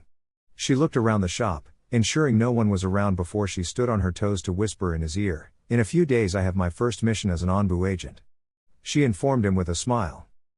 Naruto's eyes widened. Seriously? That's incredible, he shouted. Tenten silenced him with a kiss. You can't tell anyone I'm entering Anbu, it has to be kept quiet, she whispered harshly. Naruto nodded. All right, I just wish I could go with you. Like, I know you're strong but, Anbu? He asked, scared that she might get hurt. Tenten smirked. You don't even know how strong I am, Naruto-kun, she said as she stepped away from him. Naruto blinked owlishly. How strong are you then? He asked. Tenten smirked and slapped him on the chest. Well, I'd say I'm alright, you know. Second of our age group to become fully fledged Jonin and all, she said, laughing as Naruto's jaw hit the floor. What? You're a Jonin already? Why are you stuck running this store then? He asked in a rush. Tenten laughed as she stepped around the workbench and picked up his sheath. Well, after 6 months in Anbu I can apply for a Genin team. This helps me save up money for the first few months of D ranks I'll have to do with them. She explained. Naruto nodded, trying to process it all when Tenten grasped Seimata's hilt. So, you want the sheath for this monster? Ow, she said before screaming in pain as Seimata's handle grew teeth and stabbed her. Naruto grasped Seimata in one hand and held his other to Tenten. Give me your hand. He ordered in the tone of a leader. Tenten stared at Naruto in shock, his whole demeanor. It's completely changed. She thought as she held her hand out to his. His hand glowed green and in seconds, her hand was completely healed. As soon as that was done, Naruto took his hand away and held Seimata up in front of him as he slipped back into his laid-back demeanor. Bad Seimata, no attacking friends. He ordered as he flicked the bandages. Tenten's eyes widened as the blade shook under its bandages. Gigi, gi, it said. Naruto sighed. I know, sorry. I guess I'll have to warn everyone about that, Naruto said before resting the sword on his shoulder. Sorry Ten-chan, Seimata doesn't let anyone touch her except for her wielder. He explained. Tenten stared at the blade. Is she a sentient sword? She asked in awe. Naruto nodded. She is. Naruto lifted Seimata and let the bandages fall onto the bench. Say hello, Naruto said. Seimata morphed from her greatsword form into its mobile form. It looked at Tenten before turning back to Naruto. Gigi, gigi, it said before going back to its greatsword form. Naruto raised an eyebrow. Apparently your chakra is tainted with another sentient sword.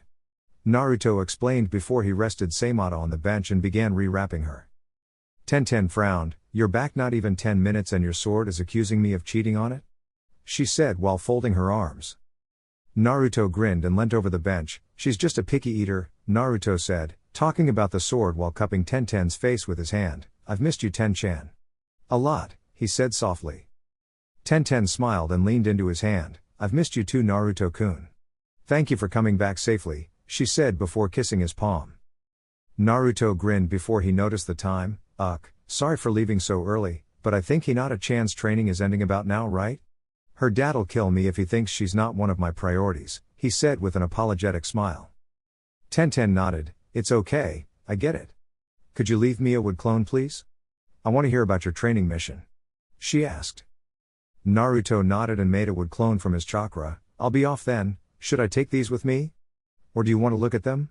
He asked with a gesture to his swords. Tenten waved him off. Go ahead and take them, I'll see you soon? She asked. Naruto and the clone nodded with a grin. Yeah, he can lead you to dinner tonight. We'll be waiting for you if nothing interferes with our plans, Naruto said as he buckled Kubikiri Bocho's sheath back into place and hefted Seimata onto his back. Naruto leaned over one last time to kiss Tenten, but she leapt into the arms of the clone. "Nuh-uh, your time's up, big boy. I got this one for now," Tenten said before kissing the clone full on the lips. The real Naruto frowned and was about to complain when the clone waved him off. "I've got it, boss, bye-bye," it said before pushing him out the door with a small burst of wind. Naruto landed in front of the Hyuga clan gates with a grin. "Hello, I want to see Hinata please," Naruto said. "Get in line, bub." Naruto glanced to his right to see a large line of guys with flowers, chocolates and other such gifts. He raised an eyebrow at the guards who were standing in the standard Hyuga fashion. "Who are these guys?" Naruto asked. The gate guards obviously didn't recognize him, so they did not respond. But one of the men near the front of the line did. "I'm Hinata's soulmate. And I have to tell her before that Naruto guy gets back and takes her away." Naruto turned and looked at the guy before looking at all the people waiting. 83 guys waiting for my Hinata-chan? He thought before yelling out, "What makes you think you guys are good enough for her?" Most of the guys began yelling about soulmates and the like until one obnoxiously loud guy jumped into the air and yelled, "Have you seen her lately? She's hot." Naruto frowned and swung his arm, using Jugo's ability to extend his arm and punch the guy in the face, making everyone's jaw drop at the ability. Naruto frowned and walked over to the Hyuga that was hidden behind a genjutsu across the street that only the Byakugan could see through.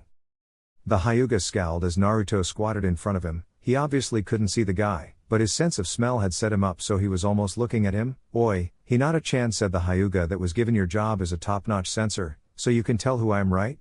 Naruto asked. The Hyuga made no move to respond, causing Naruto to sigh. "Okay, as a censor, feel what I'm doing now, yeah?" Naruto said as he closed his eyes and took a deep breath and his skin turned pale. The censor Hyuga finally reacted by whispering, "Uzumaki Naruto." He then nodded towards the gate guards. Naruto turned and let his sage mode deactivate. He casually walked up to the gate and was led into the outrage of the suitors. Naruto began calmly walking through the compound looking for Hinata. He smiled as he stepped into the back gardens. He stepped onto the bridge and leant against the rail. "The last time I saw Hinata was this exact spot," he thought with a smile as he looked at his reflection in the water. He felt a presence behind him before a set of arms wrapped around his waist. "Naruto-kun." He heard her whisper. Naruto smiled as he continued looking at the reflection. He could see only the top half of her face looking over his shoulder and the arms around his waist. But the two stared into each other's reflection eyes lovingly nonetheless. Naruto stood and turned, letting him come face to face with Hinata, sort of. It was at this point he truly realized how much taller he had grown. His chin was right in line with the top of her forehead, so he had to look down to see her pale glowing eyes. Naruto smiled as did Hinata. They held each other for a moment, not needing to say anything before they kissed softly. Ahem.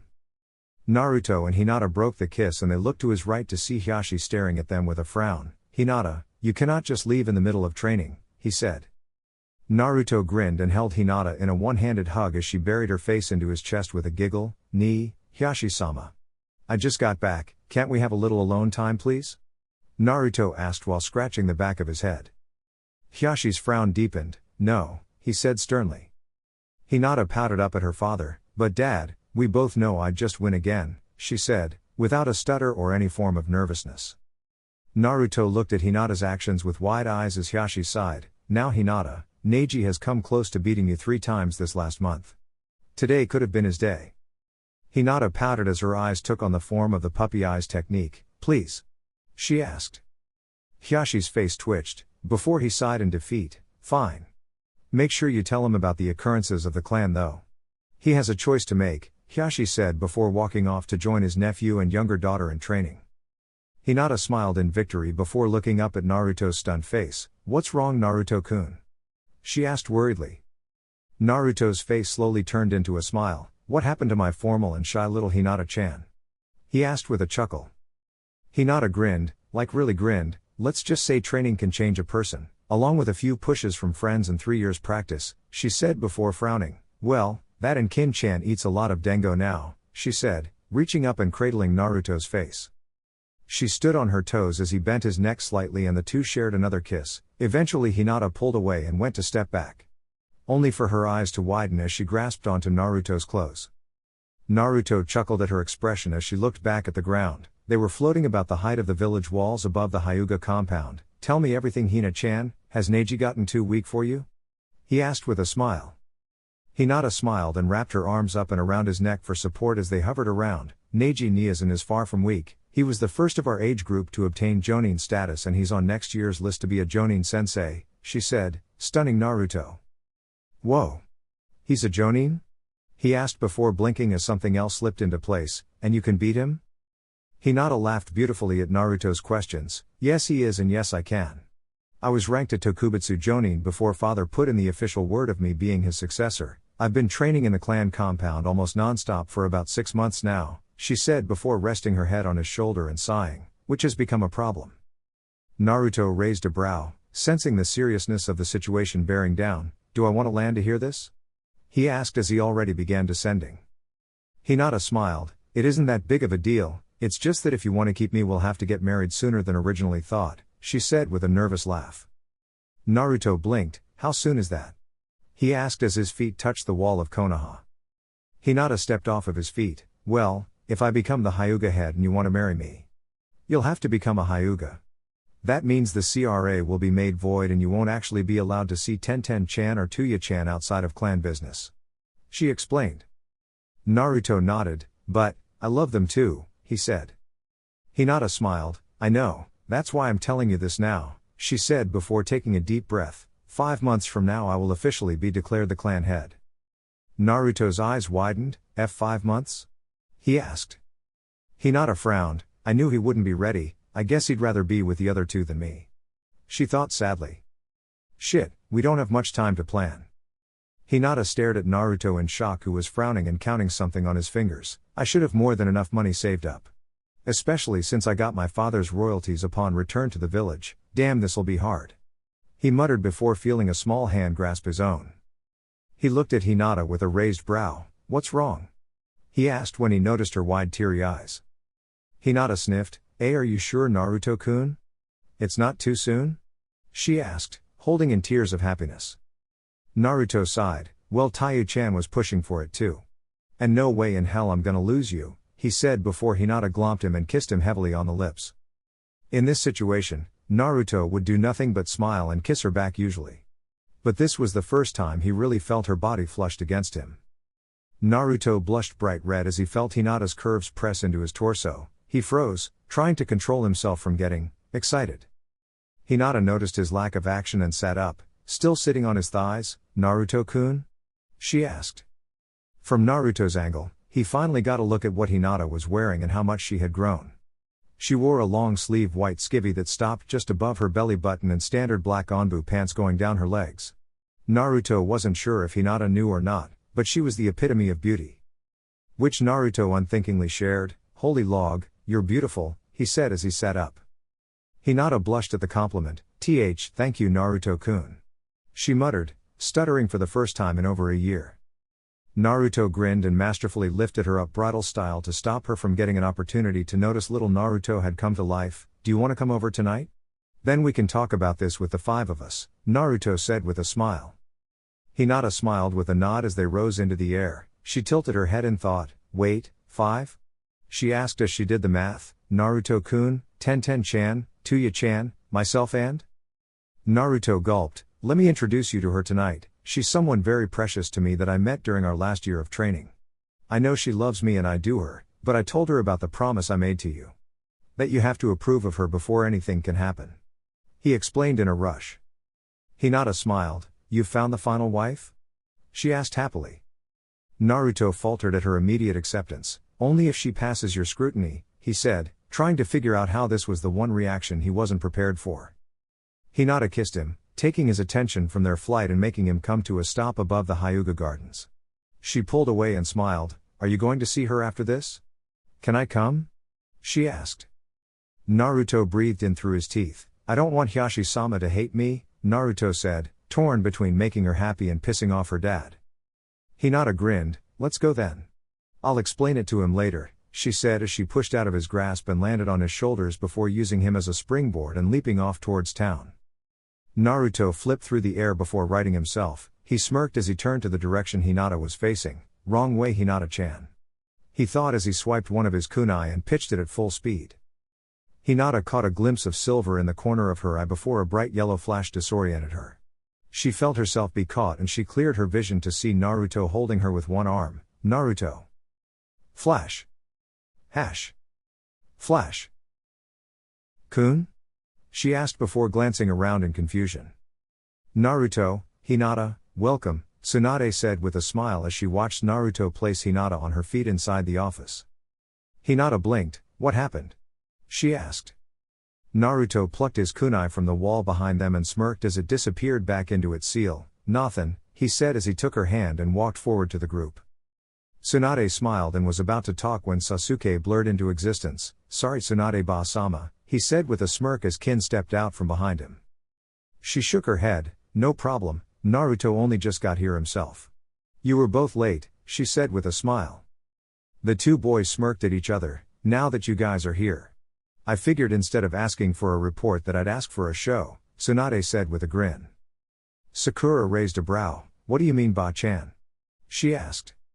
While Miss Uzumaki here, Tsunade began with a nod to Karin, is a medic ninja. I know the rest of you are combat ninjas. So I've prepared a little something, she said as she lifted the Hokage hat onto her desk. Suigetsu raised a brow. Wow, a hat, he said with an unimpressed frown. Tsunade chuckled and shook the hat, showing everyone that there were folded pieces of paper in it. Come on the five of you, pick a paper, she said. Since Sakura was closest, she reached forward into the hat and grabbed a piece of paper. Might guy? She asked. Tsunade waved the hat at Suigetsu, so he took the necessary steps to reach into the hat. Neji Hyuga, he said with a frown. Sasuke and Naruto walked forward and reached into the hat at the same time. Sasuke smirked. Kakashi Hatake. Naruto raised a brow. Hiruzen Sarutobi? He asked in shock. Naruto held the hat and held it to his side, which made Hinata finally notice the green-haired girl in the corner. Naruto smiled. Come on Fu-chan. Naruto welcomed. Fu nodded nervously as she looked around the room, not liking being in such an enclosed space. She stepped forward and took the last paper. Asuma Sarutobi, she said quietly before standing behind Naruto and holding his arm and smiling when Seimata vibrated happily being near her chakra. Hinata smiled. So, her name is Fu. She thought with a smile. Naruto waved his other arm. So what is this about Ba-chan? He asked. Tsunade smirked as she folded her hands in front of her face. Waiting at the battle arena are these people. You will be sparring one-on-one. Do not hold back, I'm serious. I will be there to heal you if anything goes wrong as will Karin. So, who wants to go first? She asked as she stood to her feet.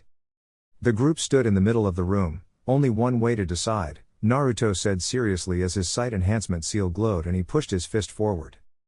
Suigetsu smirked. Hey, got that right, he said as water rippled around his hand that he held forward to meet Naruto's.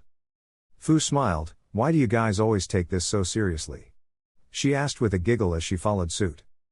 Sasuke smirked and placed his hand in, not even bothering to open his eyes. Sakura sighed. I won't be a part of this. I'm going third.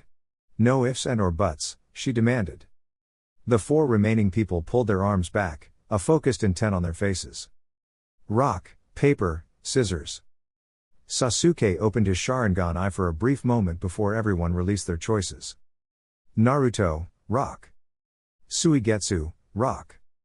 Fu, paper. Sasuke, paper. Sasuke smirked, while the other two grumbled. Fu and Sasuke stepped back as the boys started round 2. Rock, paper, scissors. Hash. Alright, first match is Suigetsu vs Neji, Shizune said. Suigetsu stood with his arms folded as he watched Neji enter from the other side of the arena. The water ninja looked his opponent up and down while the Hyuga took a battle stance. Even though Suigetsu didn't look it, he had a pretty good analytical mind. Hyuga, so he's a taijutsu user that will shut down my chakra network, but there's something else. Suigetsu thought when he noticed Neji's defending arm in a familiar position. He knows swordsmanship, but where's the sword? Suigetsu thought as he took his own taijutsu stance. Shizune threw her arm down. Begin, she said before leaping back. Suigetsu ran at Neji and threw the pissiest, most obvious punch ever, which Neji knew must have been a feint for his follow-up strike. Which is why his weak block didn't hold up. Bam!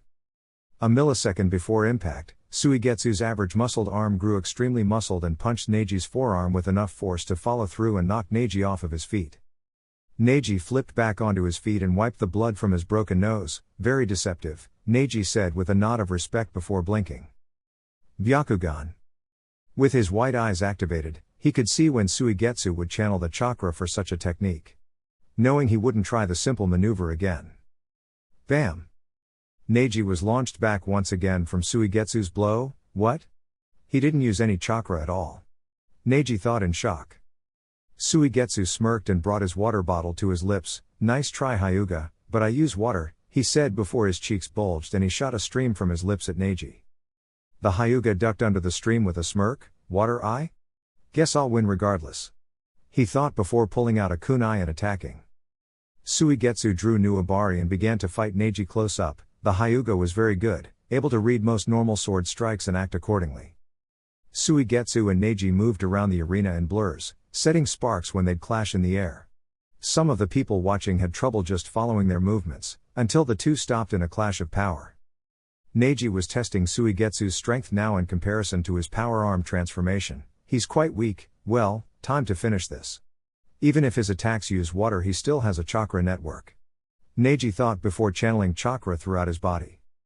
Suigetsu gasped as his sword was ripped from his grasp and a chakra shell hit him. Great Kaiden, Neji yelled as the chakra was unleashed. Neji came to a stop as Suigetsu was launched back. Luckily, with his Byakugan activated, he saw Nuabari approaching him from behind. Neji fell into a split and watched as the sword sailed over his head. Ninja wire. Neji observed as Suigetsu caught the blade and stood tall. Neji saw Suigetsu's chakra flare and got ready to dodge the next attack. Water sword art, streaming blades, Suigetsu yelled. Using the ninja wire, Suigetsu span Nuabari around above his head. Water spewed from the end in thin sharp blade that headed towards Neji. The Hyuga span and ducked left and right, showing off as without chakra he managed to dodge all of the water blades. As the attack stopped and Suigetsu caught his sword, Neji smirked. I must say I thought a wielder of the 7 swords would be more challenging than this. Neji taunted as he reached behind him and considered pulling a black handle from his ninja pouch. Suigetsu frowned and lifted his sword into the air, letting Neji see the shine from the sunlight bouncing off the wire, which reached behind him in multiple directions. With his Byakugan, Neji quickly realized that each of the streaming blades held a piece of wire that had stabbed into the ground surrounding him. Neji scowled in worry as he looked back at Suigetsu, who had just let out another burst of chakra. Suigetsu smirked. My final move. Nuabari water art, slicing water prison. Neji's eyes widened in shock as the ninja wires began to swirl around him and create a sharp whirlpool of water. Neji analyzed the whirlpool. Only 2 options, and I've already shown off my new Kaiden for Tsunade-sama. Time to show the result of hard work. He thought with a smirk as he channeled chakra through his palms. Suigetsu smirked. Even if he does that spinning defense again, the wires will be stopped but the water won't as long as I hold my concentration. Suigetsu thought with a burst of chakra. 8 trigrams, sky palm. Suigetsu's eyes widened as a small hole was punctured in the prison. While this would usually mean nothing, he caught a glimpse of Neji's smirking face before he felt a huge force slam into his chest. Neji dropped to the ground as the attack was dissipated and the ninja wires tore up the earth around him, cutting his back twice in the process. Suigetsu was pushed off his feet and knocked back 10 or so meters before he fell onto his back with a gasp. What the hell? He thought as he pushed himself to his feet to see Neji falling through the air at him. Suigetsu swung Nuabari in a cross slash only for his eyes to widen when Neji lifted his own blade.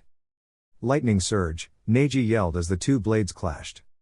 The lightning from the sword of the thunder god flowed through Nuabari into Suigetsu, causing the water ninja to scream before he passed out.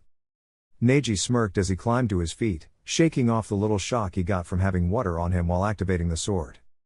Shizune ran over to the 2. Good work, Neji, I think you'll be getting that team you wanted next year, she said with a smile before picking up Suigetsu and leaping into the stands, Neji following with Nuabari in hand. Tsunade nodded as she stood. Very good show, Neji, she said before turning to the spectators. Next to, Fu, she said before sitting back down. Fu tensed nervously and bit her lip. She looked to her left as she asked, Naruto-kun, what do I show them? She asked. Naruto smiled down at her. Whatever you want, Fu-chan. Here in the leaf they'll accept you no matter what you carry, he said comfortingly.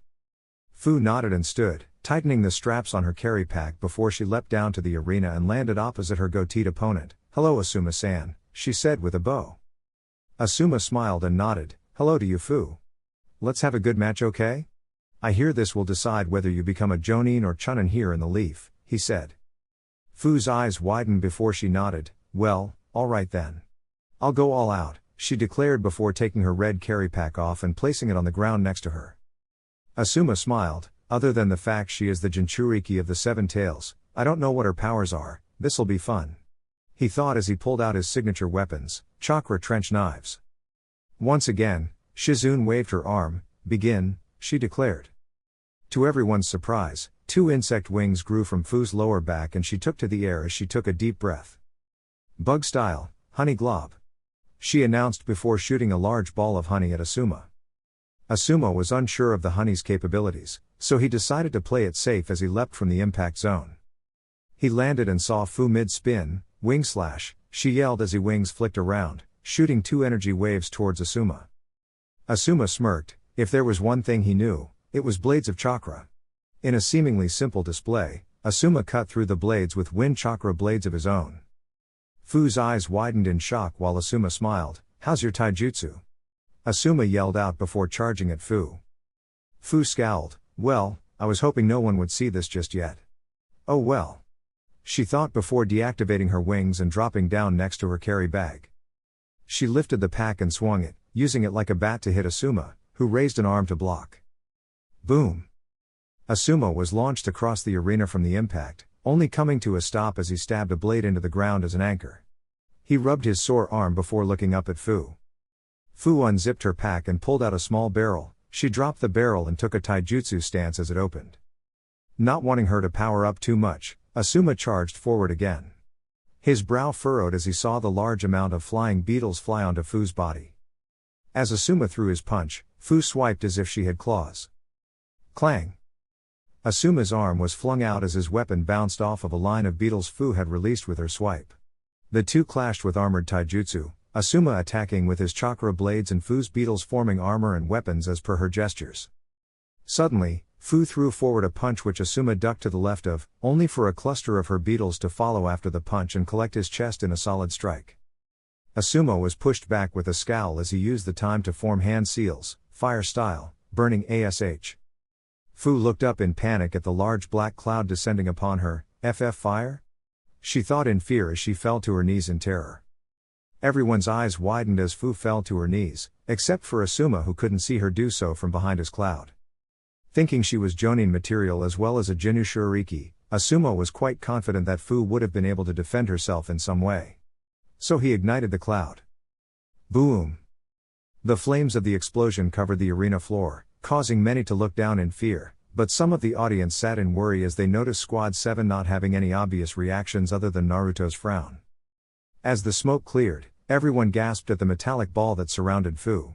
It collapsed into hundreds of the beetles from before, showing that the insects had a hard metallic outer coat. Asuma looked on in shock and confusion as Fu sat shaking in fear. Huh? If she's so shaken up about some fire, then how did she defend herself? Wait a second, I thought she fought Itachi earlier. I wonder if she reacted the same to his flames. Asuma thought with a worried frown. Asuma approached Fu. "Fu? Are you okay?" he asked. Hearing someone say her name, Fu snapped out of her daze. "Why yes," she said before jumping onto her shaky legs. Asuma watched with a frown. "I'm nowhere near as strong as Itachi. He mustn't have used any fire jutsu near her. If he did, then he would have exploited this weakness of hers severely," Asuma thought as he took a defensive position. Fu took a deep breath and steeled herself. "I have to go all out. I have to show them that I won't be affected by a little fire," she thought before flying into the air and her beetles surrounding her. Asuma took in what he was seeing. "I have a bad feeling about this," he thought before whipping around his chakra knives and channeling his wind chakra. Ha! Everyone watched as Asuma and Fu unleashed some of their power, Asuma fully activating his knives and Fu's shell of beetles disappearing into her chakra cloak. Fu was revealed to be covered in a red shroud of chakra with 6 wings that were many sizes too large for her body. She dove at Asuma who leapt up at her, ready to slash. Bug style, insect stinger, Fu yelled as her chakra formed a curved drill around her left arm. Assume held his two blades to his left before slashing horizontally, wind style, absolute slash, he yelled. The two sharp chakra attacks clashed, causing a massive display of sparks and chakra waves to be released from the collision. After a few seconds, Fu's wings beat once. The single wing beat pushed her so much harder at Asuma that suddenly he was sliding backwards across the ground trying to hold his chakra steady. A second beat slammed Asuma into the wall painfully and knocked his arms aside. He looked up in fear as Fu's stinger began heading towards his stomach. At the last instant, Fu's stinger disappeared, but she was going too fast to pull her punch. It was at that moment Asuma felt himself be pulled with chakra. He found himself sitting in the stands a moment later. Boom! He looked down into the arena to see Naruto in his place, slammed into the arena wall with enough pressure to crack the whole side of the stadium. Fu started crying as Naruto caught her exhausted form. "I'm sorry Naruto-kun, I lost control again," Fu said looking down sadly. Naruto breathed heavily as he brought a green hand up to his chest and began healing the cracked bone armor underneath. "It's okay Fu-chan. I said I'd stop you if you lose control and I did. You're okay, and so is Asuma-sensei," Naruto said as he flew up to the stands. He landed next to Asuma, who stared in shock. "Naruto, did you just use the substitution on me?" he asked, unsure of what else to say. Naruto nodded and winced at the last bone literally snapped back into place. "Yes, I did. You see, Fu has the abilities of the ultimate insect infused into her, and as you know, an ant's strength is unparalleled in direct comparison to most other animals on this planet. So even though she doesn't have an exact fighting style, her strength is somewhat like Ba-chan's is," Naruto explained as he placed Fu down in her seat. Asuma stood. "Naruto, you saved my life." Asuma realized in shock. Naruto grinned at him. "Isn't that what friends are for?" he asked rhetorically with a smile. Asuma was about to say more when Tsunade spoke. "We'll say that fight was Fu's. Although if Asuma took his chance to strike, he probably could have won," she said. Naruto interrupted. "Actually, since Fu's insects were free, they would have defended her from anything with their lives on the line. That's the reason why a certain man didn't get the chance to attack her while she was vulnerable a while ago," Naruto explained, accidentally answering some of Asuma's earlier questions. Tsunade hummed with a nod. "Interesting to know. Once her bugs are released, she has a natural defense like Gaara does," Tsunade said to herself before beginning again. "Now Chunin Squad 7, it's your turn. This'll decide if you are to be given permission to enter the Jonin exams this year. So, who's up first?" Alright guys, that's it for the video. If you enjoyed it, please feel free to leave a like and subscribe. As always, the rest of the story is already out over on Patreon, link to that will be in the description. Anyways, until next time, peace.